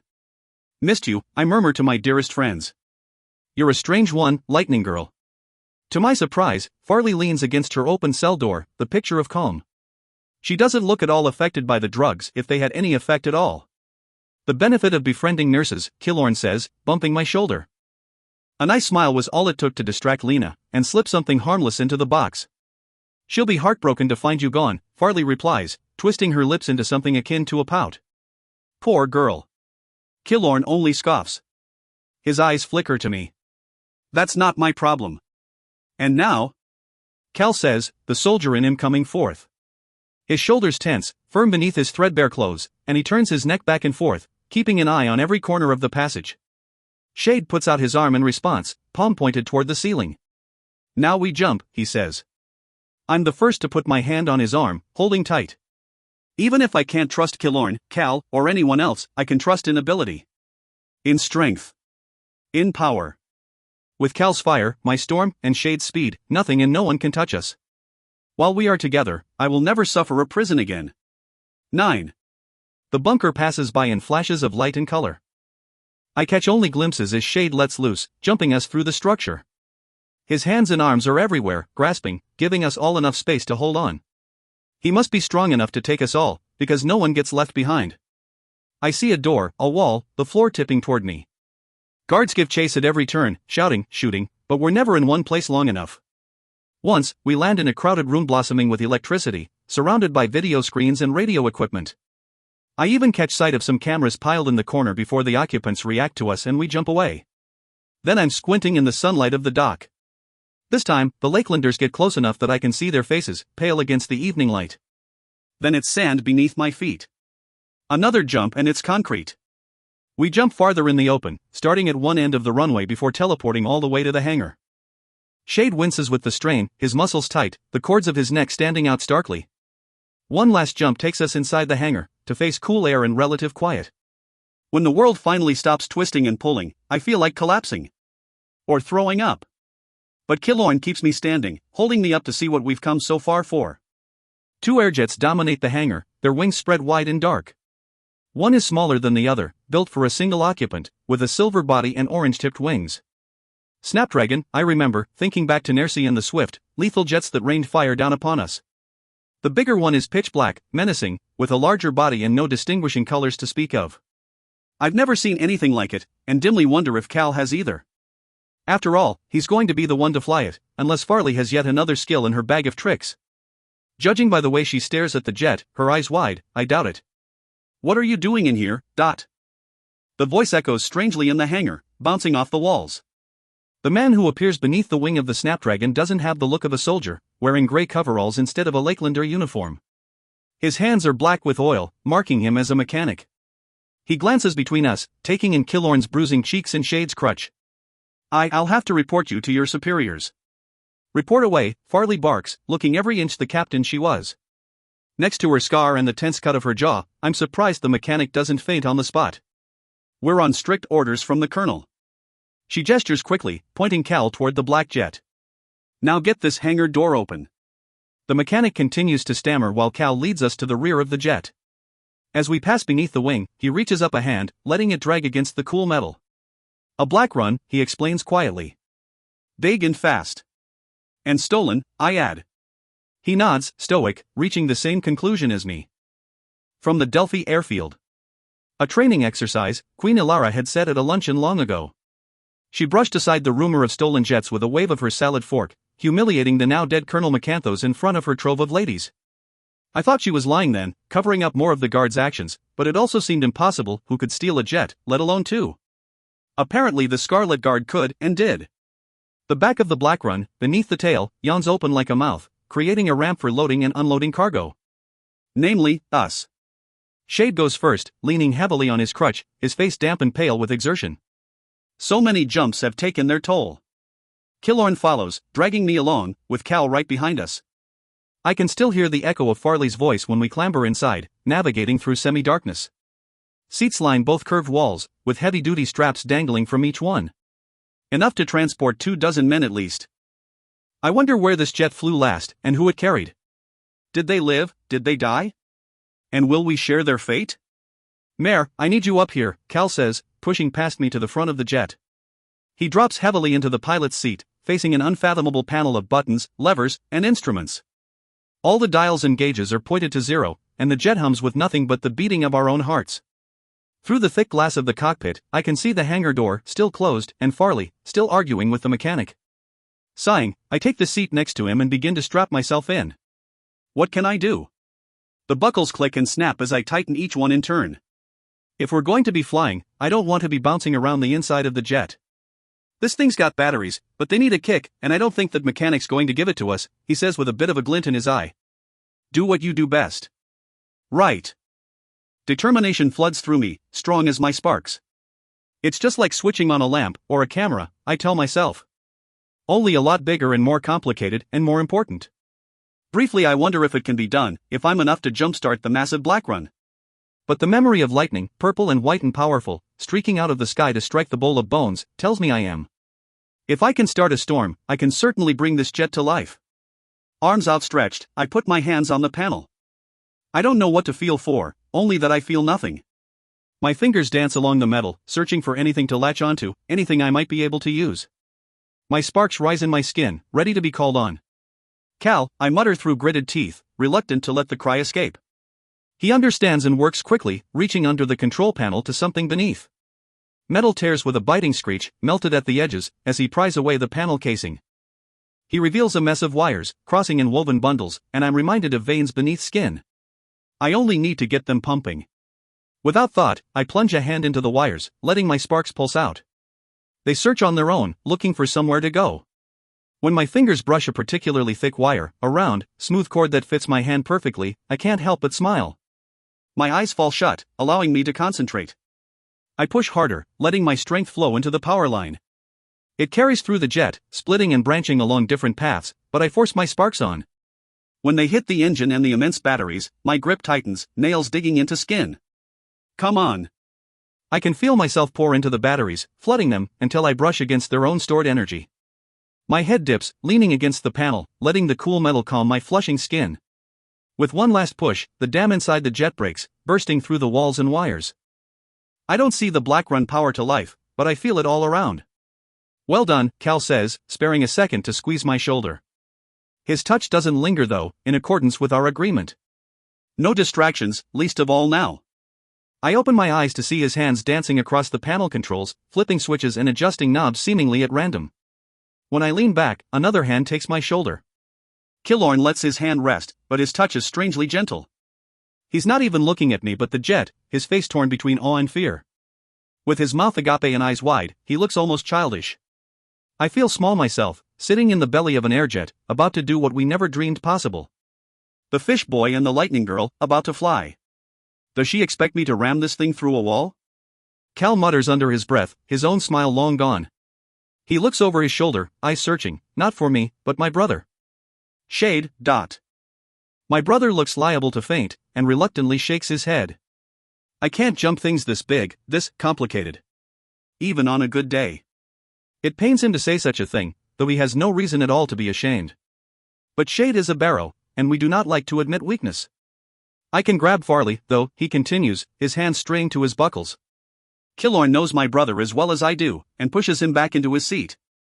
You're no use dead, Barrow, he says, forcing a crooked grin. I'll get that door open. Don't bother, I spit out, my eyes fixed outside the cockpit.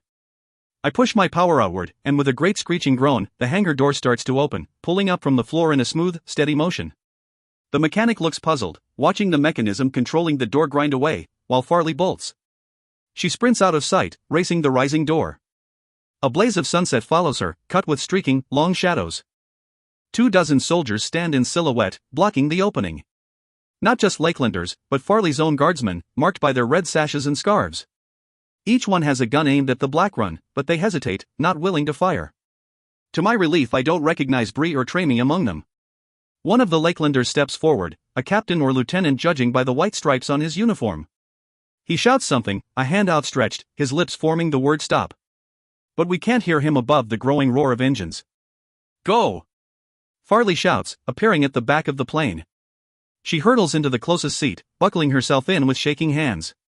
Cal doesn't need to be told twice. His hands work double time, twisting and pressing, as if this is second nature. But I hear him muttering under his breath, like a prayer, reminding himself of what to do. The black run lurches forward, wheels rolling, while the rear ramp rises into place, sealing the interior of the craft with a satisfying pneumatic hiss. No going back now. All right, let's get this thing moving, Cal says, settling back into his pilot's chair with an almost excited twist. Without warning, he grabs a lever on the panel, pushing it forward, and the jet obeys. It rolls ahead, on a collision course with the line of soldiers. I grit my teeth, expecting a brutal scene, but they're already running, fleeing the black run and her vengeful pilot. We tear from the hangar, gaining speed with every passing second, to find the runway in chaos. Transports roar past the barracks, heading for us, while a troop of soldiers fires boldly from the roof of the hangar. The bullets ping into the metal hull, but never puncture it. The black run is made of stronger stuff and pushes on, turning a hard right that rattles us in our seats. Killorn gets the brunt of it, not having fastened his safety belts properly. His head bangs against the curved wall and he curses, cradling his bruised cheeks. You sure you can fly this thing? He growls, directing all his anger at Cal. With a sneer, Cal pushes further, urging the jet to its top speed. Out the window, I see the transports falling away, unable to keep pace. But ahead, the runway, a bland gray road, is steadily coming to an end. Soft green hills and stunted trees have never looked so menacing. Cal, I breathe, hoping he hears me over the scream of engines. Cal. Behind me, Killorn fumbles with his belt, but his fingers are shaking too badly to be of any use. Barrow, you got one last jump in you? He shouts, glancing at my brother. Shade doesn't seem to hear him. His eyes stare forward, his face pale with fear. The hills are closing in, seconds away now. I picture the jet driving over them, steady for a moment, before tipping end over end to explode in a fiery wreck. Cal would survive that, at least. But Cal won't let us die. Not today. He leans hard on another lever, the veins in his fist standing out sharply. Then the hills fall away, like a cloth pulled off a table. It's not the island I see anymore but the deep blue autumn sky. My breath disappears with the land, stolen away by the sensation of rising through the air. The pressure pushes me back into my seat and does something almost painful to my ears, popping them. Behind me, Killorn stifles a yelp and Shade curses under his breath. Farley doesn't react at all. She's frozen, her eyes wide in shock. I've experienced many strange things these last few months, but nothing compares to flying. It's a jarring contrast, feeling the immense thrust of the plane as it ascends, every tick of the engines throwing us skyward, while my own body is so powerless, so passive, so dependent on the craft around me. It's worse than Cal's speeding cycle, but also better. Biting my lip, I make sure not to shut my eyes. We climb and climb, listening to nothing but roaring engines and our own pounding hearts. Wisps of cloud flit by, breaking across the cockpit like white curtains. I can't stop myself from leaning forward, almost pressing my nose to the glass to get a good look outside. The island wheels below, a drab green against the iron blue sea, growing smaller by the second, until I can't distinguish the runway or the barracks. When the jet levels out, reaching whatever height Cal decides on, he turns in his seat. The smug look on his face would make Maven proud. "Well," he says, staring at Killorn. "Can I fly this thing?" A grumbled yes is all he gets, but that's enough for Cal.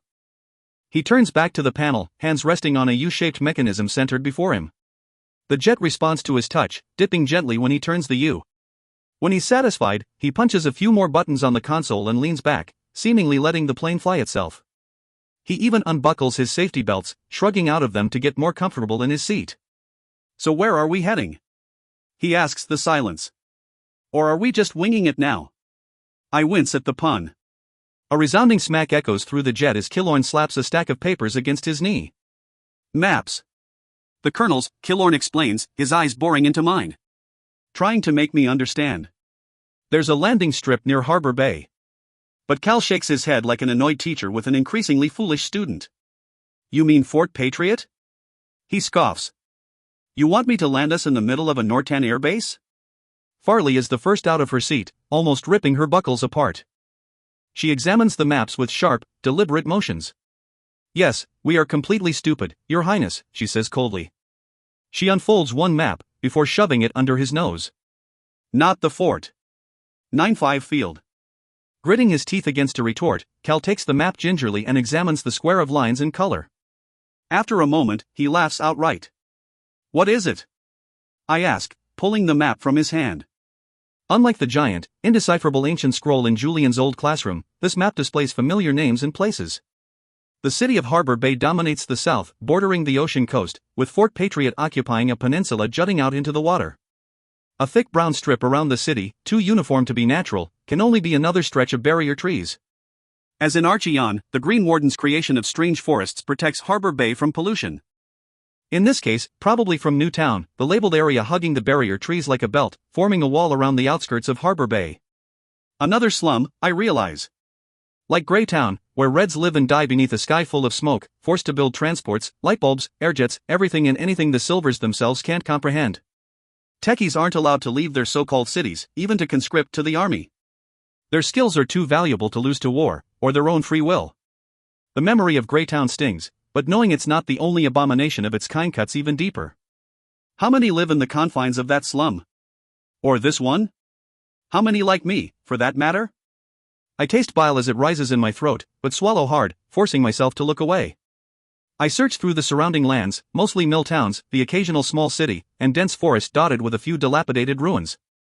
But 9-5 field doesn't seem to be anywhere on the map. A secret probably, like anything to do with the Scarlet Guard. Cal notes my confusion and allows himself one last chuckle. "Your friend wants me to land a black run on a damn ruin," he finally says, tapping the map lightly. His finger lands on a dotted line, the symbol for one of the ancient, massive roads of long ago. I saw one once, when Shade and I got lost in the woods near the stilts. It was cracked by the ice of 1,000 winters and bleached white by centuries of sun, looking more like craggy rocks than an old thoroughfare. A few trees grew straight through it, forcing their way up through asphalt. The thought of landing an airjet on one turns my stomach. "That's impossible," I stammer, imagining all the ways we could crash and die attempting to touch down on the old road. Cal nods in agreement, quickly taking the map from my hands. He spreads it wide, his fingers dancing along the different cities and rivers as he searches.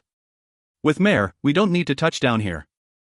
We can take our time, refuel the batteries whenever we need, and fly as long as we want, as far as we want. Then, with a shrug, or until the batteries stop holding a charge." Another bolt of panic streaks through me. "And how long might that be?" He responds with a crooked grin. "Black runs went into use 2 years ago. At worst, this girl's got another 2 on her cells." "Don't scare me like that," I grumble. 2 years, I think. We could circle the world in that time. Sea Prairie, Tyraxes, Montfort, Siren, lands that are only names on a map. We could see them all. But that is a dream. I have a mission of my own, new bloods to protect, and a kingly score to settle. So then, where do we start? Farley asks. We let the list decide. You have it, don't you? I try my best not to sound afraid. If Julian's book of names was left back in tuck, then this little jaunt will be over before it's even begun. Because I'm not going 1 inch farther without it. Killorn responds instead, pulling the familiar notebook from inside his shirt. He tosses it my way, and I catch it deftly. It feels warm in my hands, still holding on to his heat. Lifted it from the colonel, he says, trying his best to sound casual. But pride bleeds through, small as it may be. His quarters? I wonder, remembering the austere bunker beneath the ocean. But Killorn shakes his head. He's smarter than that. Kept it locked up in the barracks armory, with the key on his necklace. And you? With a satisfied smirk, he pulls on his collar, revealing the gold chain at his neck. I might not be as good a pickpocket as you, but... Farley nods along. We were planning on stealing it eventually, but when they locked you up, we had to improvise. And quickly. Oh. So this is what my few hours in a cell paid for. You can trust me, Killorn said before he tricked me into a cage. Now I realize he did it for the list, for the new bloods, and for me. Well done, I whisper. Killorn pretends to shrug it off, but his grin gives away how pleased he truly is. Yes, well, I'll take that now if you don't mind, Farley says, her voice gentler than I've ever heard it. She doesn't wait for Killorn's response and reaches out to grab the chain in a quick, even motion. The gold glints in her hand but quickly disappears, tucked in a pocket. Her mouth twitches a little, the only indication of how affected she is by her father's necklace. No, it's not his. Not truly. The photograph in the colonel's quarters is proof of that.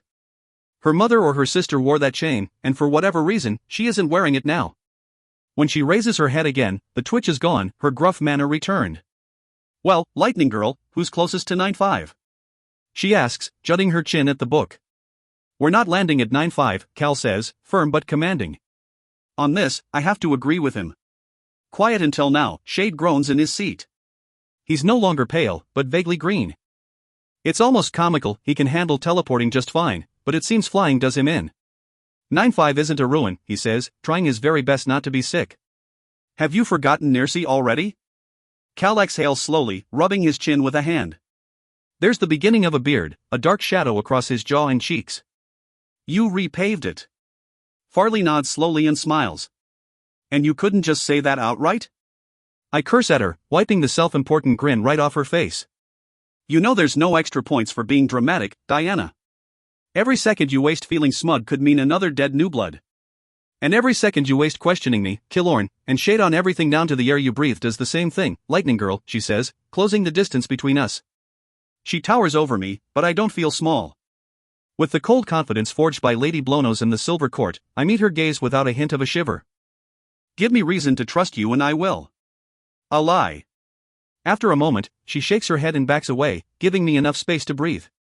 9-5 was a ruin, she explains. And to anyone curious enough to visit, it just looks like a stretch of abandoned road.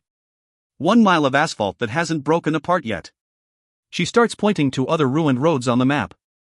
It's not the only one. A varied network webs the map, always hidden in the ancient ruins, but close to the smaller towns and villages. Protection, she calls them, because security is minimal, and the Reds of the countryside are more inclined to look the other way.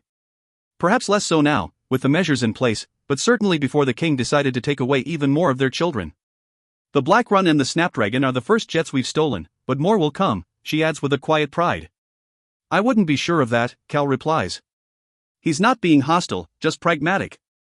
After they were taken from Delphi, it'll be even harder to get into a base, let alone a cockpit. Again, Farley smiles, completely convinced of her own hard-won secrets. In Norta, yes. But the airfields of Piedmont are woefully underguarded. Piedmont? Cal and I breathe in surprised unison. The allied nation to the south is far away, farther even than the Lakelands. It should be well beyond the reach of Scarlet Guard operatives. Smuggling from that region is easy to believe, I've seen the crates with my own eyes, but outright infiltration? It seems impossible. Farley doesn't seem to think so. The Piedmont princes are utterly convinced that the Scarlet Guard is a Nortan problem. Fortunately for us, they're incorrect. This snake has many heads. I bite my lip to keep back a gasp and maintain what little remains of my mask. The Lakelands, Norta, and now Piedmont? I'm torn between wonder and fear of an organization large enough and patient enough to infiltrate, not one, but 3 sovereign nations ruled by silver kings and princes. This is not the simple, ragtag bunch of true believers I imagined. This is a machine, large and well-oiled, in motion for longer than anyone thought possible. What have I fallen into? To keep my thoughts from welling up in my eyes, I flip open the book of names. Julian's study of artifacts, peppered with the name and location of every new blood in Norta, calms me. If I can recruit them, train them, and show the colonel that we are not silver, we are not to be feared, then we might have a chance at changing the world. And Maven won't have the chance to kill anyone else in my name. I won't carry the weight of any more gravestones. Cal leans in next to me, but his eyes are not on the pages. Instead, he watches my hands, my fingers, as they sweep through the list. His knee brushes my own, hot even through his ragged pants. And though he says nothing, I understand his meaning. Like me, he knows there's always more than meets the eye, more than we can even begin to comprehend. Be on your guard, his touch says. With a nudge, I reply. I know. Corinth, I say aloud, stopping my finger short. How close is Corinth to the 9-5 landing strip? Farley doesn't bother to look for the village on the map. She doesn't need to. Close enough. What's in Corinth, Mare? Killorn asks, sidling up to my shoulder. He's careful to keep his distance from Cal, putting me between them like a wall. The words feel heavy. My actions could free this man. Or doom him. His name is Nix Marston. 10. The Black Run was the colonel's own jet, used to skip between Norta and the Lakelands as quickly as possible. It's more than a transport for us. It's a treasure trove, still loaded with weapons, medical supplies, even food rations from its last flight. Farley and Killorn sort the stores into piles, dividing guns from bandages, while Shade changes the dressings on his shoulder. His leg stretches out oddly, unable to bend in the brace, but he doesn't show any signs of pain. Despite his smaller size, he was always the toughest one in the family, second only to Dad white-knuckling through his constant agony. My breath suddenly feels ragged, stinging the walls in my throat, stabbing in my lungs. Dad, Mom, Giza, the boys. In the whirlwind of my escape, I've forgotten about them entirely. Just like before, when I first became Marina, when King Tiberius and Queen Ilara took away my rags and gave me silk. It took me hours to remember my parents at home, waiting for a daughter who would not return. And now I've left them waiting again. They might be in danger for what I've done, subject to the colonel's wrath. I drop my head into my hands, cursing. How could I forget them? I only just got them back. How could I leave them like this? Mare? Cal mutters under his breath, trying not to draw attention to me. The others don't need to see me curling in, punishing myself with every little breath. You're selfish, Mare Barrow. A selfish, stupid little girl. The low hum of engines, once a slow, steady comfort, becomes a hard weight. It beats against me like waves on the tuck beach, unending, engulfing, drowning. For a moment, I want to let it consume me. Then I will feel nothing but the lightning. No pain, no memory, just power. A hand at the back of my head takes a bit of the edge off, pushing warmth into my skin to meet the cold. The thumb draws slow, even circles, finding a pressure point I didn't know existed. It helps a little. You have to calm down, Cal continues, his voice much closer this time. I glance out the corner of my eye to see him leaning down next to me, his lips almost brushing my ear. Jets are a little sensitive to lightning storms. Right. The word is so hard to say. Okay. His hand doesn't move, staying with me. In through the nose, out through the mouth, he coaches, his voice low and calming as if he's talking to a spooked animal. I guess he's not entirely wrong. I feel like a child, but I take the advice anyway. With every breath, I let another thought go, each one harsher than the last. You forgot them. In. You killed people. Out. You let others die. In. You are alone. Out. The last one isn't true. Cal is proof of that, as are Killorn, Shade, and Farley. But I can't shake the feeling that, while they stand with me, there's no one beside me. Even with an army at my back, I am still alone. Maybe the New Bloods will change that. Maybe not. Either way, I have to find out. Slowly, I sit back up, and Cal's hand follows. He draws away after a long moment, when he's sure I don't need him anymore. My neck feels suddenly cold without his warmth, but I have too much pride to let him know that. So I turn my gaze outward, focusing on the clouds blurring past, the sinking sun, and the ocean beneath. White-capped waves angle against a long chain of islands, each one connected by alternating strips of sand, marsh, or a dilapidated bridge. A few fishing villages and light towers dot the archipelago, seemingly harmless, but my fists clench at the sight of them. There could be a watch atop one of them. We could be seen. The largest of the islands has a harbor filled with boats, maybe judging by their size and the silver-blue stripes decorating their hulls. I assume you know what you're doing? I ask Cal, my eyes still on the islands. Who knows how many silvers are down there, searching for us? And the harbor, crowded with ships, could hide any number of things. Or people. Like Maven. But Cal doesn't seem concerned with any of that. Again, he scratches his growing stubble, fingers rasping over rough skin. Those are the Barn Islands, and nothing to worry about. Fort Patriot, on the other hand, he says, pointing vaguely northwest. I can just make out the shore of the mainland, hazy in the golden light. I'm going to stay out of their sensor range as long as I can. And when you can't? Killorn is suddenly standing over us, leaning on the back of my chair. His eyes dart back and forth, alternating between Cal and the islands below. You think you can outfly them? Cal's face is calm, confident. I know I can. I have to hide my smile behind a sleeve, knowing it will only incense Killorn. Though I've never flown with Cal before today, I have seen him in action on a cycle. And if he's half as good at flying jets as he is at driving that two-wheel death machine, then we're in very capable hands. But I won't have to, he continues, satisfied with Killorn's silence. Every jet has a call sign, to let the forts know exactly which bird's going where.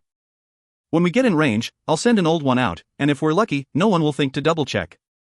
Sounds like a gamble, Killorn grumbles, searching for anything to poke holes into Cal's plan, but the fish boy finds himself woefully outmatched. It works, Farley pipes in from her place on the floor. That's how the colonel gets past, if he can't fly between the sensories. I suppose it helps that no one expects rebels to know how to fly, I add, trying to alleviate a bit of Killorn's embarrassment. They're not looking for stolen jets in the air. To my surprise, Cal stiffens sharply. He gets up from his seat in a quick, jarring motion, leaving his chair spinning. Instrument response is sluggish, he mutters in hasty explanation. A lie, poorly made, judging by the dark scowl on his face. Cal? I call, but he doesn't turn around. He doesn't even acknowledge me, and stalks off toward the back of the jet. The others watch him with narrowed eyes, still painfully cautious of him. I can only stare, perplexed. What now? I lead him to his thoughts and go to Shade, still sprawled on the floor. His leg looks better than expected, supported by the well-made brace, but he still needs the curved metal crutch at his side. After all, he did take 2 bullets in Nercy and we have no skin healers to put him back together with a simple touch. Can I get you anything? I ask. Wouldn't say no to some water, he says begrudgingly. And dinner. Happy to be able to do at least something for him, I collect a canteen and 2 sealed packets of provisions from Farley's stores. I expect her to make a fuss about rationing the food, but she barely spares me a glance. She's taken my seat in the cockpit, and stares out the window, enthralled by the world passing beneath. Killorn idles next to her, but never touches Cal's empty chair. He doesn't want to be scolded by the prince, and is careful to keep his hands away from the instrument panel. He reminds me of a child surrounded by splintered glass, wanting to touch but knowing he should not. I almost take a 3rd ration packet, as Cal hasn't eaten since the colonel locked him up, but one glance toward the back of the jet stills my hand. Cal stands alone, fiddling with an open panel, putting on a show of fixing something that isn't broken. He quickly zips himself into one of the uniforms stored away on board, a black and silver flight suit. The tattered clothes of the arena and execution puddle at his feet. He looks more like himself, a prince of fire, a warrior born. If not for the distinctive walls of the Black Run, I would think us back in a palace, dancing around each other like moths around a candle. There's a badge emblazoned over his heart, a black and red emblem flanked by a pair of silver wings. Even from this distance, I recognize the dark points, twisted into the image of flame. The burning crown. That was his father's, his grandfather's, his birthright. Instead, the crown was taken in the worst way, paid for with his father's blood and his brother's soul. And as much as I hated the king, the throne, and all it stood for, I can't help but feel sorry for Cal. He's lost everything, an entire life, even if that life was wrong. Cal feels my gaze and looks up from his busywork, still for a moment. Then his hand strays to the badge, tracing the outline of his stolen kingdom. In one sharp twist that makes me flinch, he rips it from the suit and tosses it away. Rage flickers in his eyes, deep beneath his calm exterior. Though he tries to hide it, his anger always bubbles to the surface, glinting between the cracks in his well-worn mask. I leave him to his fussing, knowing the inner workings of the jet can calm him better than anything I might say. Shade shifts, giving me space next to him, and I plop down without much grace. Silence hangs over us like a dark cloud as we pass the canteen back and forth, sharing a very strange family dinner on the floor of a twice-stolen black run. We did the right thing, didn't we? I whisper, hoping for some kind of absolution. Though he's only a year older than me, I've always relied on Shade's advice. To my relief, he nods. It was only a matter of time before they threw me in with you. The Colonel doesn't know how to handle people like us. We scare him. He's not the only one, I answer glumly, remembering the averted eyes and whispers of everyone I've encountered thus far. Even in the Hall of the Sun, where I was surrounded by impossible abilities, I was still different. And in Tuck, I was the lightning girl. Respected, recognized, and feared. At least the others are normal. Mom and Dad? I nod, wincing at the mention of them. Giza too, and the boys. They're true red, so he won't do anything to them. It sounds like a question. Shade takes a thoughtful bite of his rations, a flaky, dry bar of compacted oats. It leaves crumbs all over him. If they'd helped us, it'd be a different story. But they didn't know anything about our escape, so I wouldn't worry. Leaving the way we did, his breath catches, as does mine, it was better for them. Dad would have helped otherwise, Mom too. At least Bree and Tramy are loyal enough to the cause to escape any suspicion. Not to mention, neither of them is bright enough to pull something like this off. He pauses, thoughtful. I doubt even the Lakelanders would like throwing an old woman, a cripple, and little Giza in a cell. Good, I reply, relieved ever so slightly. Feeling better, I brush the flakes of his ration bar off his shirt. I don't like it when you call them normal, he adds, catching my wrist. His voice is suddenly low. There's nothing wrong with us. We're different, yes, but not wrong. And certainly not better. We are anything but normal, I want to tell him, but Shade's stern words kill the thought. You're right, Shade, I say with a nod, hoping he won't see through my feeble lie. You always are. He laughs and finishes his dinner in a massive bite. Can I get that in writing? He chuckles, releasing his grip on me. His smile is so familiar I begin to ache. I feign a smile, for his benefit, but Cal's heavy steps quickly wipe it away.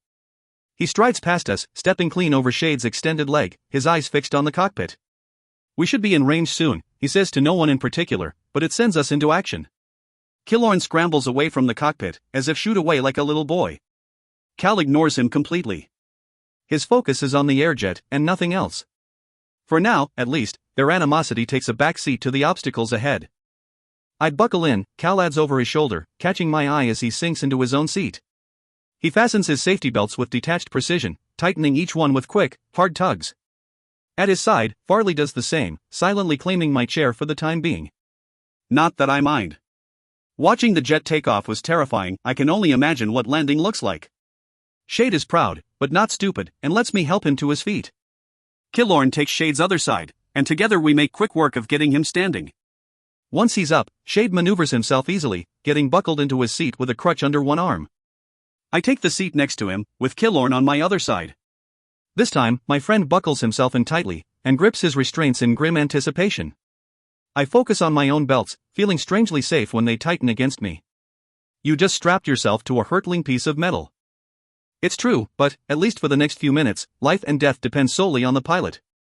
I'm just along for the ride. In the cockpit, Cal busies himself with a dozen switches and levers, preparing the jet for whatever comes next. He squints, averting his eyes from the sunset and its blaze of light. It sets his silhouette on fire, illuminating him with red and orange fingers that could be his own flames. I'm reminded of Nercy, the Bowl of Bones, even our training matches, when Cal ceased to be a prince and became an inferno. Back then I was shocked, surprised every time he revealed his brutal self, but no longer. I can never forget what burns beneath his skin, the rage that fuels him, and how strong they both are. Anyone can betray anyone, and Cal is no exception. A touch at my ear makes me jump in my seat, jolting against my restraints. I turn to see Killorn's hand hanging in midair and his face quirked in an amused smile. You still have them, he says, gesturing to my head. Yes, Killorn, I still have ears, I want to bite back. But then I realize what he's talking about. For stones, pink, red, deep purple, and green my earrings. The first three are from my brothers, part of a single set split between Giza and me. They were bittersweet gifts, given when they conscripted into the army and left our family, perhaps for good. The last one is from Killorn, given on the edge of doom, before the Scarlet Guard attacked Archeon, before the betrayal that still haunts us all. The earrings were with me through everything, from Bree's conscription to Maven's treachery, and each stone feels heavy with memory. Killorn's gaze lingers on the green earring, the one that matches his eyes. The sight of it softens him, wearing down the hard edge he's gained over the last few months. Of course, I reply. These will be with me to my grave. Let's keep the grave talk to a minimum, especially at the moment, Killorn mutters, eyeing his restraints again. From this angle, I get a closer look at his bruised face. One black eye from the colonel, one purpling cheek from me. Sorry about that, I say, apologizing for both my words and the injury. You've given me worse. Killorn laughs, smiling. He's not wrong. The harsh, grating hiss of radio static shatters the peaceful moment. I turn to see Cal leaning forward, one hand on the steering instrument, the other clutching the radio mouthpiece. Fort Patriot Control, this is BR-18-72. Origin Delphi, destination Fort Lancaster. His calm, flat tone echoes down the jet. Nothing about his voice sounds amiss or even slightly interesting. Hopefully Fort Patriot agrees. He repeats the call sign twice more, even sounding bored by the time he finishes. But his body is all nerves and he chews his lip worriedly, waiting for a response. The seconds seem to stretch into hours as we listen, hearing nothing but the hiss of static on the other end of the radio. Next to me, Killorn tightens his belts, preparing for the worst. I quietly do the same. When the radio crackles, heralding a response, my hands clutch the edge of my seat. I might have faith in Cal's flying abilities, but that doesn't mean I want to see them put to the test outrunning an attack squadron. Received, BR-18-72, a stern, authoritative voice finally replies. Next call-in will be Concorda Control. Received? Cal exhales slowly, unable to stop a grin from spreading. Received, Patriot Control. But before I can relax, the radio continues hissing, making Cal's jaw clench. His hands stray to the steering instrument, fingers tightening around each prong with steady focus. That action alone is enough to frighten us all, even Farley. In the chair next to him, she watches with wide eyes and parted lips, as if she can taste the words to come. Shade does the same, staring at the radio on the panel, his crutch tucked close. Storms over Lancaster, proceed with caution, the voice says after a long, heart-pounding moment. It's bored, dutiful, and completely uninterested in us. Received? This time, Cal's head drops, his eyes half shut in relief. I can barely stop myself from doing the same. Received, he repeats into the radio. The hiss of static dies with a satisfying click, signaling the end of the transmission. That's it. We're beyond suspicion. No one speaks until Cal does, turning over his shoulder to flash a crooked grin. No sweat, he says, before carefully wiping away the thin sheen on his forehead. I can't help but laugh aloud at the sight of Fire Prince, sweating. Cal doesn't seem to mind. In fact, his grin widens before he turns back to the controls. Even Farley allows herself the ghost of a smile and Killorn shakes his head, disentangling his hand from mine. Well done, Your Highness, Shade says, and while Killorn uses the title like a curse, it sounds entirely respectful in my brother's mouth. I suppose that's why the prince smiles, shaking his head. My name is Cal, and that's all. Killorn scoffs deep in his throat, low enough for only me to hear, and I dig an elbow into his ribs. Would it kill you to be a little polite? He angles away from me, avoiding yet another bruise. I'm not willing to risk it, he whispers back. And then, louder, to Cal, I take it we don't call in at Concorda, Your Highness? This time I bring my heel down on his foot, earning a satisfying yelp. 20 minutes later, the sun has set and we're beyond Harbor Bay and the slums of Newtown, flying lower by the second. Farley can barely stay in her seat, craning her neck to see as much as she can. It's only trees below us now, thickening into the massive forest that occupies most of Norda. It almost looks like home out there, as if the stilts wait just over the next hill. But home is to the west, more than 100 miles away. The rivers here are unfamiliar, the roads strange, and I don't know any of the villages huddled against the waterways. The new blood Nix Marston lives in one of them, not knowing what he is or what kind of danger he's in. If he's still living. I should wonder about a trap, but I don't. I can't. The only thing pushing me forward is the thought of finding other new bloods. Not just for the cause but for me, to prove I'm not alone in my mutation, with only my brother by my side. My trust in Maven was misplaced, but not my trust in Julian Jacos. I know him better than most, and so does Cal. Like me, he knows the list of names is real and if the others disagree, they certainly don't show it. Because I think they want to believe, too. The list gives them hope of a weapon, an opportunity, a way to fight a war. The list is an anchor for us all, giving each of us something to hold on to. When the jet angles toward the forest, I focus on the map in hand to distract myself, but still I feel my stomach drop. I'll be damned, Cal mutters, staring out the window at what I assume are the ruins turned runway. He flips another switch and the panels beneath my feet vibrate, coinciding with a distinct whir that echoes through the body of the airjet. Brace for landing. And that means what exactly? I ask through clenched teeth, turning to see not sky out the window but treetops. The entire jet shudders before Cal can respond, smacking against something solid. We bounce in our seats, fingers clenched around our belts, as the momentum of the jet sways us back and forth. Shade's crutch goes flying, hitting the back of Farley's chair. She doesn't seem to notice, her knuckles bone white on the arms of her seat. But her eyes are wide, open, and unblinking. We're down, she breathes, almost inaudible over the deafening roar of engines. Night falls quietly over the so-called ruin, broken by distant birdsong and the low whine of the airjet. Its engines spin slower and slower, shutting down after our journey north. The shocking blue tinge of electricity beneath each wing fades, until the only light comes from inside the jet and the stars above. We wait, silent, in the hope that our landing has gone unnoticed. It smells like autumn, the air perfumed by dying leaves and the damp of distant rainstorms. I breathed deeply at the bottom of the ramp. The silence is punctuated only by Killorn's distant snores as he catches a few much-needed moments of sleep. Farley has already disappeared, a gun in hand, to scout out the rest of the hidden runway. She took Shade with her, just in case. For the first time in weeks, months even, I'm not under guard or closely watched. I belong to myself again. Of course, that doesn't last long. Cal hastens down the ramp, a rifle over his shoulder, a pistol on his hip, and a pack dangling from his hand. With his black hair and dark jumpsuit, he could be made of shadow, something I'm sure he plans to use to his advantage. And what are you doing? I ask, deftly catching his arm. He could break my grip in a second, but doesn't. Don't worry, I didn't take much, he says, gesturing to the pack. I can steal most of what I need anyway. You? Steal? I scoff at the thought of a prince, and a brute of all things, doing anything of the sort. At best you'll lose your fingers. At worst, your head. He shrugs, trying not to look concerned. And that matters to you? It does, I tell him quietly. I do my best to keep the pain from my voice. We need you here, you know that. The corner of his mouth twitches, but not to smile. And that matters to me? I want to beat some sense into him, but Cal is not Killorn. He'd take my fist with a smile and keep on walking. The prince must be reasoned with, convinced. Manipulated. You said yourself, every new blood we save is another strike against Maven. That's still true, isn't it? He doesn't agree, but he doesn't argue either. He's listening, at least. You know what I can do, what Shade can do. And Nyx might be even stronger, better, than both of us. Right? More silence. I know you want him dead. Despite the darkness, a strange light glimmers in Cal's eyes. I want that too, I tell him. I want to feel my hands around his throat. I want to see him bleed for what he's done, for every person he's killed.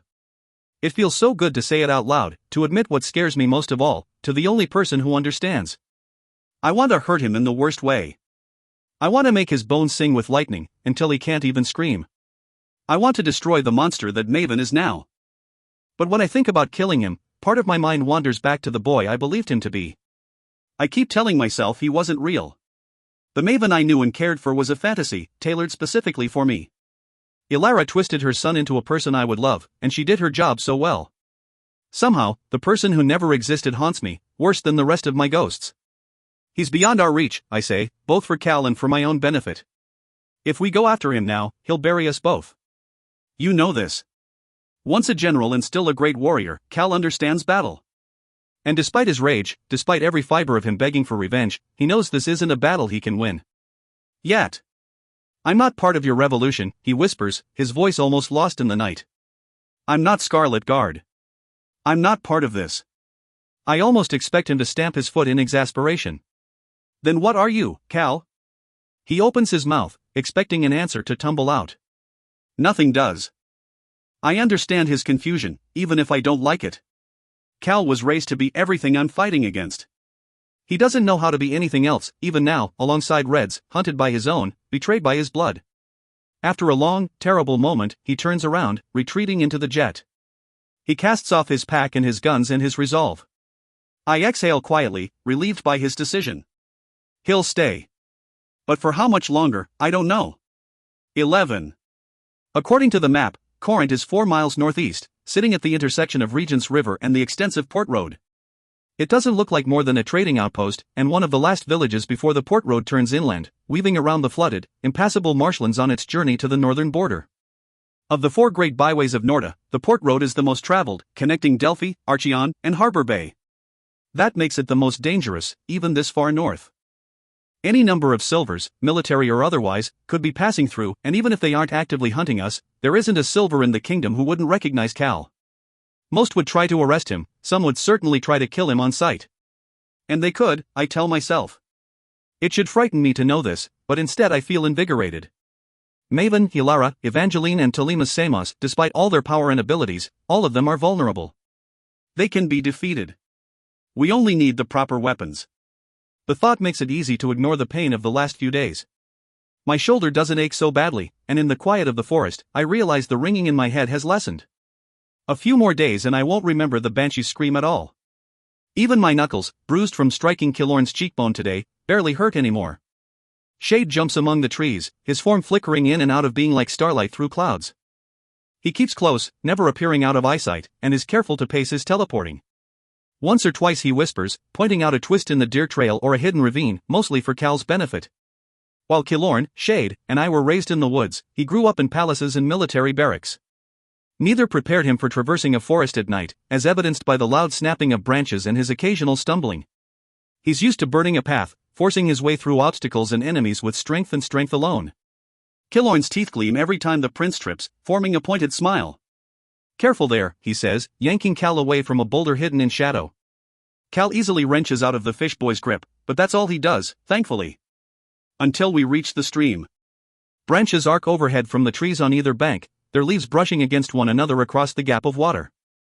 Starlight winks through, illuminating the stream as it winds through the forest to join the Regent. It's narrow, but there's no telling how deep it might be. At least the current looks gentle. Killorn is probably more comfortable on water than land, and jumps nimbly into the shallows. He tosses a single stone into the middle of the stream, listening to the plop of rock on water. 6 feet, maybe 7, he says after a moment. Well over my head. Should we make you a raft? He adds, grinning my way. I first swam the capital, a true river more than 3 times as deep and 10 times as wide, when I was 14. So it's nothing to plunge right into the stream, dipping my head beneath the dark, cold water. This close to the ocean, it tastes faintly of salt. Killorn follows without question, his long-practiced strokes taking him across the stream in seconds. I'm surprised he doesn't show off more, turning flips or holding his breath for minutes at a time. When I reach the opposite shore, I realize why. Shade and Farley perch on the distant bank, eyeing the water below. Both their faces twitch, fighting smirks or smiles as they watch the prince in the shallows. The stream breaks neatly around Cal's ankles, gentle as a mother's touch, but his face goes pale in the moonlight. He rapidly crosses his arms, trying to hide his shaking hands. "Cal?" I ask aloud, careful to keep my voice low. "What's wrong?" Already lounging against a tree trunk, Killorn snorts in the darkness. He zips off his jacket, wringing out the waterlogged material with practiced efficiency. "Come on, Calor, you can fly a jet but you can't swim?" he says. "I can swim," Cal replies hotly. He forces another step into the stream, now up to his knees. "I just don't care for it." Of course he wouldn't.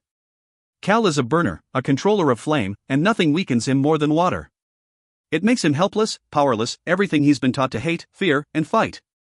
I remember him in the arena, how he almost died. Trapped by Lord Osanos, surrounded by a floating orb of water even he could not burn away. It must have felt like a coffin, a watery grave. I wonder if he thinks of it too, if the memory makes the quiet stream look more like a churning, endless ocean. My first instinct is to swim back, to help him across with my own 2 hands, but that would send Killorn into a laughing fit even Cal wouldn't be able to stomach.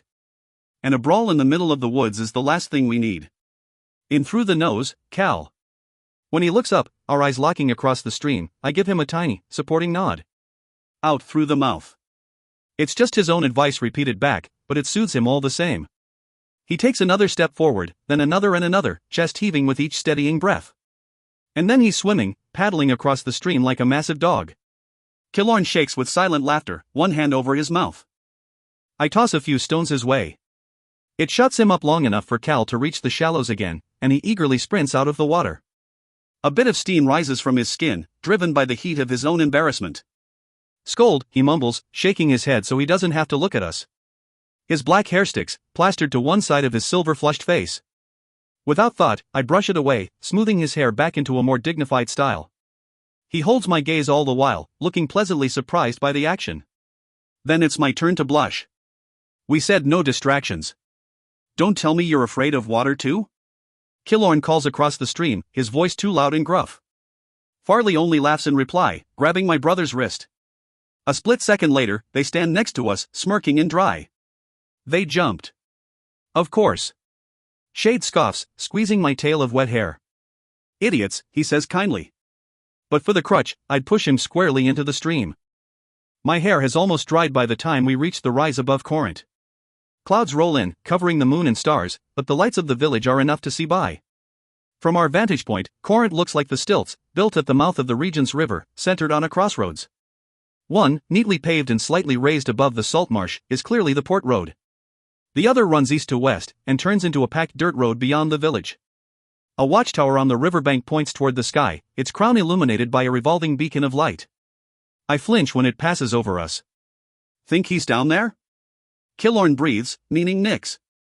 He eyes the number of squat houses below, huddled in the shadow of the watchtower. Nix Marston. Living. Male. Born 12/20/271 in Corinth, Marsh Coast, Region State, Norda.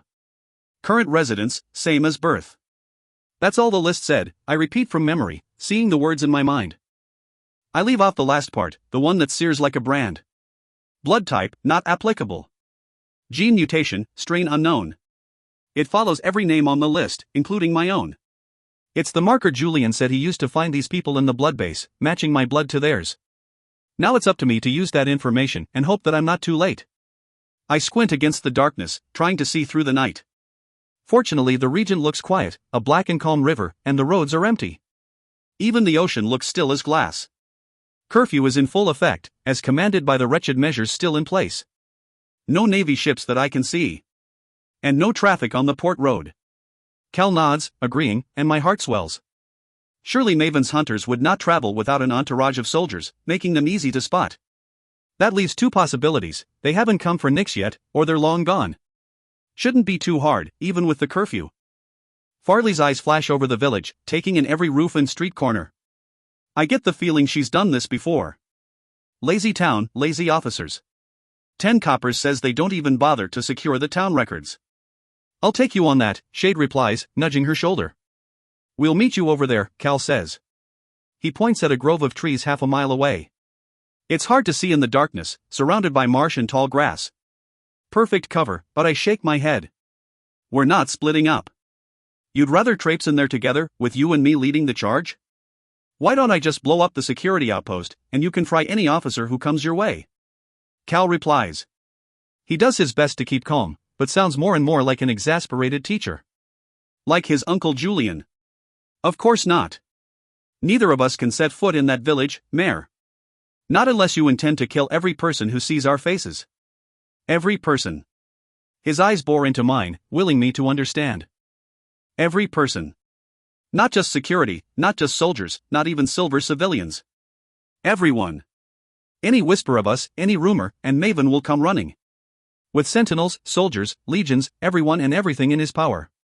Our only defense is staying hidden, and staying ahead. We can't do either if we leave a trail. Okay. My voice sounds as small as I feel. But Killorn stays with us. Killorn's eyes flicker, dancing between me and Cal. This will go a lot faster if you don't keep nannying me, Mare. Nanny. I suppose that's what I'm being, even now when he can think, fight, and provide for himself. If only he wasn't so foolish, so dedicated to refusing my protection. Maven knows your name, I tell him. We'd be stupid to think your ID photo hasn't been sent to every officer and outpost in the country. His lips twist into a scowl. What about Farley? I'm Lakelander, boy, Farley answers for me. At least we're on the same page. Boy? Killorn says with a scowl. You're barely older than me. 4 years older, to be precise, Shade answers smoothly. Farley only rolls her eyes at both of them. Your king has no claim over my records, and he doesn't know my true name. I'm only going because everyone thinks I'm dead, Shade pipes in, leaning on his crutch. He puts a calming hand on Killorn's shoulder, but he shrugs him off. Fine, he grumbles under his breath. Without so much as a backward glance, he starts marching toward the grove, quick and quiet as a field mouse. Cal blares after him, a corner of his mouth twitching in distaste. Any chance we can lose him? Don't be cruel, Cal, I reply sharply, heading after Killorn. I make sure to hit the prince as I pass, bumping him with my good shoulder. Not to harm, but to communicate. Leave him alone. He follows me closely, dropping his voice to a whisper. Warm fingers brush my arm, trying to soothe me. I'm only joking. But I know that's not true. That's not true at all. And worst of all, I wonder if he's right. Killorn isn't a soldier, or a scholar, or a scientist. He can weave a net faster than anyone I know, but what good is that when we're catching people, not fish? I don't know what kind of training he received in the Guard, but it's little more than a month's worth. He survived the Hall of the Sun because of me, and outlived the massacre of Caesar's Square because of luck. With no ability, little training, and less sense, how can he do anything but slow us down? I saved him from conscription, but not for this. Not for another war. Part of me wishes I could send him home, back to the stilts, our river, and the life we knew. He would live poor, overworked, unwanted, but he would live. That future, tucked between the woods and the riverbank, is no longer possible for me. But it could be for him. I want it for him. Is it mad to let him stay here? But how do I let him go? I have no answer for either question, and push away all thoughts of Killorn. They can wait. When I look back, meaning to say goodbye to Shade and Farley, I realize they're already gone. A shiver of fear runs down my spine as I imagine an ambush down in Corinth. Gunfire echoes in my head, still close in my memory. No. With Shade's ability and Farley's experience, nothing can stop them tonight. And without me, without the Lightning Girl to hide, no one will have to die. Killorn is a shadow through the tall grass, parting green stalks with able hands. He hardly leaves a trail, not that it matters. With Cal crashing along behind me, his broad bulk trampling everything in his path, there's no point in masking our presence. And we'll be gone long before morning, hopefully with Nyx in tow. If we're lucky, no one will notice a missing red, allowing us time to get ahead of Maven once he figures out what we're doing. What is that, exactly? The voice in my head turns strange, a combination of Julian, Killorn, Cal, and a little bit of Giza. It needles, poking at what I'm too afraid to admit. The list is only the first step. Tracking down new bloods, but then what do we do with them? What do I do? Frustration makes me walk faster, until I outstrip Killorn. I barely notice him slowing to let me pass, knowing I want to lead alone. The grove gets closer by the second, shrouded in darkness, and I wish I was alone. I haven't had a moment's peace since I woke up alone in the Mersive. But even that was fleeting, my silence broken apart by Killorn. I was glad to see him then, but now I wish I had that time to myself. Time to think, to plan, to grieve. To wrap myself around what my life has become. We give him a choice. I speak aloud, knowing neither Cal nor Killorn would stray beyond earshot. He comes with us or he stays here. Cal leans against a nearby tree, his body relaxed, but his eyes stay fixed on the horizon. Nothing escapes his gaze. Do we tell him the consequences of this choice, Dot? If you want to kill him, you'll have to go through me, I reply. I won't put a new blood to death for refusing to join up. Besides, if he wants to tell an officer I was here, he'll have to explain why. And that's as good as a death sentence for Mr. Marston. The prince's lip curls. He fights the urge to snarl. But arguing with me will get him nowhere, not now. He's obviously not used to taking any orders but his own. Do we tell him about Maven? That he'll die if he stays? That others will die if Maven tracks you down? I dip my head, nodding. We tell him everything we can, and then we let him decide who and what he wants to be. As for Maven, well, I search for the right thing to say, but those words are scarcer with every passing moment. We stay ahead of him. I guess that's all we can do. Why? Killorn pipes in. Why give him a choice at all? You said yourself, we need everyone we can get. If this Nyx guy is half of what you are, we can't afford to let him go, but... The answer is so simple, and it cuts me to bone. Because no one ever gave me a choice. I tell myself that I would still walk this path if I knew the consequences, save Killorn from conscription, discover my ability, join the Guard, tear lives apart, fight, kill. Become the Lightning Girl. But I don't know if that's true. I honestly don't know. Maybe an hour passes in heavy, tense silence. It suits me just fine, giving me time to think, and Cal revels in the quiet. After the past few days, he's just as hungry for rest as I am. Not even Killorn dares to joke. Instead, he's content to sit on a gnarled root, weaving strands of tall grass into a brittle, useless net. He smiles faintly, enjoying the old, familiar knots. I think of Nix down in the village, probably pulled from his bed, maybe gagged, definitely ensnared in a net of my own making. Would Farley threaten his wife, his children, to make him come? Or would Shade simply grab his wrist and jump, sending them both hurtling through the sickening vice of teleportation until they land in the grove? Born 12/20/271. Nix is almost 49, my father's age. Will Nix be like him, wounded and broken? Or is he whole, waiting for us to break him? Before I can fall into a spiral of dark and damning questions, the tall grass stirs. Someone is coming. It's like flipping a switch in Cal. He pushes off his tree, every muscle taut and ready for whatever might step out of the grass. I half expect to see fire on his fingertips, but after long years of military training, Cal knows better. In the darkness, his flame would be like the watchtower beacon, alerting every officer to our presence. To my surprise, Killorn looks just as vigilant as the prince. He drops his grass net, crushing it underfoot as he stands. He even pulls a hidden dagger from his boot, a sharp, thick little blade he once used to gut fish. The sight of it sets my teeth on edge.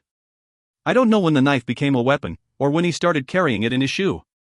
Probably around the time people started shooting at him. I'm not without my own weapons. The Lothrum in my blood is all I need, sharper than any blade, more brutal than any bullet. Sparks vein beneath my skin, ready if I need them. My ability has a subtlety that Cal's lacks. A bird call splits the night, hooting through the grass.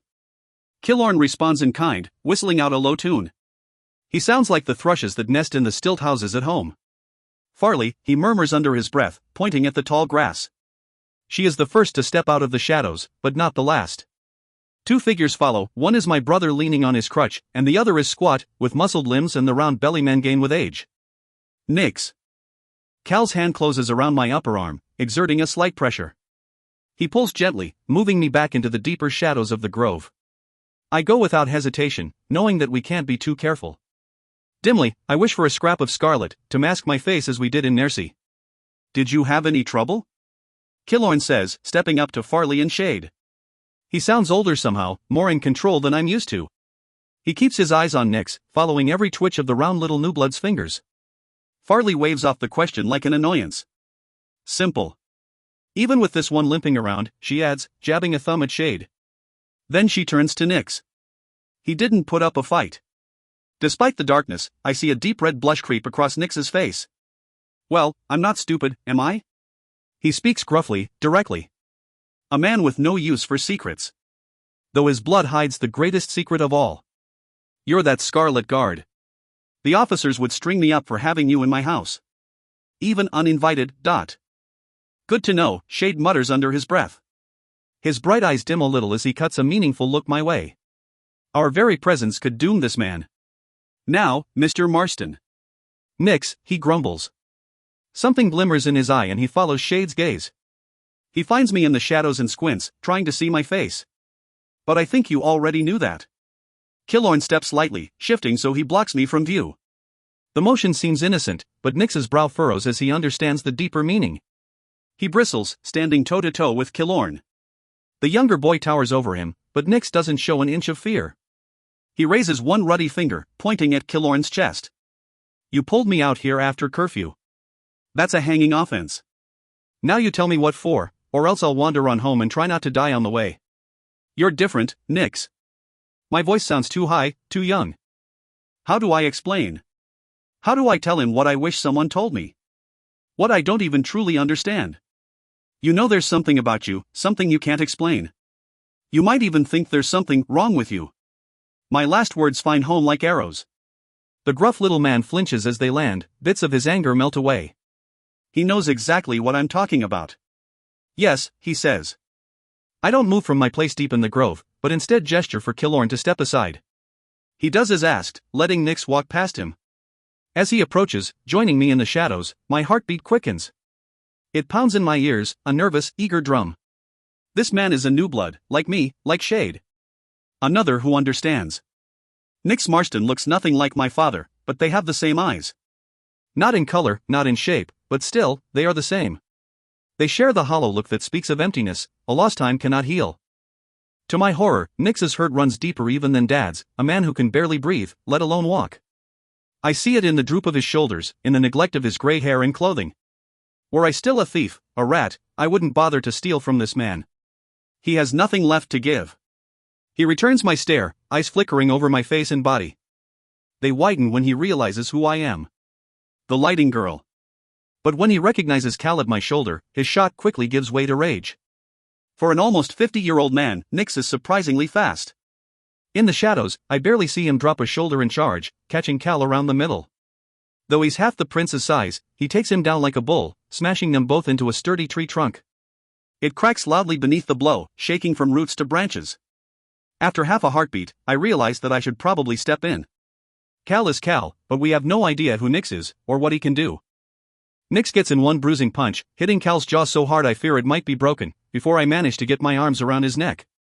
"Don't make me, Nix," I rumble in his ear. "Don't make me." "Do your worst," Nix spits back, trying to elbow me off. But I hold firm, squeezing his neck. The flesh feels rock hard beneath my touch. Very well. I push enough power through me to stun Nix into submission. The jolt should set his hair on end. My purple sparks hit his skin, and I expect him to drop back, maybe shake a little, and come to his senses. But he doesn't seem to feel my lightning at all. It only annoys him, like a fly would a horse. I shock him again, stronger this time, and again, nothing. In my surprise, he manages to throw me off and I land hard, my back against a tree. Cal does better, dodging and catching as many punches as he can. But he hisses in pain at the contact, even the blows that glance off his arm. Finally, the Flamemaker bracelet at his wrist sparks, forming a fireball in his hand. It breaks against Nix's shoulder like water on rock, burning the clothes but leaving the flesh unharmed. Stone skin echoes in my head, but this man is no such thing. His skin is still ruddy and smooth, not gray or stony. It is simply impenetrable. Stop this. I growl, trying to keep my voice low. But the scuffle, or should I say butchery, continues on. Silver blood pours from Cal's mouth, staining Nix's knuckles black in the shadows. Killorn and Farley rush past me, their hurried footsteps pounding in time. I don't know how much use they'll be against this human wrecking ball, and I hold out a hand to stop them.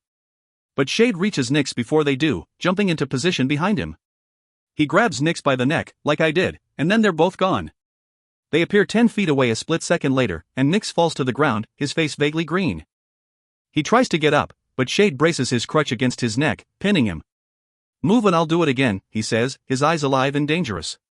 Nix raises one silver-stained hand in surrender. The other clutches his stomach, still flipping from the surprise and sensation of being squeezed through thin air.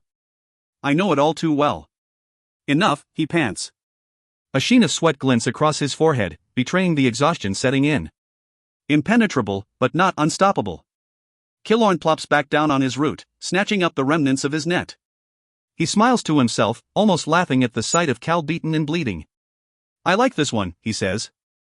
"I like him very much." I fight to my feet, ignoring the old ache setting off across my bones. "The prince is with us, Nix. He's here to help, same as me." That does nothing to assuage him. Nix sits back on his heels, baring yellow teeth. His breath sounds ragged and visceral. "Help?" He scoffs.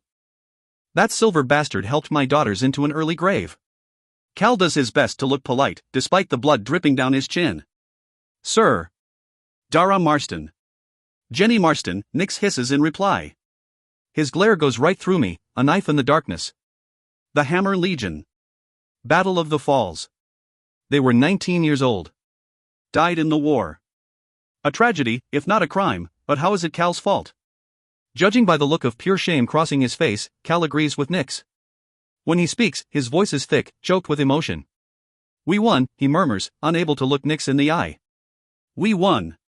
Nix clenches a single fist, but resists the urge to charge. "You won." They drowned in the river, and their bodies went over Maiden Falls. The gravediggers couldn't even find their shoes. What was it the letter said? He presses on, and Cal winces. "Ah yes, that my girls died for victory. To defend the kingdom." And there were some very nice signatures at the bottom. From the dead king, the general of the hammer, and the tactical genius who decided an entire legion should march across the river. Every eye turns to Cal, and he burns under our gaze. His face goes white, flushed with blood and disgrace. I remember his room back in the Hall of the Sun, the books and manuals filled to the brim with notes and tactics. They made me sick then and they make me sick now, with Cal and myself. because I've forgotten who he truly is. Not just a prince, not just a soldier, but a murderer. In another life it could have been me he marched to death, or my brothers, or Killorn. I'm sorry, Cal breathes. He forces himself to look up, to meet the eyes of an angry, grieving father. I suppose he was trained to do it. I know my words mean nothing. Your daughters, all the soldiers, deserve to live. And so do you, sir. Nix's knees crack when he stands, but he doesn't seem to notice.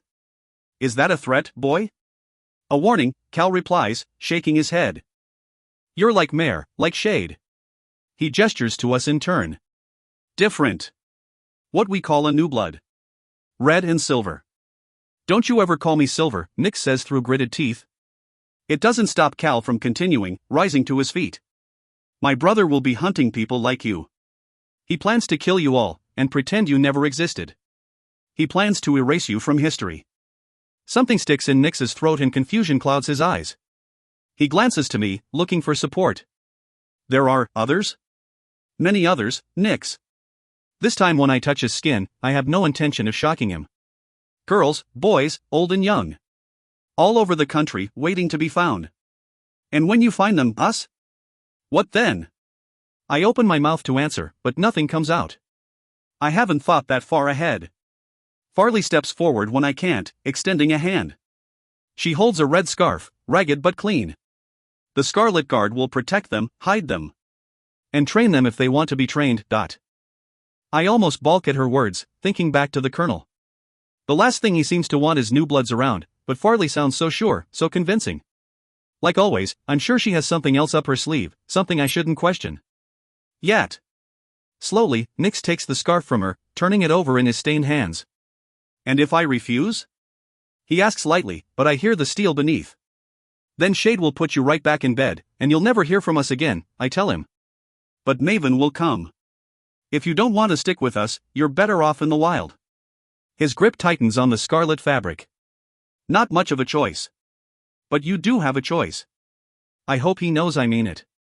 I hope it for my own sake, for my own soul. You can choose to stay, or come. You know better than anyone how much has been lost, but you can help us regain something too. Nix is quiet for a long while after that. He paces, scarf in hand, occasionally glancing through the branches at the watchtower beacon. It revolves 3 times before he speaks again. My girls are dead, my wife's dead, and I'm sick of the marsh stink, he says, stopping in front of me. I'm with you. Then he glares over my shoulder, and I don't need to turn around to know he's looking at Cal, just keep that one far away from me. 12. We trudge back through the woods unscathed, chased by nothing except sea breeze and clouds. But I can't shake the feeling of dread curling around my heart. Even though Nix almost split Cal's skull, recruiting him seemed easy. Too easy. And if I've learned anything over the past 17 years, over the past month, it's that nothing is easy. Everything has a price. If Nix is not a trap, then he is certainly a danger. Anyone can betray anyone. So even though he reminds me of Dad, even though he's little more than a gray beard in grief, even though he's like me, I close my heart to the man from Corinth. I have saved him from Maven, told him what he was, and let him make his choice. Now I must carry on, to do the same for another and another and another. All that matters is the next name. The starlight illuminates the woods enough for a quick glance, and I thumb through the now familiar pages of Julian's list. There are few in the area, clustered around the city of Harbor Bay. 2 are listed in the city proper, and 1 in the Newtown slum. How we'll get to any of them, I'm not sure. The city will surely be walled like Archeon and Somerton, while the restrictions on techie slums are even worse than the measures. Then I remember, walls and restrictions don't apply to Shade. Luckily, he's walking better by the hour, and shouldn't need the crutch after a few more days. Then we'll be unstoppable. Then we might even win. The thought thrills and confuses me in equal measure. What will a world like that look like? I can only imagine where I'll be. At home maybe, certainly with my family, somewhere in the woods where I can hear a river. With Killorn nearby, of course. But Cal? I don't know where he'll choose to be, in the end. In the darkness of night, it's easy to let your mind wander. I'm used to forests and don't really need to focus to keep from tripping on roots and leaves. So I dream as I walk, thinking of what might be. An army of new bloods. Farley leading the Scarlet Guard. A proper red uprising, from the choked trenches to the alleys of Grey Town. Cal always said that all-out war was not worth the cost, that the loss of red and silver life would be too great. I hope he's right. I hope Maven will see what we are, what we can do, and know he cannot win. Even he is not a fool. Even he knows when he is beaten. At least, I hope he does. Because as far as I can tell, Maven has never been defeated. Not when it really counts. Cal won their father, his soldiers, but Maven won the crown. Maven won every battle that truly mattered. And given time, he would have won me too. I see him in every shadow of every tree, a ghost standing tall against the rainstorm in the bowl of bones.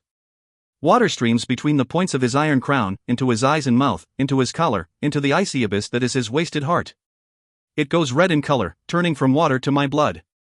He opens his mouth to taste it, and the teeth within are sharp, gleaming razors of white bone. I blink him away, blotting out the memory of the traitor prince. Farley murmurs in the darkness, detailing the true purpose of the guard. Nyx is a smart man, but like everyone else beneath the rule of the burning crown, he has been fed lies. Terrorism, anarchy, bloodlust, those are the words the broadcasts use when describing the guard. They show the children dead in the sun shooting, the flooded wreckage of the Archeon Bridge, everything to convince the country of our supposed evil. All the while, the real enemy sits on his throne and smiles. What about her? Nyx whispers, tossing a flint-eyed glance in my direction. Is it true she seduced the prince into killing the king? Nyx's question cuts like a blade, so wounding I expect to see a knife sticking out of my chest. But my own pains can wait. Ahead of me, Cal stills, his broad shoulders rising and falling, an indication of deep, steadying breaths. I put a hand to his arm, hoping to calm him as he calms me. His skin flames beneath my fingers, almost too hot to touch. No, it isn't, I tell Nyx, pushing all the steel I can into my voice. That's not what happened at all. So the king's head rolled off on its own, then? He chuckles, expecting a rise of laughter. But even Killorn has the good sense to stay quiet. He doesn't even smile. He understands the pain of dead fathers. It was Maven, Killorn growls, surprising us all. The look in his eyes is pure fire. Maven and his mother, the queen. She can control your mind. And his voice falters, not wanting to continue. The king's death was so horrible, even for a man we hated. And? Nyx prods, chancing a few steps toward Cal. I stop him with one daggered glare, and thankfully, he halts a few feet away. But his face pulls into a sneer, eager to see the prince in pain. I know he has his reasons to torture Cal, but that doesn't mean I have to let him. Keep walking, I murmur, so low only Cal can hear. Instead, he turns, his muscles taut beneath my touch. They feel like hot waves rolling on a solid sea. Ilara made me do it, Marston. His bronze eyes meet Nyx's, daring him to take another step. She twisted her way into my head, controlling my body. But she let my mind stay. She let me watch as my arms took his sword, as I separated his head from his shoulders. And then she told the world it's what I wanted all along. And then softer, as if reminding himself, she made me kill my father. Some of Nyx's malice dies away, enough to reveal the man beneath. I saw the pictures, he mumbles, as if an apology. They were everywhere, on every screen in town.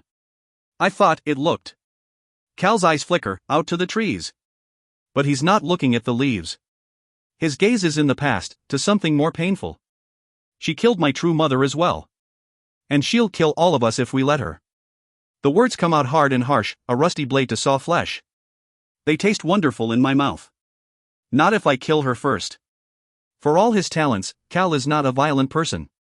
He can kill you in 1,000 different ways, lead an army, burn down a village, but he will not enjoy it. So his next words take me by surprise. When the time comes, he says, staring at me, we'll flip a coin. His bright flame has grown dark indeed. When we emerge from the forest, a brief shudder of fear runs through me. What if the Black Run's gone? What if we were tracked? What if? But the airjet is exactly where we left it. It's nearly invisible in the darkness, blending into the gray-black runway. I resist the urge to sprint into its safety, and force myself to keep pace next to Cal. Not too close, though. No distractions.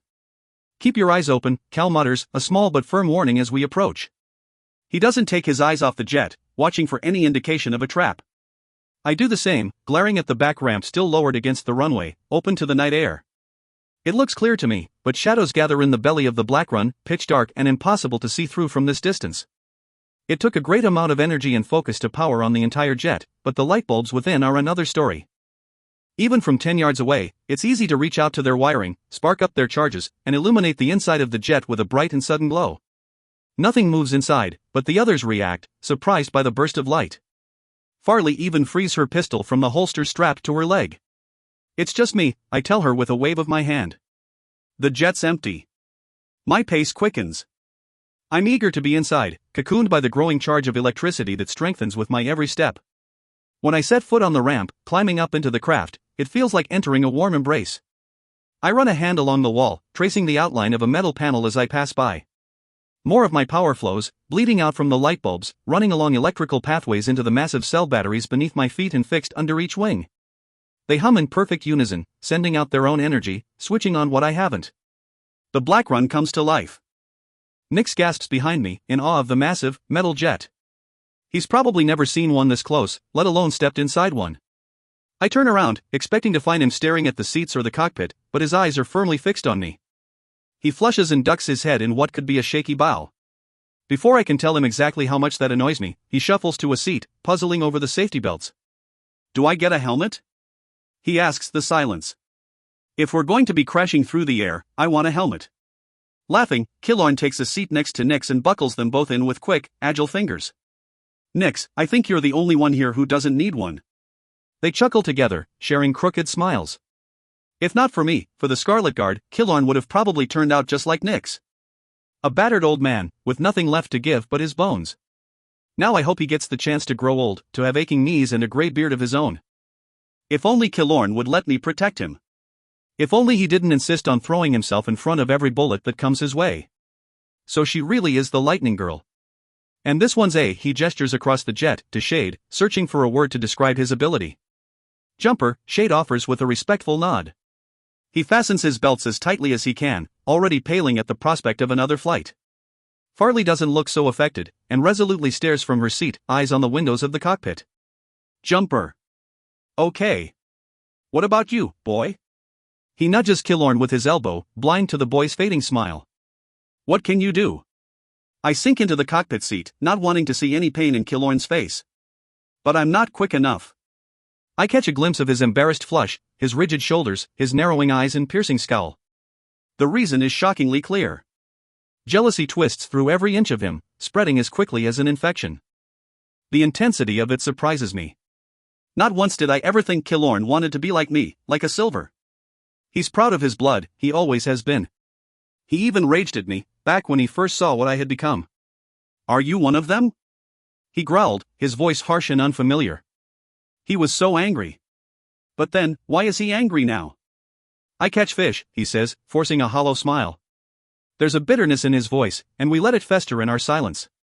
Nix speaks first, clapping Killorn on the shoulder. Crabs, he says, wiggling his fingers. Been a crabber all my life. A bit of Killorn's discomfort recedes, pulling back behind a crooked grin. He turns to watch Cal switch his way across the control panel, making the black run ready for another flight. I feel the jet respond in kind, its energy flowing toward the wing-mounted engines. They start to whir, gaining power with every passing second. Looks good, Cal says, finally punching a hole in the uncomfortable quiet. Where to next, Dot? It takes a second to realize he's asking me. Oh. I stumble over the words. The closest names are in Harbor Bay. 2 in the city proper, 1 in the slums. I expect more of a fuss at the prospect of breaking into a walled, Silver City, but Cal only nods. That won't be easy, he warns, his bronze eyes flashing with the panel's blinking lights. I'm so happy you're here to tell us what we don't already know, I reply dryly.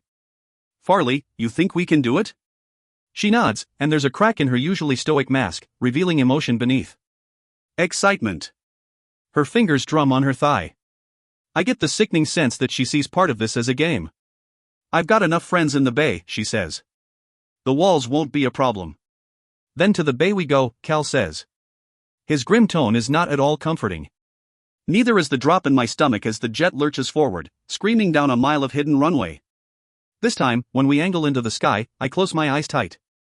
Between the comforting thrum of engines and the knowledge that I am not needed, it's frighteningly easy to fall asleep.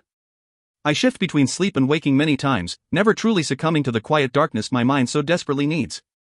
Something about the jet keeps me suspended, my eyes never opening, but my brain never completely shutting off. I feel like Shade, pretending to be asleep, collecting whispered secrets. But the others are silent and, judging by Nix's sputtering snores, out like snuffed candles. Only Farley stays awake.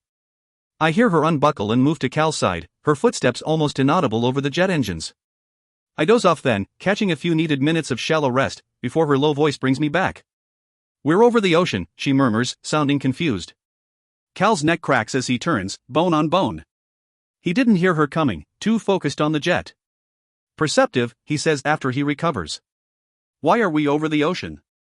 "The bay is south, not east, dot. Because we've got more than enough juice to circle off the coast, and they need to sleep." Something like fear taints his voice. Cal hates water. This must be killing him. Her scoff grates low in her throat. "They can sleep where we land. The next runway is hidden like the last." She won't. Not with new bloods on the line. She'll march until she drops, and we can't let her do that. A long pause. He must be staring, convincing her with eyes instead of words. I know firsthand how persuasive his eyes can be. "And when do you sleep, Cal?" His voice lowers, not in volume, but mood. "I don't. Not anymore. I want to open my eyes." To tell him to turn around, to make as much haste as he can. We're wasting time out on the ocean, burning precious seconds that could spell life or death for the new bloods of Norda. But my anger is tempered by exhaustion. And cold. Even next to Cal, a walking furnace, I feel the familiar creep of ice in my flesh. I don't know where it comes from, only that it arrives in moments of quiet, when I'm still, when I think. When I remember all I've done, and what has been done to me. The ice sits where my heart should be, threatening to split me open. My arms curl around my chest, trying to stop the pain. It works a little, letting warmth back into me. But where the ice melts, it leaves only emptiness. An abyss. And I don't know how to fill it back up. But I will heal. I must. "I'm sorry," he murmurs, almost too low to hear. Still enough to keep me from drifting away. But his words aren't meant for me. Something jostles my arm. Farley, as she moves closer to hear him. "For what I did to you. Before. In the Hall of the Sun." His voice almost breaks, Cal carries ice of his own. The memory of frozen blood, of Farley's torture in the cells of the palace. She refused to betray her own, and Cal made her scream for it. "I don't expect you to accept any kind of apology, and you shouldn't, dot." "I accept," she says, curt but sincere. "I made mistakes that night as well. We all did. Even though my eyes are closed, I know she's looking at me.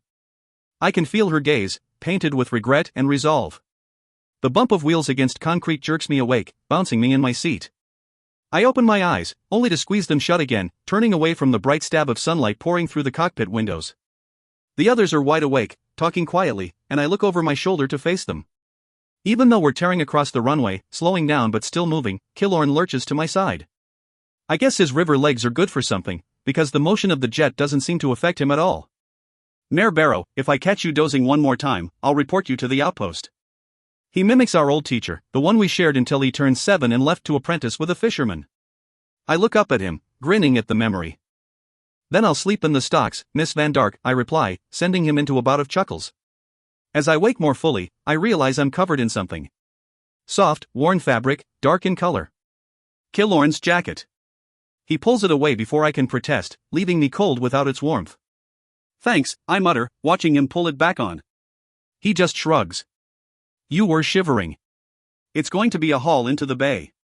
Cal's voice is loud over the roaring engines, still spooling down from the flight. He never takes his eyes off the runway and guides the jet to a halt. Like 9-5 Field, this so-called ruin is surrounded by forest and totally deserted. 10 miles through forest and outskirts, he adds, angling his head toward Farley. "Unless you have something else up your sleeve?" She laughs to herself, unbuckling her belts. "Learning, are you?" With a snap, she lays the colonel's map across her knees. "We can cut it to 6 if we take the old tunnels. And avoid the outskirts altogether, dot." Another undertrain? The thought fills me with a combination of hope and dread. Is that safe? What's an undertrain? Nix grumbles, his voice far away. I won't waste my time explaining the rattling metal tube we left behind in Nersey. Farley ignores him too. There aren't any stationed in the bay, not yet, but the tunnel itself runs right under the port road. That is, if it hasn't been closed up? She glances at Cal, but he shakes his head. Not enough time to. 4 days ago, we thought the tunnels were collapsed and abandoned. They aren't even mapped. Even with every strong arm at his disposal, Maven couldn't possibly have blocked them all by now. His voice falters, heavy with thought. I know what he's remembering. It was only 4 days ago. 4 days since Cal and Telemus found Walsh in the train tunnels beneath Archeon. 4 days since we watched her kill herself to protect the secrets of the Scarlet Guard. To distract myself from the memory of Walsh's glassy, dead eyes, I stretch out of my seat, bend and flex my muscles. Let's get moving, I say, and it sounds more like a command than I would like. I've memorized the next batch of names. Ada Wallace. Born 6/1/290 in Harbor Bay, Beacon, Regent State, Norda. Current residence, same as birth. And the other, also listed in Harbor Bay, Wooliver Galt. Born 1/20/302. He shares a birthday with Killorn, identical down to the year. But he is not Killorn. He is a new blood, another red and silver mutation for Killorn to envy. Strange then that Killorn shows no animosity toward Nyx. In fact, he seems friendlier than usual, hovering around the older man like an underfoot puppy. They talk quietly, bonding over the shared experience of growing up poor, red, and hopeless. When Nyx brings up nets and knots, a dull topic Killorn adores, I turn my focus toward getting everything else situated. Part of me wishes I could join them, to debate the value of a good double bone loop rather than the best infiltration strategy. It would make me feel normal. Because no matter what Shade says, we are anything but. Farley is already on the move, pulling a dark brown jacket over her shoulders. She tucks her red scarf into it, hiding the color, and starts packing up rations from our stores. They aren't low yet, but I make a mental note to lift anything I can during our journey, if I get the chance. Guns are another matter, we only have 6 total, and stealing more will be no easy feat. 3 rifles, 3 pistols. Farley already has one of each, the long-barreled rifle across her shoulder and the pistol at her hip. She slept with them attached to her, like they were limbs. So it comes as a surprise when she unlatches them both, returning the guns to the storage locker on the wall. You're going in unarmed? Cal balks, his own rifle in hand. In response, she pulls up a pant leg, revealing a long knife tucked into her boot. The Bay's a big city. We'll need the day to find Mare's people, and maybe the whole night to get them out. I won't risk that carrying an unregistered firearm. An officer would execute me on the spot. I'll take my chances with villages, where there's less enforcement, but not the Bay, she adds, hiding the knife again. Surprised you don't know your own laws, Cal? He flushes silver, the tips of his ears turning bone white in embarrassment. Try as he might, Cal never had a head for laws and politics. That was Maven's domain, always Maven's. And anyways, Farley continues, her eyes slicing at us both, I consider you and the Lightning Girl much better weapons than guns. I can almost hear Cal's teeth grinding together, in anger and frustration. I told you, we can't, he begins, and I don't have to listen to his muttered words to know his arguments. We're the most wanted people in the kingdom, we're dangerous to everyone, we'll jeopardize everything. And while my first instinct is to listen to Cal, my second, my constant, is not to trust him. Because sneaking is not his specialty, it's mine. While he debates with Farley, I quietly prepare myself for the tunnels in Harbor Bay. I remember it from Julian's books, and slide the map away from Farley. She doesn't notice the smooth action, still busy badgering Cal. Shade joins, intervening on her behalf, and the jabbering 3 leave me to sit silently and plan. The Colonel's map of Harbor Bay is newer than the one Julian showed me, and more detailed. Just as Archeon was built around the massive bridge the Scarlet Guard destroyed, Harbor Bay, naturally, centers on its famous, bowl-like harbor. Most of it is artificially built, forming a too-perfect curve of ocean against land. Both Green Wardens and nymphs helped build the city and the harbor, alternately burying and flooding the ruins of what once stood here. And dividing the ocean circle, jutting straight out into the water, is a straight roadway full of gates, army patrols, and choke points. It separates the civilian Aquarian port from the aptly named Warport, and leads to Fort Patriot, perched on a flat square of walled land in the middle of the harbor. The fort is considered the most valuable in the country, the only base that services all 3 branches of the military. Patriot is home to the soldiers of the Beacon Legion, as well as squadrons of the air fleet. The water of the warport itself is deep enough for even the largest of ships, creating an essential dock for the Nortan Navy. Even on the map, the fort looks intimidating. Hopefully Ada and Wooliver will be found outside its walls.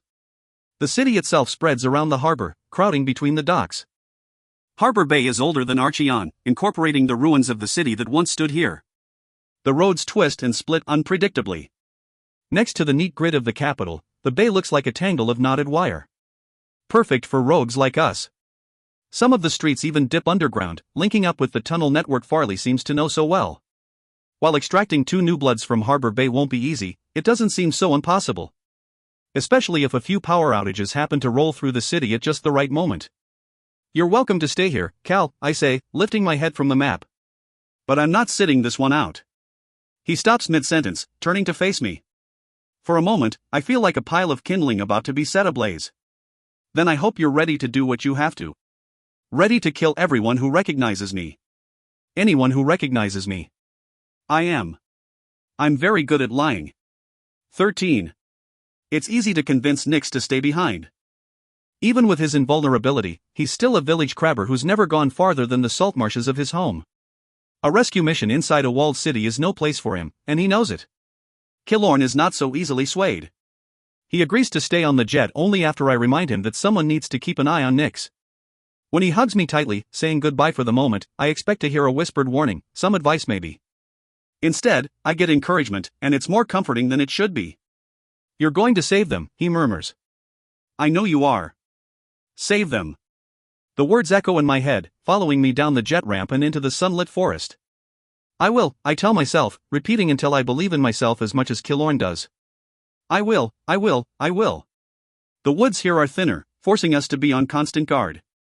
In the daylight, Cal doesn't have to worry about flame, and keeps his fire ready, each fingertip burning like the wick of a candle. Shade is off the ground entirely, jumping himself from tree to tree. He searches the forest with a soldier's precision, his hawk-like gaze sweeping in every direction before he's satisfied. I keep my own senses open, feeling for any burst of electricity that might be a transport or low-flying airship.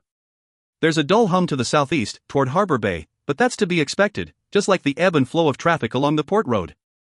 We're well out of earshot of the byway, but my inner compass tells me we're getting closer with every step. I feel them before I see them. It's small, the slightest pressure against my open mind. The tiny battery bleeds electricity, probably powering a watch or radio. From the east, I murmur, pointing toward the approaching energy source. Farley whips toward the direction, not bothering to crouch. But I certainly do, dropping to a knee in the foliage, letting the first colors of autumn camouflage my dark red shirt and brown hair. Cal is right beside me, flames close to his skin, controlled so that they don't set the forest on fire. His breathing is even, steady, practiced, as his eyes search through the trees. I extend a finger, pointing toward the battery. A single spark runs down my hand and disappears, calling out to the electricity drawing near. Farley, get down, Cal growls, his voice almost lost among the rustling leaves. Instead of obeying, she backs against a tree, melting into the shadows of the trunk. Sunlight through the leaves above dapples her skin, and her stillness makes her look like part of the forest. But she is not quiet. Her lips part, and a low bird call echoes through the branches. The same one she used outside Corinth, to communicate to Killorn. A signal. The Scarlet Guard. Farley, I hiss through gritted teeth. What's going on? But she isn't paying attention to me and watches the trees instead. Waiting. Listening. A moment later, someone hoots out a trilling reply, similar but not the same.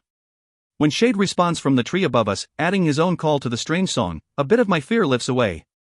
Farley could lead me into a trap, but Shade wouldn't. I hope.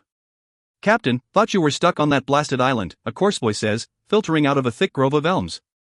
The accent, hard vowels and missing R's, is thick and distinct. Harbor Bay. Farley smiles at the sounds, pushing off her tree trunk smoothly. Cranes, she says, beckoning to the figure picking through the underbrush. Where's Melody? I was supposed to meet her. Since when are you Egan's errand boy? When he steps out from the foliage, I do my best to size him up, taking in the little details I taught myself to notice long ago. He leans, compensating for something heavy left behind. A rifle perhaps, or maybe a club. Errand boy indeed. He has the look of a dockworker or a brawler, with massive arms and a barrel chest hiding beneath the bulk of worn cotton and a quilted vest. It's heavily patched, creating a motley plait of discarded fabric, all red in hue. Strange that his vest is so battered, but his leather boots look new, polished to a high sheen. Stolen, probably. My kind of man. Cranes shrugs at Farley, a twitch tugging at his dark face. She's got business on the docks. And I prefer right-hand man, if you don't mind. He turns the twitch into a grin, then bows in a smooth, exaggerated motion.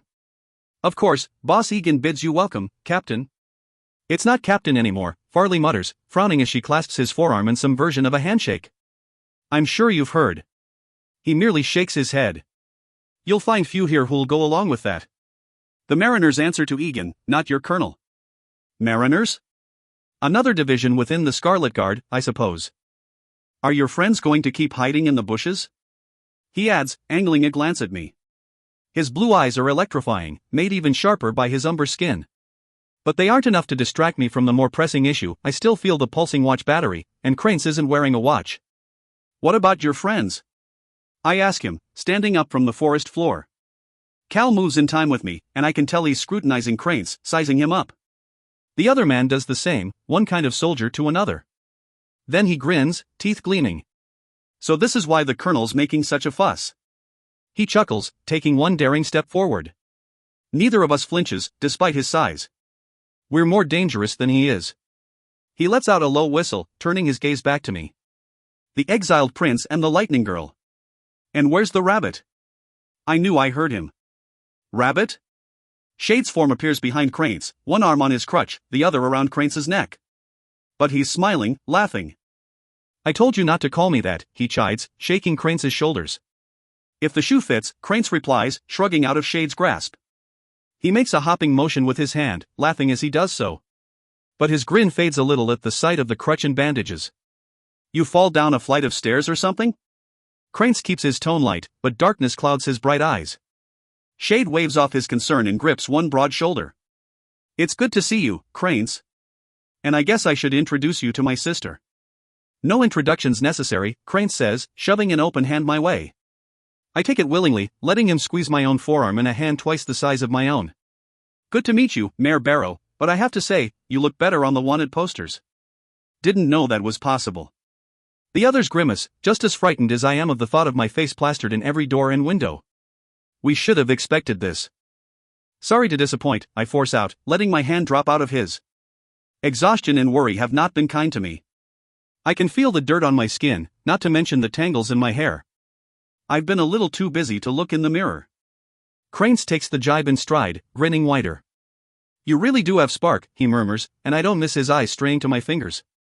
I fight the urge to show him exactly how much spark he's dealing with, and dig my nails into the flesh of my palms.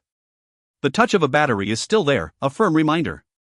So are you going to keep pretending you don't have us surrounded? I press, gesturing to the trees crowding in from every angle. Or are we going to have a problem? No problem at all, he says, raising his hands in mock surrender. Then he whistles again, this one high and keen, like a falcon on the hunt. Though Cranes does his best to keep smiling, to seem relaxed, I don't miss the suspicion in his eyes. I expect him to keep close watch of Cal, but it's me he doesn't trust. Or doesn't understand. The crunch of leaves announces the appearance of Cranes' friends, also dressed in a combination of rags and stolen finery. It's a uniform of sorts, so mismatched they begin to look alike. 2 women and a man, the one with a battered but ticking watch, all seemingly unarmed. They salute Farley, smile at Shade, and don't know how to look at Cal and me. It's better that way, I suppose. I don't need more friends to lose. Well, Rabbit, let's see if you can keep up, Cranes needles, falling into step. In response, Shade jumps to a nearby tree, his bad leg dangling and a smile on his lips. But when his eyes meet mine, something shifts. And then he's behind me for a split second, moving so quickly I barely see him. I hear what he whispers all the same. Trust no one. The tunnels are damp, the curved walls tangled with moss and deep roots, but the floor is clear of rock and debris. For under trains, I suspect, if any need to slip into Harbor Bay. But there's no screech of metal on metal, no blinding pound of a train battery screaming toward us.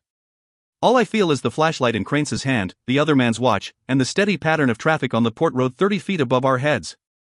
The heavier transports are the worst, their wires and instruments whining in the back of my skull. I cringe as each one passes overhead, and I quickly lose count of how many rush toward Nersey. If they were clustered together, I would suspect a royal convoy carrying Maven himself, but the machines come and go seemingly at random. This is normal, I tell myself, calming my nerves so I don't short out the flashlight and plunge us all into darkness. Cranes' followers bring up the rear, which should put me on edge, but I don't mind. My sparks are only a heartbeat away, and I have Cal at my side if someone makes a bad decision. He's more intimidating than I am, one hand ablaze with red and dancing fire. It casts flickering shadows that morph and change, painting the tunnel in swirls of red and black. His colors, once. But they're lost to him now, just like everything else. Everything but me. It's no use whispering down here. Every sound carries, so Cal keeps his mouth firmly shut. But I can still read his face. He's uncomfortable, fighting against every instinct as a soldier, a prince, and a silver. Here he is, following his enemy into the unknown, and for what? To help me? To hurt Maven? Whatever the reasons, one day they won't be good enough to keep going. One day, he's going to stop following me and I need to prepare myself for it. I need to decide what my heart will allow and what loneliness I can bear. But not yet. His warmth is with me still, and I can't help but keep it close. The tunnels aren't on our map or on any map I've seen, but the port road is, and I suspect we're right below it. It leads straight into the heart of the bay, through Pike Gate, curving around the harbor itself before heading north to the salt marshes, Corinth, and the frozen borderlands far away. More important than the port road is the security center, the administrative hub for the entire city, where we can find records and, most important, addresses for Ada and Wooliver. The third name, the young girl in the slums of Newtown, might be there as well. Cameron Cole, I remember, though the rest of her information escapes me at the moment. I don't dare pull out Julian's list to double-check, not with so many unfamiliar faces around. The less who know about the New Bloods, the better. Their names are death sentences, and I have not forgotten Shade's warning. With any luck, we'll have everything we need by nightfall, and be back to the Black Run by breakfast, with 3 more New Bloods in tow. Killorn will grumble, angry at us for being gone so long, but that's the least of my worries. In fact, I look forward to his flushed face and petulant whining. Despite the guard and his newfound rage, the boy I grew up with still glimmers beneath, and he is just as comforting as Cal's fire or my brother's embrace. Shade talks to fill the silence, joking with Cranes and his followers. This man's the reason I got out of the choke alive, my brother explains, gesturing to Cranes with his crutch. Executioners couldn't get me, but starvation almost did. You stole a head of cabbage. I just let you eat it, Cranes replies with a shake of his head, but his flush betrays his pride. Shade doesn't let him off so easily. He pastes on a grin that could light the tunnels, but there's no light in his eyes. A smuggler with a heart of gold. I watch their back and forth with narrowed eyes and open ears, following the conversation like a game. One compliments the other, recalling their journey back from the choke, eluding security and the legions alike. And while they might have formed a friendship in those weeks, it doesn't seem to exist anymore. Now, they're just men sharing memories and forced smiles, each one trying to figure out exactly what the other wants. I do the same, coming to my own conclusions. Cranes is a glorified thief, a profession I know well enough. The best part about thieves is you can trust them to do their worst. If our positions were reversed, and I was my old self escorting a fugitive into the stilts, would I turn them over for a few tetrarchs? For a few weeks of food or electricity rations? I remember hard winters well enough, cold and hungry days that seemed to have no end. Sicknesses with easy cures, but no money to buy the medicine. Even the bitter ache of simple want, to take something beautiful or useful simply because. I have done horrible things in such moments, stealing from people as desperate as I was. To survive. To keep us all alive. It's the justification I used back in the stilts, when I took coins from families with starving children. I don't doubt that Cranes would turn me over to Boss Egan if he could, because it's what I would do. Sell me to Maven for an exorbitant price. But luckily, Cranes is hopelessly outgunned. He knows it, so he must maintain his smile. For now. The tunnel curves downward and the under-train tracks end suddenly, where the space grows too narrow for a train to pass through. It feels cooler the deeper we go, and the air presses in. I try not to think about the weight of the earth above us. Eventually, the walls become cracked and decrepit, and would probably collapse if not for the newly added supports. Naked wooden beams march into the darkness, each one holding up the tunnel ceiling, keeping us from being buried alive. Where do we surface? Cal says aloud, directing his question at anyone who will answer. Distaste poisons every word. The deeper tunnels have him on edge, just like me. West side of Ocean Hill, Farley replies, mentioning the royal residence in Harbor Bay. But Cranes cuts her off with a shake of his head. Tunnels closed up, he grumbles. There's new construction, King's orders. 3 days he's been on the throne and he's already a pain in my ass. From this close, I hear Cal's teeth gnash together. A burst of anger brightens his fire, throwing a blaze of heat through the tunnel that the others pretend to ignore. King's orders. Even when he isn't trying, Maven thwarts our progress. Cal glances at his feet, stoic. Maven always hated the hill. His words echo strangely off the walls, surrounding us in his memories. Too small for him. Too old. The shadows shift on the walls, distorting our figures. I see Maven in every twisted shape, in every pool of darkness. He told me once he was the shadow of the flame. Now I fear he's becoming the shadow in my mind, worse than a hunter, worse than a ghost. At least I'm not alone in his hauntings. At least Cal feels him too. The fish market then. Farley's gruff bark brings me back to the mission at hand. We'll have to circle around, and we'll need a distraction outside the security center if you can manage. I glance back at the map, brain buzzing. From the looks of it, the security center is directly connected to Cal's old palace, or at least is part of the same compound. And the fish market, I assume, is a good distance away. We'll have to scramble just to get where we need to be, let alone slip inside.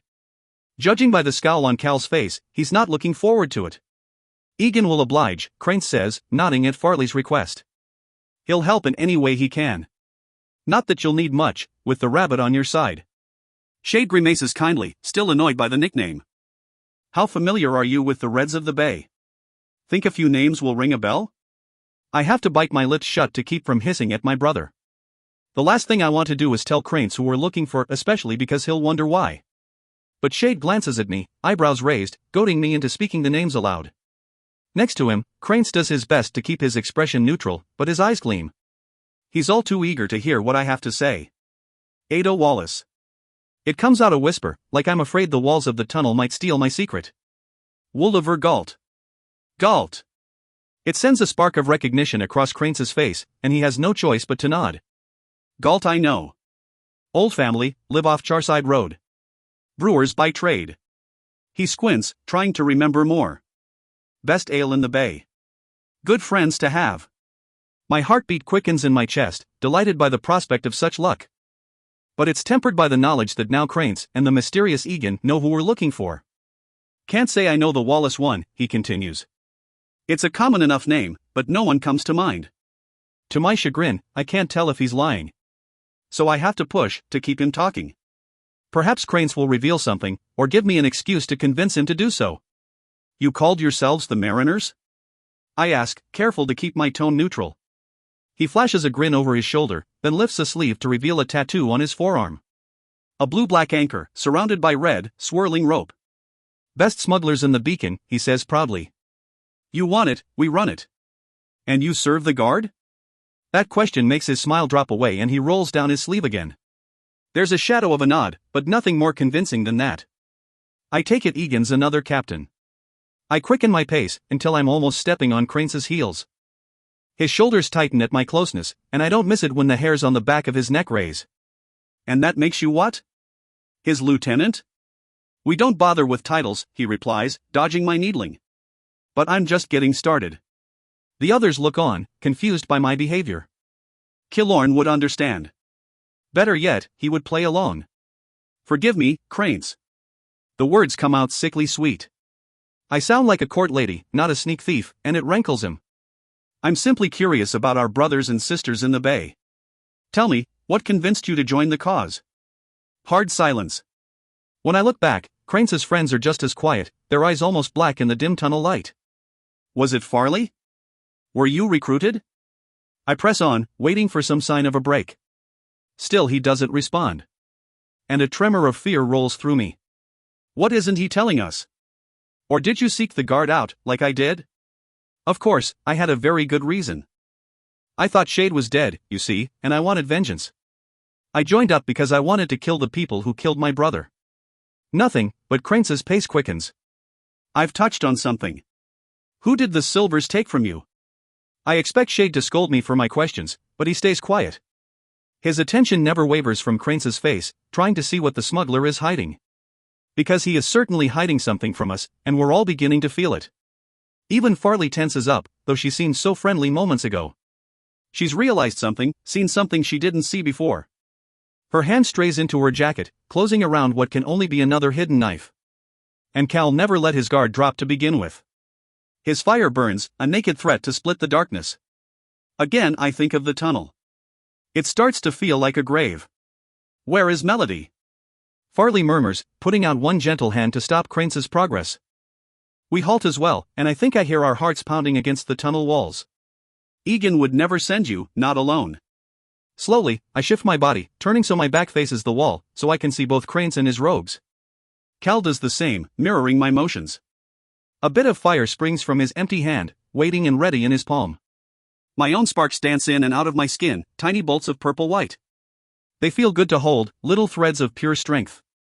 Above us, the traffic has increased, and I suspect we're close to the city gates, if not directly below them. Not a very good place for a battle.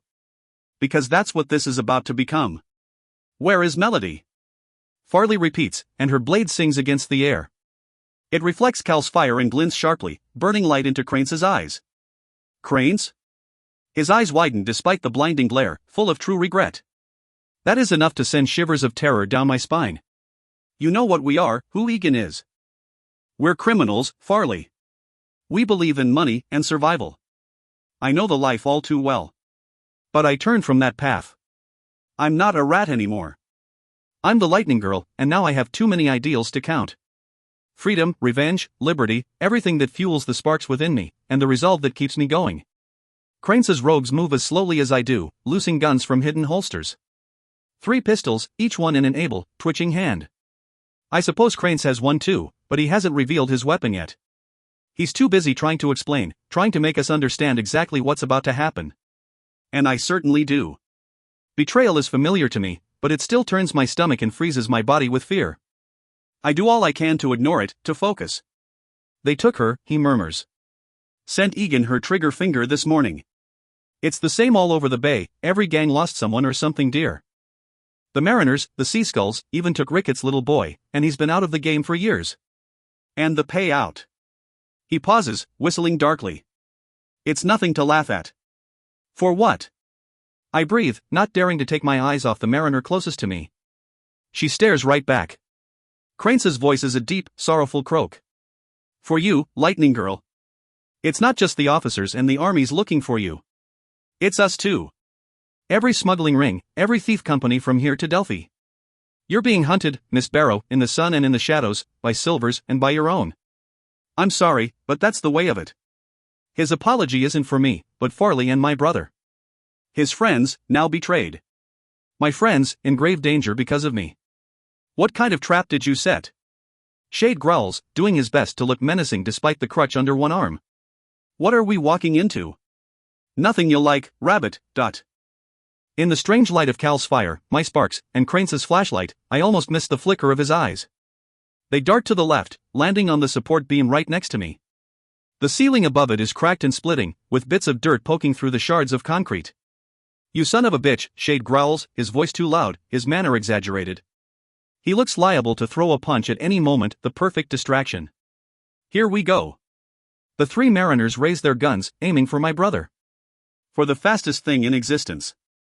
When he raises a fist, they pull their triggers and their bullets cut through nothing but open air. I drop into a crouch, deafened by gunshots so close to my head, but keep all my focus where it must be, the support beam. A blast of lightning splinters the wood like a detonation, jarring straight through.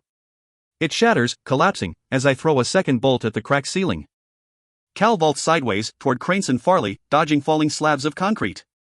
If I had time, I'd be afraid of getting buried with the Mariners, but Shade's familiar hand closes around my wrist. I shut my eyes, fighting the squeezing sensation, before hitting ground a few yards down the tunnel. Now we're ahead of Cranes and Farley, currently helping Cal to his feet. The tunnel on the other side of them is collapsed, filled up with dirt and concrete and 3 crushed bodies. Cranes spares one last look for his fallen Mariners, then draws his hidden pistol. For one brief, blistering moment, I think he might shoot me. But instead he raises his electrifying gaze, staring down the tunnel as it quakes around us. His lips move, forming a single word. Run. 14. Left, right, left again, climb. Cranes's barked orders follow us through the tunnels, guiding our pounding footsteps. The occasional echoing boom of another collapse keeps us moving as fast as we can. We've set off a chain reaction, an implosion within the tunnels. Once or twice, the tunnel collapses so close to us I hear the sharp snap of cracking support beams. Rats run with us, twisting out of the gloom. I shudder when they dash over my toes, naked tails whipping like tiny ropes. We didn't have many rats at home, the river floods would drown them, and the waves of greasy black fur make my skin crawl. But I do my best to swallow my revulsion. Cal isn't keen on them either, and swipes at the ground with one flaming fist, pushing back the vermin every time they get too close. Dust swirls at our heels, choking the air, and Cranes's flashlight is all but useless in the gloom. The others rely on touch, reaching out to feel along the tunnel walls, but I keep my mind fixed on the world above, on the web of electrical wire and rolling transports. It paints a map in my head, fixing over the paper one I've nearly memorized. With it, I feel everything with my growing range. The sensation is overwhelming, but I push through, forcing myself to take in everything I can. Transports scream overhead, rolling toward the initial collapse. A few careen through alleyways, probably avoiding sunken roads and twisted debris. A distraction. Good. The tunnels are Farley and Crance's domain, a kingdom made of dust. But it falls to Cal to get us out of the darkness, and the irony is not lost on us both. When we dead-ended a service door, welded shut, Cal doesn't need to be told what to do. He steps forward, hands outstretched, his bracelet sparking, and then white-hot flame springs to life. It dances in his palms, allowing him to grip the door's hinges and heat them until they melt into red globs of iron. The next obstacle, a metal grate clotted with rust, is even easier, and he peels it away in seconds. Again the collapsing tunnel shudders like a thunderclap, but from much farther away. More convincing are the rats, now calm, disappearing back into the dark they came from. Their little shadows are a strange, disgusting comfort. We've outrun death together. Crance gestures through the broken grate, meaning for us to follow. But Cal hesitates, one scalding hand still resting on iron. When he loosens his grip, it leaves behind red metal and the indent of his hand. The poultry? He asks, glancing down the tunnel. Cal knows Harbor Bay much better than I. After all, he's lived here before, occupying Ocean Hill every time the royal family came to the area. No doubt Cal's done his share of sneaking through the docks and alleys here, just like he was doing the first time he met me. Aye, Crance replies with a quick nod. Close to the center as I can get you. Egan instructed me to take you through the fish market, and has the mariners ready to grab you, not to mention a squad of security. He won't expect you to go through Poultry Place, and won't have anyone on lookout. The way he says it sets my teeth on edge. Why? The Poultry is Sea Skull territory. The Sea Skulls. Another gang, likely branded with tattoos more foreboding than Crance's anchor. If not for Maven's scheming, they might have helped a Red Sister, but instead, they've been turned into enemies almost as dangerous as any Silver Soldier. That's not what I meant, I continue, using Marina's voice to hide my fear. Why are you helping us? A few months ago, the thought of 3 bodies crushed by rubble might have frightened me. Now I've seen much worse, and barely spare a thought for Crance's cohorts and their twisted bones. Crance, despite his criminal nature, doesn't look so comfortable. His eyes glare back into the darkness, after the mariners he helped kill. They were probably his friends. But there are friends I would trade, lives I would forsake, for my own victories. I've done it before. It isn't hard to let people die when their deaths gives life to something else. I'm not one for oaths, or red dawns, or any of the other nonsense your lot goes on about, he mumbles, one fist closing and clenching in rapid succession. Words don't impress me. But you're doing a hell of a lot more than talking. The way I see it, I can either betray my boss or my blood. Blood. Me. His teeth gleam in the dim light, flashing with every barbed word. Even rats want to get out of the gutter, Miss Barrow. Then he steps through the grate, toward the surface that could kill us all. And I follow. I square my shoulders, turning to face the echoes and the end of the tunnel's safety. I've never been to Harbor Bay before, but the map and my electrical sense are enough. Together, they paint a picture of roads and wiring. I can feel the military transports rolling toward the fort, and the lights of the Poultry. What's more, a city is something I understand. Crowds, alleys, all the distractions of daily life, these are my kinds of camouflage. Poultry Place is another market, alive as Grand Garden in Somerton or the Square of the Stilts. But it is dirtier, more harried, free of silver overlords but choked with teeming red bodies and haggling shouts. A perfect place to hide. We emerge on the lowest level, a subterranean tangle of stalls crisscrossed by greasy canvas canopies. But there's no smoke or stink down here. Reds might be poor, but we are not stupid. One glimpse up, through the grated, wide hole in the ceiling, tells me the upper levels sell stinking fish or smoked meat, letting the scents escape into the sky. For now, we're surrounded by peddlers, inventors, weavers, each one trying to foist their wares onto patrons who don't have 2 tetrarch coins to rub together. The money makes everyone desperate. Merchants want to get it, buyers want to keep it, and it blinds them all. No one notices a few well-trained sneaks slip out from a forgotten hole in the wall. I know I should feel afraid, but being surrounded by my own is strangely comforting. Crance leads, his muscled swagger morphing into a limp to match Shade's. He pulls a hood from his vest and hides his face in shadow. To the casual eye, he looks like a bent old man, though he's anything but. He even supports Shade a little, one arm braced against his shoulder to help my brother walk. Shade doesn't have to worry about hiding his face, and keeps his focus on not slipping over the uneven ground of the lower Poultry. Farley brings up the rear, and I'm reassured to know she has my back. For all her secrets, I can trust her, not to see a trap, but to weasel her way out of one. In this world of betrayal, it's the best I can hope for. It's been a few months since I last stole something. And when I slide a pair of charcoal gray shawls from a stall, my motions are quick and perfect, but I feel an unfamiliar twinge of regret. Someone made these, someone spun and wove the wool into these rough scraps. Someone needs these. But so do I. One for me, one for Cal. He takes it quickly, drawing the frayed wool around his head and shoulders to hide his recognizable features. I do the same, and none too soon. Our first few steps into the crowded, dim market lead us right past a signboard. Usually filled with notices of sale, news scraps, memorials, the red noise has been covered up by a checkered swath of printings. A few children mill about the signboard, ripping up the bits of paper in reach. They toss the scraps at each other like snowballs. Only one of the kids, a girl with ragged black hair and bare, brown feet, bothers to look at what they're doing. She stares at two familiar faces, each glaring down from a dozen huge posters. They are stark and grim, headlined with big black letters that read "Wanted by the Crown, for terrorism, treason, and murder." I doubt many of the people swarming the Poultry can read, but the message is clear enough. Cal's picture isn't his royal portrait, which made him appear strong, kingly, and dashing. No, the image of him is grainy but distinct, a frozen still from one of the many cameras that captured him in the moments before his failed execution in the Bowl of Bones. His face is haggard, pulled by loss and betrayal, while his eyes spark with unchecked rage. The muscles stand out as his neck, straining. There might even be dried blood on his collar. It makes him look every inch the murderer Maven wants him to seem. The lower posters of him are torn up or covered in graffiti, in spiky, scratched handwriting almost too violently etched to make out. The King Killer, the Exile. The titles rip at the paper, as if the words could make the photographed skin bleed. And weaving among the titles, find him, find him, find him. Like Cal, the picture of me is taken from the Bowl of Bones. I know exactly which moment. It was before I walked through the gates of the arena, when I stood and listened to Lucas take a bullet to the brain. In that second, I knew I was going to die, but worse, I knew I was useless. The now dead Arvin was with me, suffocating my abilities, reducing me to nothing. My printed eyes are wide, afraid, and I look small. I am not the lightning girl in this photo. I am only a scared teenager.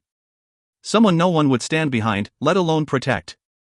I don't doubt Maven chose this frame himself, knowing exactly what kind of image this would project. But some have not been fooled.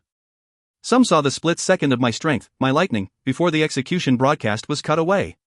Some know what I am, and they have written it across the posters for all to see. Red Queen. The Lightning Girl. She lives. Rise, red as dawn. Rise. Rise. Rise. Every word feels like a brand, searing hot and deep. But we can't tarry by the wall of wanted posters. I nudge Cal, directing him away from the brutal vision of us. He goes willingly, following Shade and Cranes through the swirling crowd. I resist the urge to hold on to him, to try and take a bit of the weight off his shoulders. No matter how much I might want to feel him, I cannot. I must keep my eyes ahead, and away from the fire of a fallen prince. I must freeze my heart to the one person who insists on setting it ablaze. Winding up the Poultry is easier than it should be. A red market is of no consequence to anyone important, so cameras and officers are sparse on the lower levels. But I keep my senses open, feeling out the few electrical sightlines that manage to penetrate through the haphazard stalls and storefronts. I wish I could just shut them off, instead of awkwardly avoiding them, but even that is too dangerous. A mysterious outage would surely draw attention. The officers are even more troubling, standing out sharply in the black uniforms of security. As we climb through the levels of the Poultry, up to the city surface, they grow in number. Most look bored by the rush of red life, but a few keep their wits. Their eyes dart through the crowd, searching. Hunch, I whisper, gripping Cal's wrist sharply. The action sends a spark of nerves through my hand and up my arm, forcing me to pull away far too quickly. Still, he does as I tell him, stooping to hide his height. It might not be enough though. All of this might not be enough. Worry about him. If he bolts, we need to be ready, Cal murmurs back, his lips close enough to brush my ear. He points one finger out from the folds of his shawl, gesturing to Cranes. But my brother has the Mariner well in hand, keeping a firm grip on Cranes's vest. Like us, he doesn't trust the smuggler further than he can throw him. Shade has him. Focus on keeping your head down, Dot. Breath hisses through Cal's teeth, another exasperated sigh. Just watch. If he's going to run, he'll do it in about 30 seconds. I don't need to ask how Cal knows this. Judging by the motion of the crowd, 30 seconds will take us to the top of the twisting, rickety staircase, planting us firmly on the main floor of the Poultry. I can see the hub of the market now, just above us, streaming with midday light that is almost blinding after our time underground. The stalls look more permanent, more professional, and profitable. An open kitchen fills the air with the smell of cooking meat. After ration packs and salt fish, it makes my mouth water. Worn wooden arches bow overhead, supporting a patched and torn canvas roof. A few of the arches are damaged, warped by seasons of rain and snow. He won't run, Farley whispers, butting in between us. At least not to Egan. He'll lose his head for betraying the mariners. If he's going anywhere, it's out of the city. Then let him, I whisper back. Another Red to babysit is the last thing I need. He's fulfilled his use to us, hasn't he? And if he runs right into a jail cell and an interrogation, what then? Cal's voice is soft, but full of menace.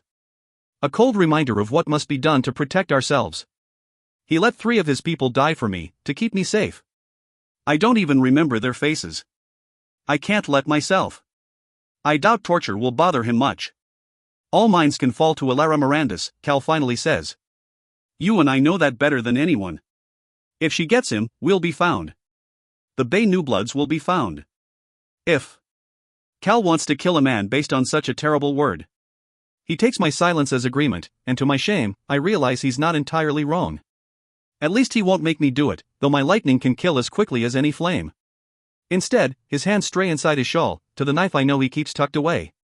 Within the folds of my sleeves, my hands start to shake. And I pray that Crane stays the course, that his steps never falter.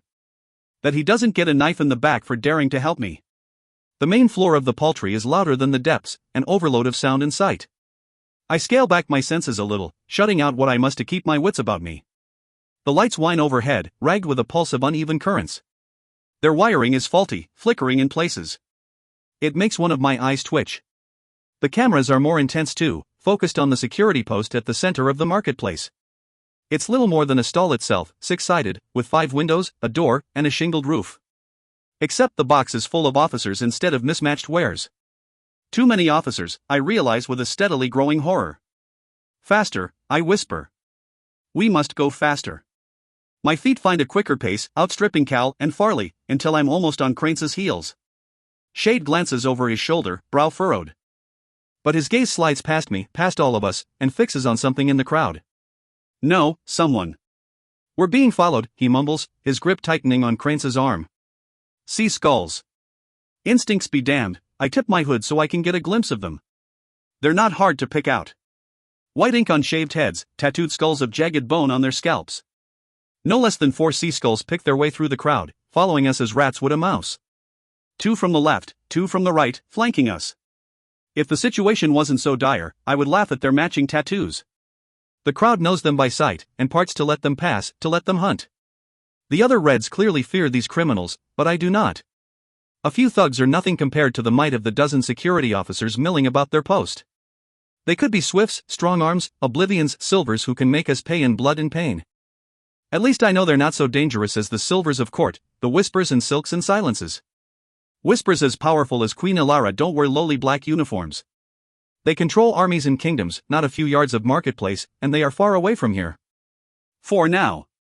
To our surprise, the first blow comes not from behind but from dead ahead of us. A bent old crone with a cane is not who she seems, and hooks Crane around the neck with her gnarled piece of wood. She throws him to the ground and removes her cloak in one motion, revealing a bald head and a skull tattoo. Fish market not enough for you, mariner? She snarls, watching as Crane lands on his back. Shade goes down with him, too tangled up in Crane's limbs and his own crutch to stay standing.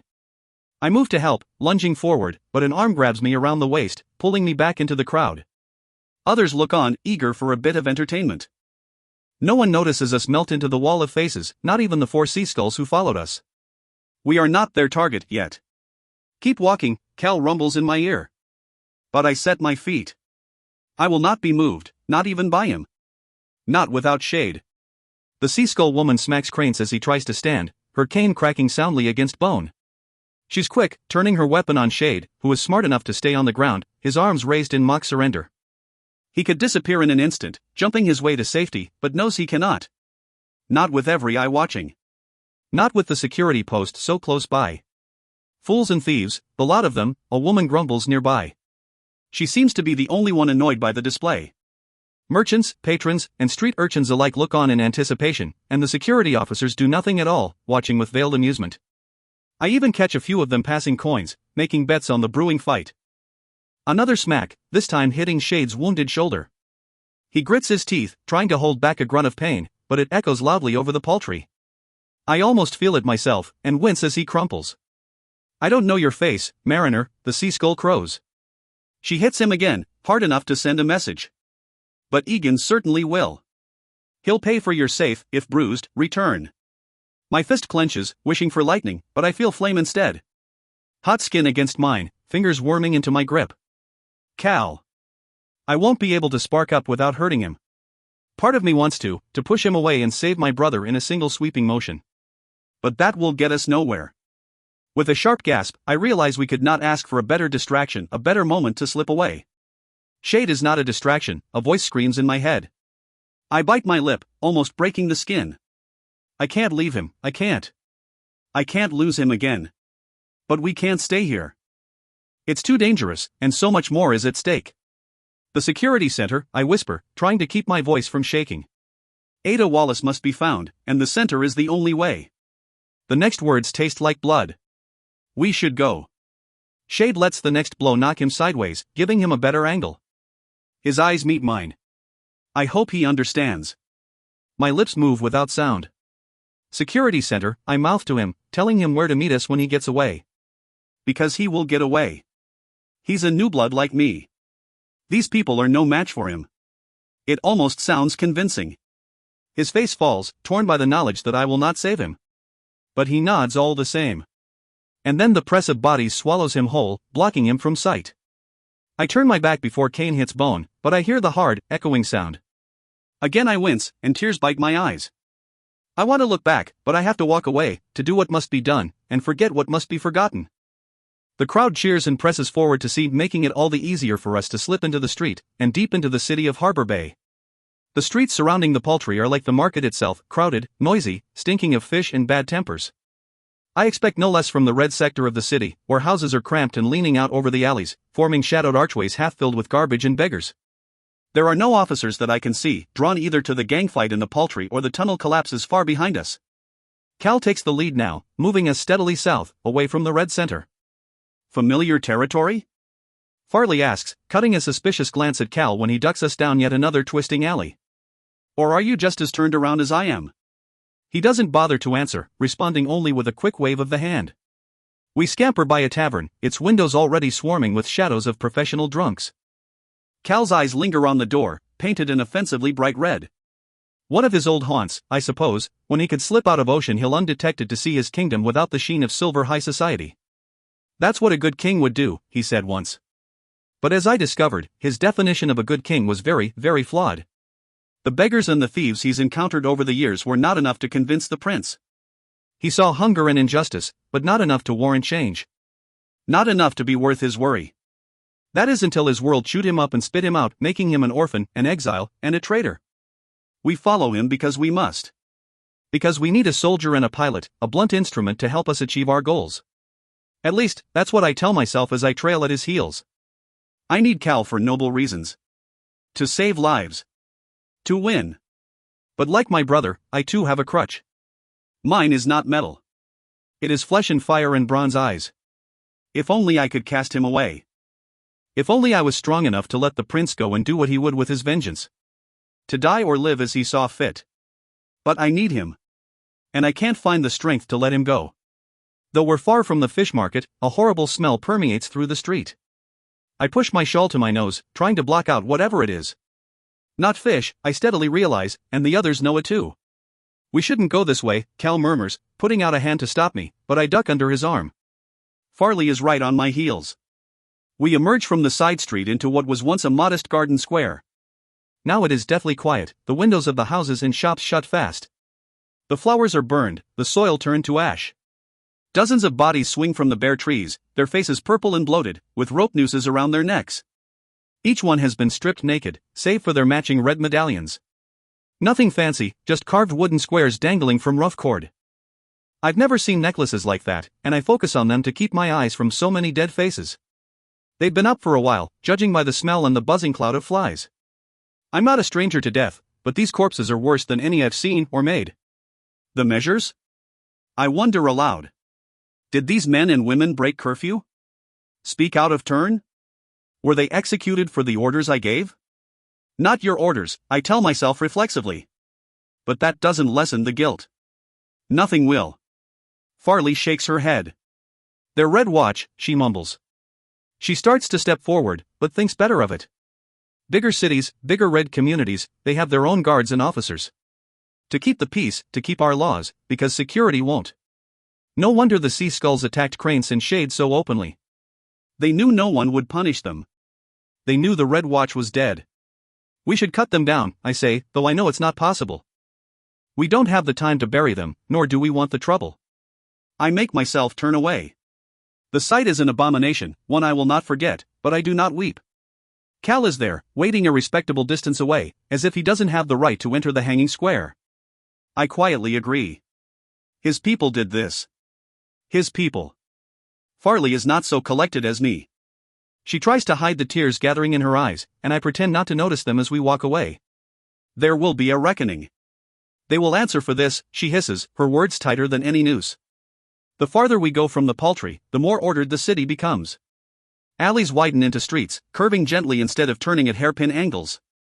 Buildings here are stone or smooth concrete, and don't look ready to fall down in a strong breeze. A few homes, meticulously kept but small, must belong to the successful Reds of the city, judging by the red doors and shutters. They are marked by our color, branded, so everyone knows who and what lives inside. The Reds wandering the street are just as clear, mostly servants wearing corded red bracelets. A few have striped badges pinned to their clothes, each one bearing a familiar color order, denoting which family they serve. The closest one has a badge of red and brown House Rambos. My lessons with Lady Blonos come flooding back, a blur of half-remembered facts. Rambos, one of the high houses. Governors of this, the Beacon region. Strong arms. They had a girl in Queen's trial, a slip of a thing named Roar who could tear me in half. I met another Rambos in the Bowl of Bones.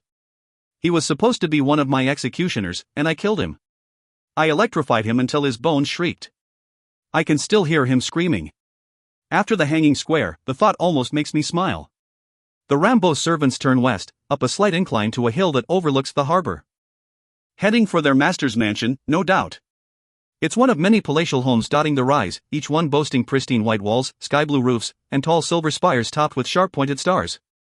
We follow, winding our way up, drawing closer to the largest structure of all. It looks crowned in constellations, surrounded by clear, gleaming walls, diamond glass. Ocean Hill, Cal says, following my gaze. The compound dominates the crest of the rise, a fat white cat lazing peacefully behind crystalline walls. Like Whitefire Palace, the edges of the roof are gilded in metal flames, so expertly forged they seem to dance in the sunlight. Its windows wink like jewels, each one gleaming and clean, the product of who knows how many red servants' toil. The echo of construction scrapes and rumbles from the palace, doing only Maven knows what to the royal residence. Part of me wants to see it, and I have to laugh at such a foolish side of myself. If I ever step inside a palace again, it will be in chains. Cal can't look at the hill long. It is a distant memory now, a place he can no longer go, a home to which he cannot return. I suppose we have that in common. 15. Gulls perch on the stars adorning every roof, watching as we pass through the cool, midday shadows. I feel exposed beneath their gaze, a fish about to be snapped up for dinner. Cal keeps us moving at a brisk pace, and I know he feels the danger too. Even in the back alleys, overlooked only by service doors and servants' quarters, we are still hopelessly out of place in our hoods and threadbare clothing. This part of the city is peaceful, quiet, pristine, and dangerous. The farther in we go, the tenser I feel. And the low pulse of electricity deepens, a steady thrum in every house we pass. It even arcs overhead, carried through wire camouflaged by twisting vines or blue-striped awnings. But I feel no cameras, and the transports stick to the main streets. So far, we have gone unnoticed, protected by a pair of bloody distractions. Cal guides us quickly through what he calls the star sector. Judging by the 1,000 stars on 100 domed roofs, the neighborhood is aptly named. He skirts us down the alleys, careful to give Ocean Hill a wide berth until we circle back to a main road busy with traffic. An offshoot of the port road, if I remember the map correctly, connecting Ocean Hill and its outbuildings to the bustling harbor and Fort Patriot below, stretching out into the water. From this angle, the city spreads all around us, a painting of white and blue. We fall in with the Reds crowding the sidewalks. There, the white flagstones are choked with military transports. They vary in size, ranging from two-man vehicles to armored boxes on wheels, most of them stamped with the sword symbol of the army. Cal's eyes glitter beneath his hood, watching each one pass. I'm more concerned with the civilian transports. They're fewer in number, but they gleam, moving swiftly through the traffic. The more impressive ones fly colored flags, denoting the house they belong to, or the passenger they carry. To my relief, I don't see the red and black of Maven's house Calor, or the white and navy of Ilara's house Mirandus. At least I won't have to expect the very worst from today. The jostling crowd forces us to walk huddled together, with Cal on my right and Farley on my left. How much farther? I whisper, edging my face back into my hood. The map has gone fuzzy in my head, despite my best efforts. Too many twists and turns to keep straight, even for me. Cal nods his head in response, gesturing to a bustling throng of people in transports up ahead. I gulp at the sight of what is undoubtedly the beating heart of Harbor Bay. The crown of the city's hill, ringed by white stone and diamond glass walls. I can see the palace gates, bright blue and scaled with silver, but a few starry turrets peek out. It is a beautiful place, but cold, cruel, and razor-sharp. Dangerous. On the map, this looked like nothing more than a plaza in front of the gates of Ocean Hill, connected to the harbor and the gates of Fort Patriot down the gentle slope. The reality is much more complicated. Here, the two worlds of this kingdom seem to mingle, red and silver drawn together for a fraction of a moment. Dockworkers, soldiers, servants, and high lords cross beneath the crystal dome arcing over the massive courtyard. A fountain twists in the center, surrounded by white and blue flowers not yet touched by autumn. Sunshine shimmers through the dome, refracting dancing light onto the realm of brightly colored chaos. The fort gates are directly down the avenue from us, dappled by the shifting light of the dome.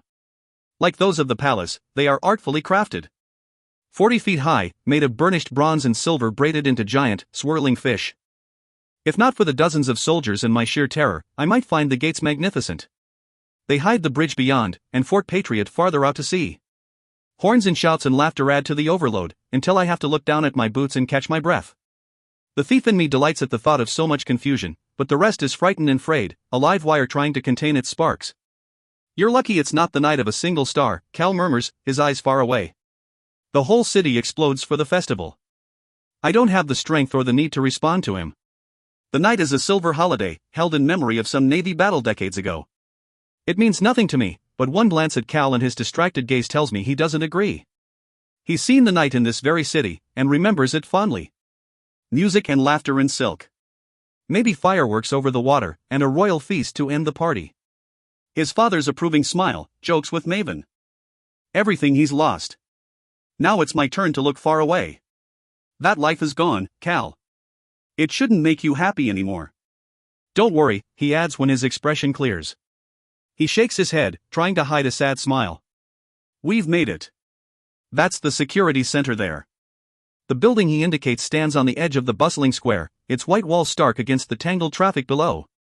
It looks like a beautiful fortress, with thick glassed windows, and steps leading up to a terrace surrounded by columns carved into the scaly tails of enormous fish. Patrolled walkways arch over the diamond glass walls of Ocean Hill, tying it to the rest of the palatial compound. The roof is also blue, decorated not with stars but spikes. Cruel iron, 6 feet long, and sharpened to a wicked point. For magnetrons, I suppose, to use against any kind of assault. The rest of the building is the same, covered in silver weapons. Vines and thorny plants wind up the columns for green wardens while a pair of wide, still pools hold dark water for nymphs. And of course, there are armed guards at every door, long rifles plain in their hands. Worse than any guard are the banners. They flap in the sea breeze, streaming from the walls, turrets, and fishtail columns. They bear not the silver spear of security but the burning crown. Black, white, and red, its points twisting in curls of flame. They stand for Norta, for the kingdom, for Maven. For everything we're trying to destroy. And between them, on gilded banners of his own, is Maven. Or at least, his image. He stares out, his father's crown on his head, his mother's eyes glaring. He looks like a young but strong boy, a prince rising to the ultimate occasion. Long live the king screams beneath every picture of his sharp, pale face. Despite the impressive defenses, despite Maven's haunting stare, I can't help but smile. The center pulses with my own weapon, with electricity. It is more powerful than any magnetron, any green warden, any gun. It is everywhere. And it is mine. If only I could use it properly. If only we didn't have to hide. If. I despise that stupid word. It hangs in the air, close enough to touch. What if we can't get in? What if we can't find Ada or Wooliver? What if Shade doesn't come back? The last thought burns more deeply than the rest. Even though my eyes are sharp, trained on the crowded streets, I can't see my brother anywhere. He should be easy to spot, limping along on his crutch, but he's nowhere to be found. panic deepens my senses, taking away a little of the control I worked so hard to cultivate. I have to bite my lip to keep from gasping aloud. Where is my brother? So now we wait? Farley says, her voice trembling with dread of her own. Her eyes sweep back and forth, also searching. For my brother. I don't think even you two can get in there without shade. Cal scoffs, too busy examining the center's defenses to spare a glance for her. We could get in just fine. It might mean sending the whole place up in smoke. Not exactly the subtle approach. No, not at all, I murmur, if only to distract myself. But no matter how hard I try to focus on my feet or Cal's capable hands, I can't stop worrying about Shade. Up until this moment, I never truly doubted he would meet us. He's a teleporter, the fastest thing alive, and a few dock thugs shouldn't pose him any threat. That's what I told myself back in the Paltry, when I left him. When I abandoned him. He took a bullet for me a few days ago and I threw him to the sea skulls like a lamb to wolves. Back in Nersea, I told Shade I didn't trust his word. I suppose he shouldn't trust mine either. My fingers stray into my hood, trying to massage the ache from my neck muscles. But it brings me no respite. Because right now we're idling in front of a veritable firing squad, waiting like stupid chickens eyeing a butcher's knife. And while I fear for Shade, I fear for myself too. I cannot be taken. I will not. The back in trance, I say. It's not a question. Every house has a door, but it also has windows, a hole in the roof, or a broken lock. There is always a way in. Cal furrows his brow, at a loss for once. A soldier should never be sent to do a thief's job. We're better off with Shade, he argues. No one will even know he's in. A few more minutes. We put every new blood at greater risk with every second we waste. Besides, Shade won't have a problem finding us later. I take my first steps off the port road and onto a side street. Cal sputters, but follows along. All he has to do is follow the smoke. Smoke? He blanches. A controlled burn, I continue, a plan formulating so fast the words barely have time to pass my lips. Something contained. A firewall just big enough to hold them back, until we get the names we need. A few nymph grunts shouldn't pose much of a threat to you, and if they do, I ball my hand, letting a tiny spark spin in my palm, that's what I'm here for. Farley, I assume you know the records system? She doesn't hesitate to nod, her face shining with an odd sort of pride. Finally, she mutters. No point in lugging you two around if you're not going to be useful. Cal's eyes darken into a fearsome glare that reminds me of his dead father. You know what this will do, don't you? He warns, as if I'm some kind of child. Maven will know who did this. He'll know where we are. He'll know what we're doing. I round on Cal, angry that I must explain. Angry that he doesn't trust me to make any kind of decision. We took Nyx more than 12 hours ago. Someone will notice Nyx is gone, if they haven't already. It will be reported. You think Maven isn't watching every name on Julian's list? I shake my head, not knowing why I didn't realize sooner. He'll know what we're doing the moment he hears of Nyx's disappearance. It doesn't matter what we do here. After today, no matter what, it will truly be a manhunt. Citywide searches for us, orders to kill on sight. So why not get ahead of the curve? He doesn't argue, but that doesn't mean he agrees. Either way, I don't care. Cal doesn't know this side of the world, the gutters and the mud we must throw ourselves into. I do. It's time we stop pulling our punches, Cal. Farley joins in. Again, no answer. He looks dejected, disgusted even.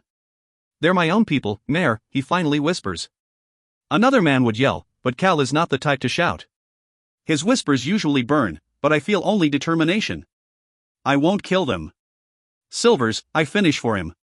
You won't kill Silvers. He shakes his head slowly. I can't, Dot. And yet you were willing to end Cranes not too long ago, I press on, hissing. He's one of your people too, or he would be if you were king. But I suppose his blood's the wrong color, right? He sputters, that's not the same. If he ran, if he was captured, we'd be in such danger. The words stick in his throat, trailing away. Because there are simply no words left for him to say. He's a hypocrite, plain and simple, no matter how fair he claims to be. His blood is silver and his heart is silver. And he will never value another above his own. Leave, I want to say. The words taste bitter. I can't force them past my lips. As infuriating as his prejudice, his allegiances are, I can't do what should be done. I can't let him go. He is so wrong and I can't let him go. Then don't kill, I grind out. But remember that he did. My people, and your own. They follow him now, and they'll kill us for their new king, but. I point one bruised finger back at the street, to the banners bearing Maven's face. Maven, who sacrificed Silvers to the Scarlet Guard, to turn rebels into terrorists and destroy his own enemies in a single swoop. Maven, who murdered everyone at court who truly knew me. Lucas and Lady Blonos and my maids, all dead because I was different. Maven, who helped kill his own father, who tried to execute his brother. Maven, who must be destroyed. A small part of me fears that Cal will walk away. He could disappear into the city, to find whatever peace still lingers in his heart. But he won't. His anger, while buried deep, is stronger than his own reason. He will have vengeance, just as I will have mine. Even if it costs us everything we hold dear. This way. His voice echoes. We have no more time for whispers. As we round the back corner of the security center, my senses reach out, focusing on the security cameras dotting the walls. With a smile, I push against them, shorting out their wiring. One by one, they fall to my wave. The back door is just as impressively made as the front, albeit smaller. A wide step like a porch, a door grated with curving steel, and only 4 armed guards. Their rifles are polished to a high sheen, but heavy in their hands. New recruits. I note the colored bands on their arms, denoting their houses and abilities.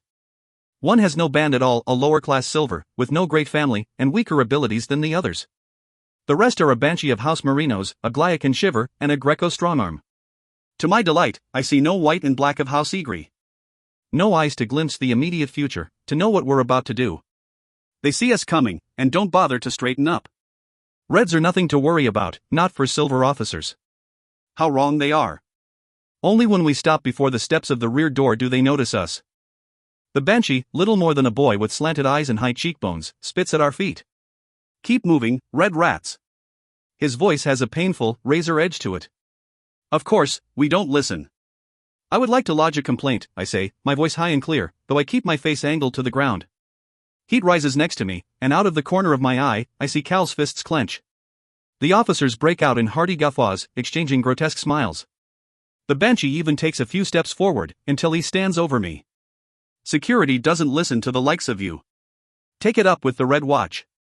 They break out in peals of laughter again. The Banshees hurt my tender ears. I think they're still hanging around, more disgusting laughs, in Stark Garden. Next to me, Farley's hands curl into her jacket, to feel the knife she keeps tucked close. I glare at her, hoping to stop her from stabbing someone before the right moment. The steel center door opens, allowing a guard to step out onto the entryway. He mutters to one of the other officers, and I catch the words broken in camera. But the officer only shrugs, darting to look at the many security cameras dotting the wall above us. He doesn't see anything wrong with them, not that he could. Be gone with you, the Banshee continues, waving a hand like we're dogs to be dismissed. When we don't move, his eyes narrow into thin, black slits. Or shall I arrest you all for trespassing? He expects us to scurry off. Arrest is as good as execution these days. But we hold our ground. If the Banshee wasn't such a cruel idiot, I would feel sorry for him. You can try, I say, reaching for my hood. The shawl falls around my shoulders, flapping like gray wings before crumpling at my feet.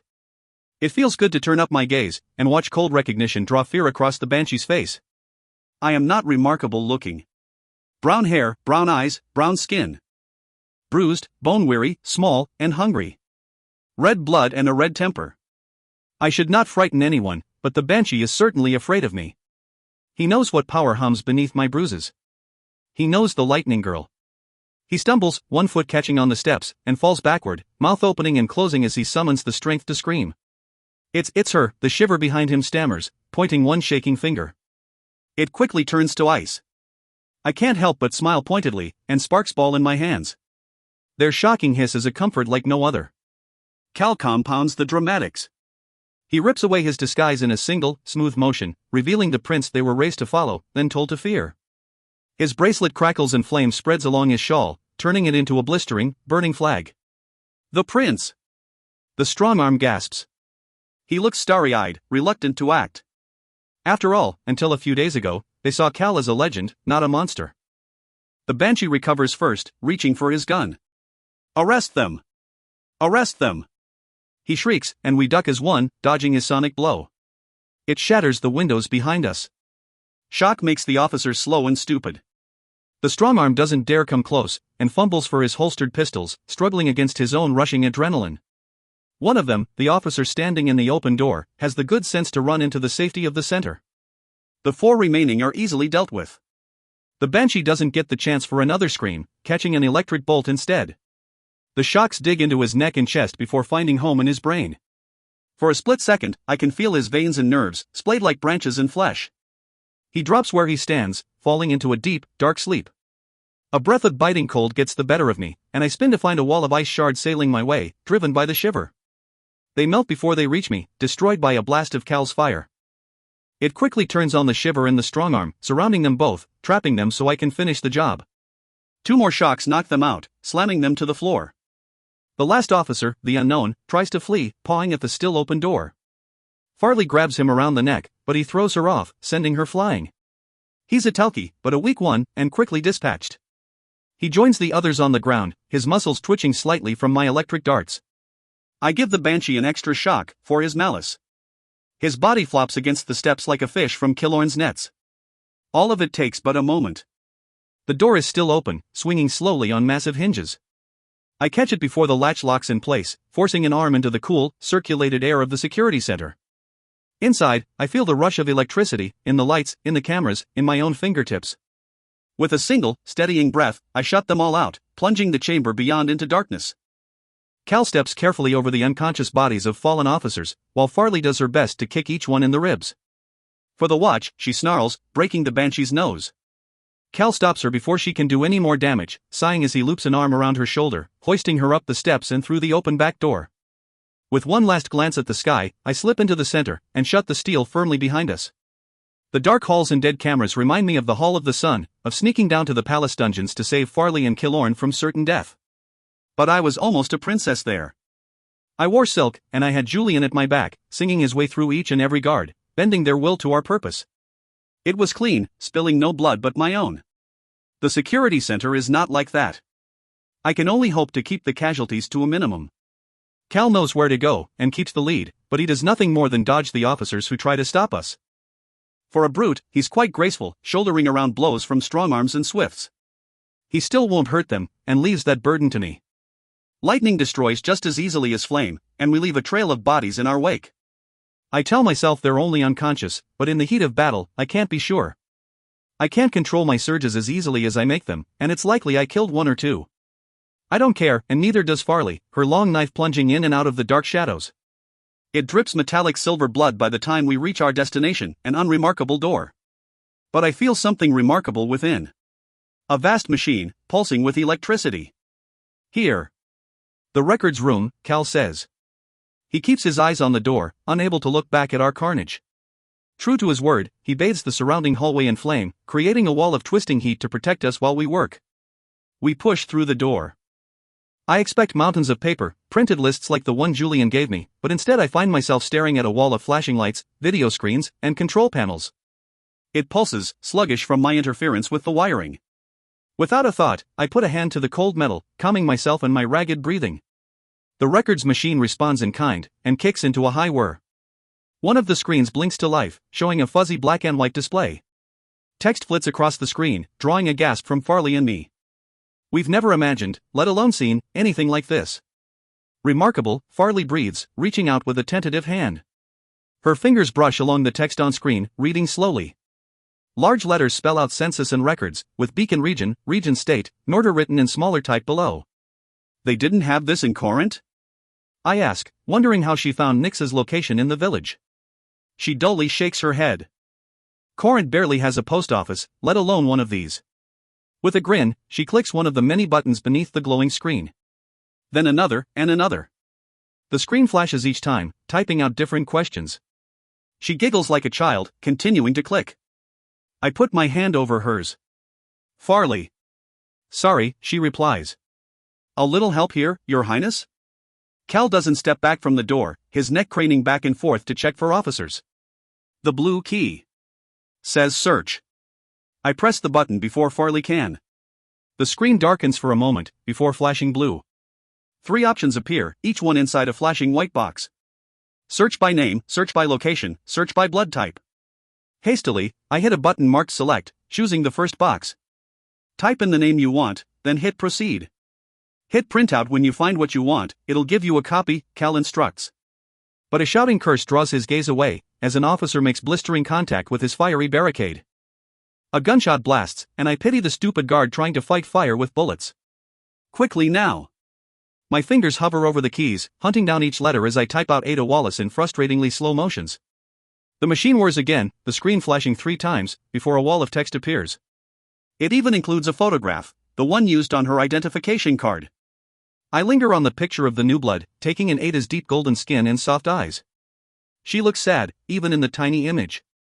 Another gunshot echoes, making me jump. I turn my focus on the text, skimming through Ada's personal information. Her birthday and birth location I already know, as well as the blood mutation that marks her as a new blood like me. Farley searches too, her eyes scanning over the words with abandon. There. I point a finger at what we need, feeling happier than I have in days. Occupation, housemaid, employed by Governor Rem Rambos. Address, Bywater Square, Canal Sector, Harbor Bay. I know it, Farley says, jabbing at the printout button. The machine spits out paper, copying down the information from Ada's record. The next name comes even faster from the humming machine. Woolever Galt. Occupation, merchant, employed by Galt Brewery. Address, Battle Garden and Charside Road, Freestone Sector, Harbor Bay. So Krantz wasn't lying about this, at least. I'll have to shake his hand if I ever see him again. About done? Cal shouts from the door, and I hear the strain in his voice. It's only a matter of time until nymphs come running, and his flaming wall crashes down. Nearly, I murmur, clicking at the keys again. This machine isn't just for Harbor Bay, is it? Cal doesn't respond, too busy maintaining his shield, but I know I'm right. With a grin, I pull the list from my jacket and thumb to the first page. Farley, get started on that screen. She jumps to attention like a rabbit, gleefully clicking until the next panel screen hums to life. We pass the list between each other, typing in name after name, collecting one printout after another. Every name from the Beacon region, all 10 of them. The girl from the Newtown slums, a 70-year-old grandmother in Concordia, twin boys on the Barn Islands, and so on. The papers pile on the floor, each one telling me more than Julian's list ever could. I should feel excited, ecstatic at such a breakthrough, but something throttles my happiness. So many names. So many to save. And we are moving so slowly. There is no way we'll find them all in time, not like this. Not even with the airjet or the records or all of Farley's underground tunnels. Some will be lost. There is no avoiding it. The thought disintegrates just like the wall behind me. It explodes inward in a cloud of dust, silhouetting the jagged figure of a man with gray, rocky flesh, hard as a battering ram. Stoneskin is all I manage to think before he charges, catching Farley around the waist. Her hand still clutches the line of printouts, ripping the precious paper from the machine. It streams behind her like a white banner of surrender. Submit to arrest. The Stoneskin roars, pinning her against the far window. Her head smacks against the glass, cracking it. Her eyes roll. And then the wall of fire is in the room with us, surrounding Cal as he enters like a mad bull. I snatch the papers from Farley's hand, tucking them away with the list lest they be burned. Cal works quickly, forgetting his oath not to harm, and hauls the Stoneskin off her, using his flames to force him back through the hole in the wall. The fire rises, stopping him from coming back. For the time being. Done now? Cal growls, his eyes like living coals. I nod and turn my gaze on the records machine. It whirs sadly, as if it knows what I'm about to do. With a clenched fist, I overload its circuits, sending a destructive surge shuddering through the machine. Every screen and blinking line explodes in a spray of sparks, erasing exactly what we came for. Done. Farley stumbles away from the window, a hand to her head, her lip bleeding, but still inexorably standing. I think this is the part where we run. One glance out the window, the natural escape, tells me we're too high up to jump. And the sounds from the hall outside, shouts and marching feet, are just as damning. Run where? Cal only grimaces, extending a hand toward the polished wood floor. Down. A fireball explodes at our feet. It digs into the wood, charring the intricate designs and the solid base like a dog chewing through meat. The floor cracks in an instant, collapsing under us, and we fall to the room below, and then the next below that. My knees buckle beneath me, but Cal doesn't let me stumble, one hand holding my collar. Then he drags me, never loosening his grip, pulling us toward another window. I don't need to be told what to do next.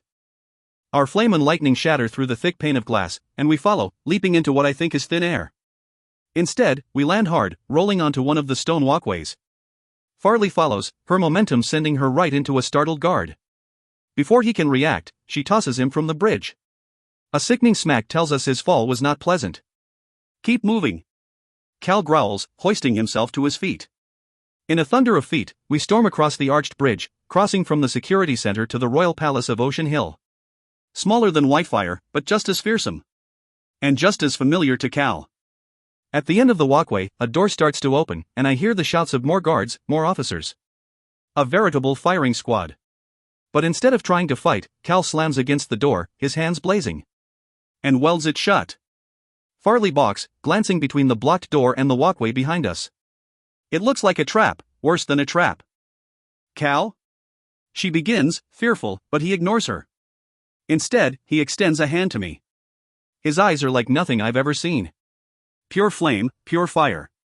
"I'm going to throw you," he says, not bothering to sugarcoat a word. Behind him, something shudders against the welded door. I don't have time to argue, or even ask. My mind spins, poisoned by terror, but I take his wrist, and he grips mine. "Explode when you hit." He trusts me to know what he means. With a grunt, he heaves, and I'm airborne, falling toward another window. It gleams, and I hope it isn't diamond glass. A split second before I find out, my sparks do as they're told. They obliterate the window in a shriek of glittering glass as I fall through, onto plush, golden carpeting. Stacks of books, a familiar smell of old leather and paper, the musty palace library. Farley slings through the window pane next. Cal's aim is too perfect, and she lands right on top of me. "Up, Mare!" She snaps, almost wrenching my arm out of my socket to get me on my feet. Her brain works faster than mine and she reaches the window first, her arms outstretched. I mirror her in a daze, my head spinning. Above us, on the bridge, guards and officers flood from both ends. In the center, an inferno blazes. For a moment it seems still, then I realize. It's coming at us, leaping, lunging, falling. Cal's flames extinguish a moment before he hits the wall and misses the window ledge. "Cal!" I scream, almost diving out myself. His hand brushes through my own. For a heart-stopping second, I think I'm about to watch him die. Instead, he dangles, his other wrist firm in Farley's grip. She roars, her muscles flexing beneath her sleeves, somehow keeping 200 pounds of Prince from falling. "Grab him!" She screams. Her knuckles are bone white. I send a thunderbolt skyward, to the bridge. To guards and guns all trained on Cal's form splayed out like an easy target. They cower, and pieces of the stone crack. Another, and it will collapse. I want it to collapse. "Mare!" Farley shrieks. I have to reach, I have to pull.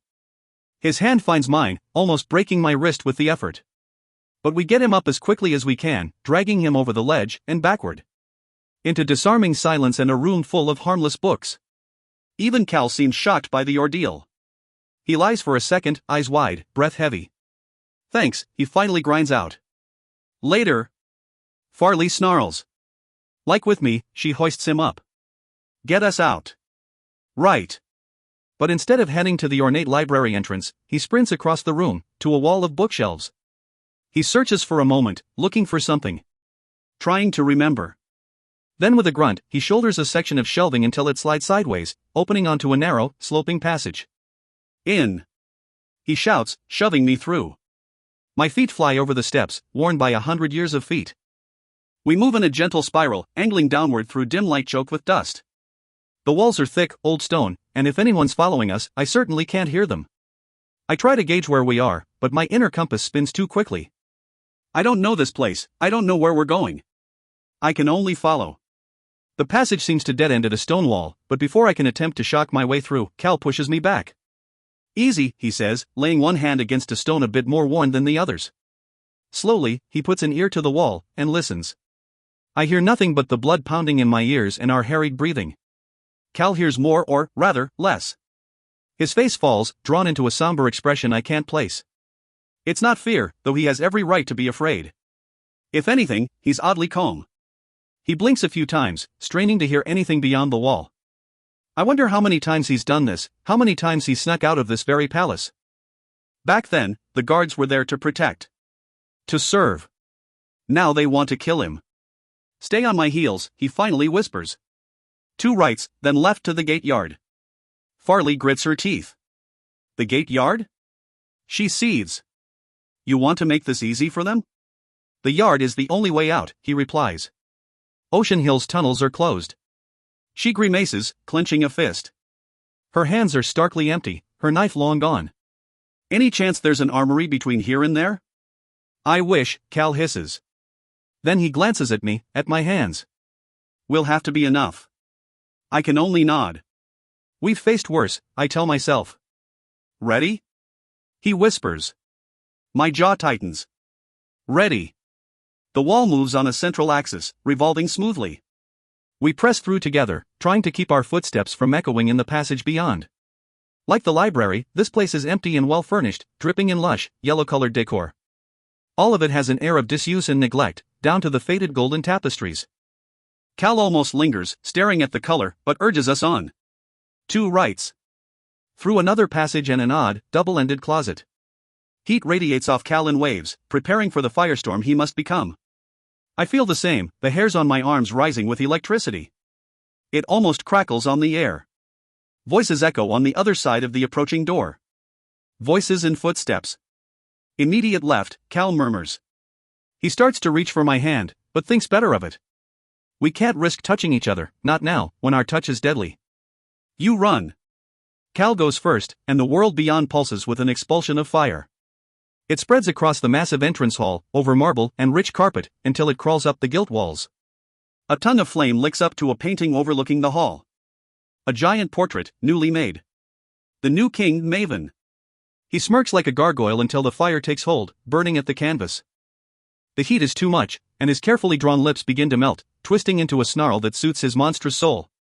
The only thing untouched by the flames are 2 gold banners, dusty silk, hanging from the opposite wall. Who they belong to, I don't know. The guards waiting for us flee, shouting, their flesh smoking.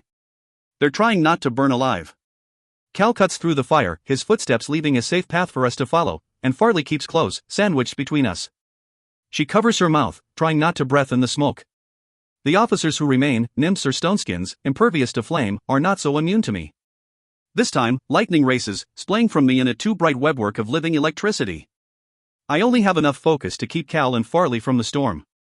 The rest are not so lucky. I'm a born runner, but my breath stings in my lungs. Each gasp is harder, more painful. I tell myself it's the smoke. But as I vault through the grand entrance of Ocean Hill, the pain doesn't disappear. It only changes. We're surrounded. Rows upon rows of officers in black, soldiers in gray, choke the gate yard. All armed, all waiting. Submit to arrest, Mare Barrow. One of the officers shouts. A flowered vine twists around one arm, while the other holds a gun. Submit to arrest, Tiberius Calor. He stumbles over Cal's name, still reluctant to address a prince so informally. In any other situation, I would laugh. Between us, Farley sets her feet. She has no weapon anymore, no shield, and she still refuses to kneel. Her strength is astounding. What now? I whisper, knowing there is no answer. Cal's eyes dart back and forth, looking for a solution he'll never find. Finally his eyes land on me. They are so empty. And so very alone. Then a gentle hand closes around my wrist. The world darkens, and I am squeezing through it, suffocated, confined, trapped for one long moment. Shade. I hate the sensation of teleporting, but in this moment, I relish it. Shade is all right. And we're alive. Suddenly, I'm on my knees, staring at the cobblestones of a dank alley far away from the security center, Ocean Hill, and the kill zone of officers. Someone vomits nearby, Farley, judging by the sound. I suppose teleporting and having your head bounced off a window are a bad combination. Cal? I ask the air, already cooling in the afternoon light. A low tremor of fear begins, the first ripple of a cold wave, but he answers from a few feet away. I'm here, he says, reaching out to touch my shoulder. But instead of leaning into his hand, letting his now gentle warmth consume me, I pull away. With a groan, I get to my feet, only to see Shade standing over me. His expression is dark, pulled in anger, and I brace myself for a scolding. I shouldn't have left him. It was wrong of me to do that. I begin the apology, but never get to finish. He crushes me into an embrace, wrapping his arms around my shoulders. I cling to him just as tightly. He trembles a little, still afraid for his little sister. I'm fine, I tell him, so quietly only he can hear the lie. No time for that, Farley spits, forcing herself to her feet. She glances around, still off balance, but gauges our location. Battle Garden's that way, a few streets east. Wool Liver. Right. I nod, reaching out to hold her steady. We can't forget our mission here, even after that deadly debacle. But I keep my eyes on Shade, hoping he knows what lies in my heart. He only shakes his head, dismissing the apology. Not because he won't accept it, but because he's too kind to want it. Lead on, he says, turning to Farley. His eyes soften a little, noting her dogged resolve to continue, despite her injuries and her nausea. Cal is also slow to his feet, unaccustomed to teleportation. He recovers as quickly as he can, following us through the alleyways of the city sector known as Three Stone. The smell of smoke clings to him, as does a deeper rage. Silvers died back in the security center, men and women who were only following orders. His orders once. It can't be an easy thing to stomach, but he must.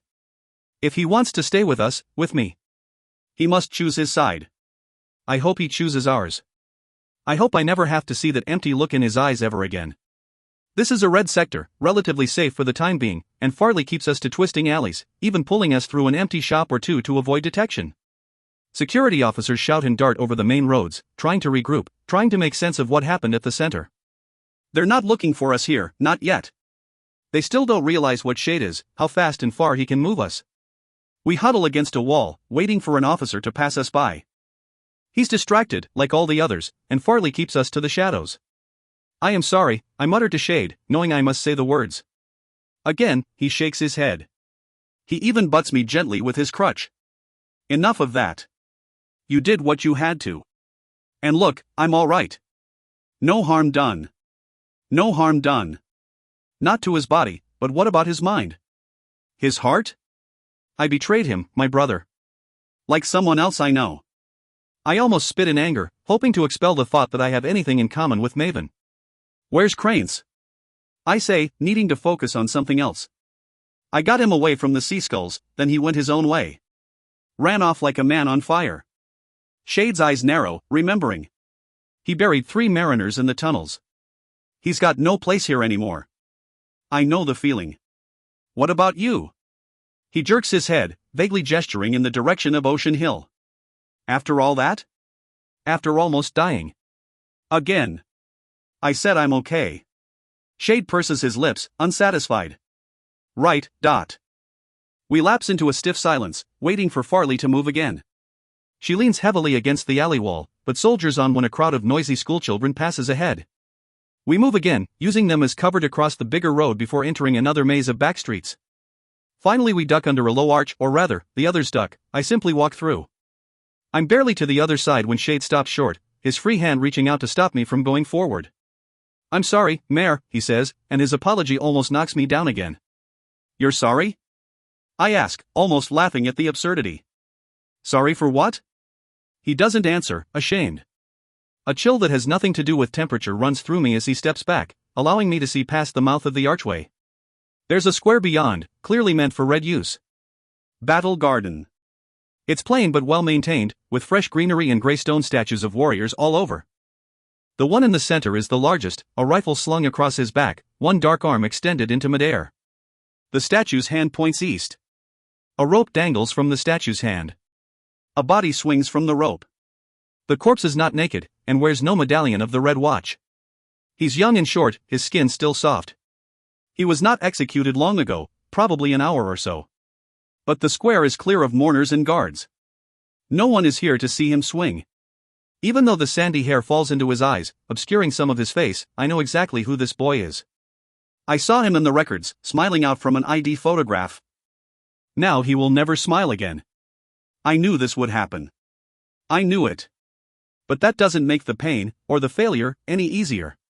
He is Wooliver Galt, a new blood, reduced to a lifeless corpse. I weep for the boy I never knew, for the boy I was not fast enough to save. 16. I try not to remember the faces of the dead. Running for my life makes for an effective distraction, but even the constant threat of annihilation can't block out everything. Some losses are impossible to forget. Walsh, Tristan, and now Wooliver occupy the corners of my mind, catching like deep, gray cobwebs. My existence was their death sentence. And of course, there are the ones I've killed outright, by choice, with my own 2 hands. But I don't grieve for them.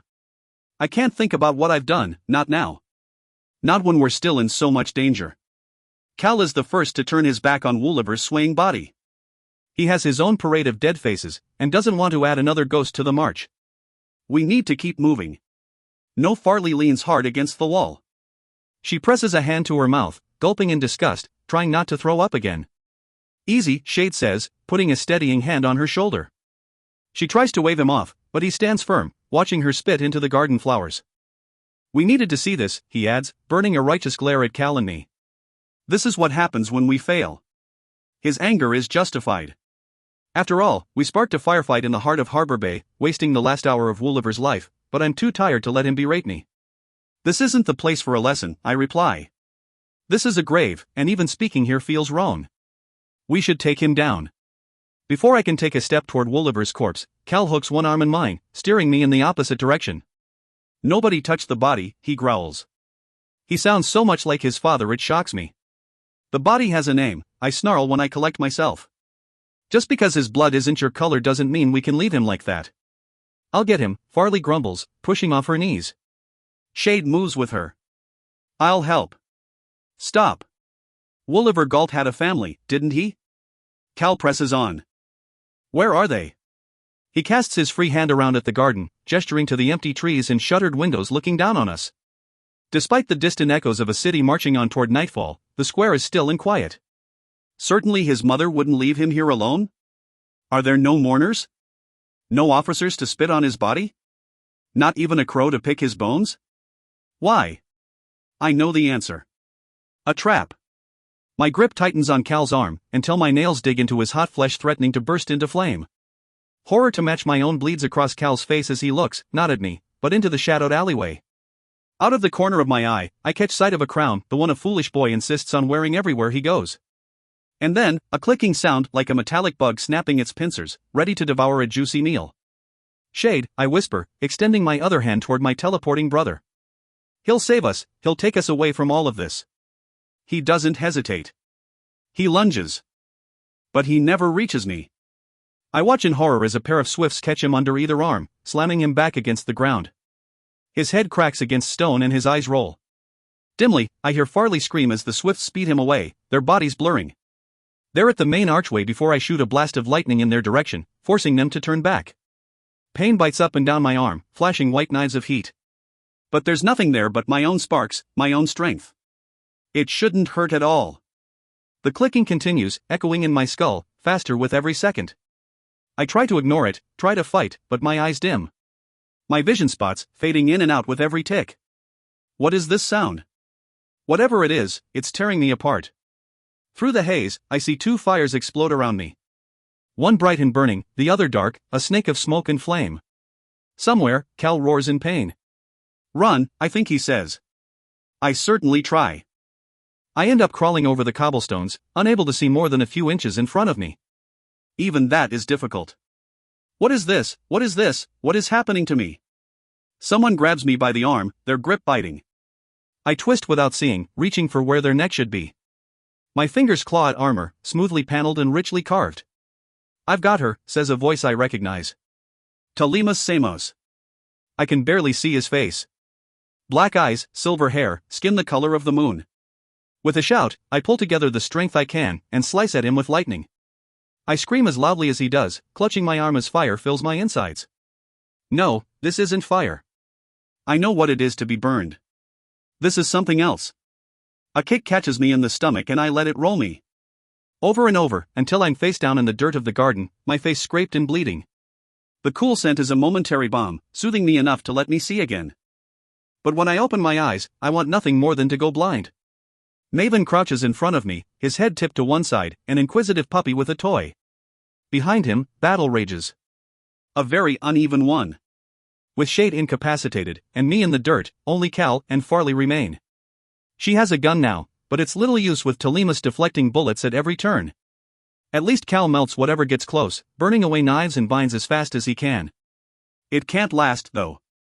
They're cornered. I almost scream. We escape one noose only to find another. Look at me, please. Maven shifts, obstructing my view of the scene beyond. But I will not give him the satisfaction of my gaze. I won't look at him, for my own sake. Instead, I focus on the clicking sound, the one no one else seems to hear. It stabs with every passing second. He grabs my jaw and yanks, forcing me to face him. So stubborn.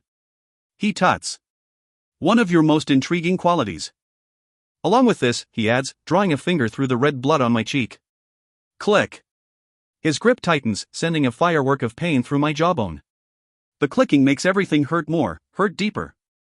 Reluctantly, I meet familiar blue eyes and a pointed, pale face. To my horror, he is exactly as I remember him. Quiet, unassuming, a haunted boy. He is not the Maven of my nightmarish memories, a ghost of blood and shadows. He is real again. I recognize the determination in his eyes. I saw it on the deck of his father's boat, as we sailed downriver to Archeon, leaving the world in our wake. He kissed my lips then and promised that no one would hurt me.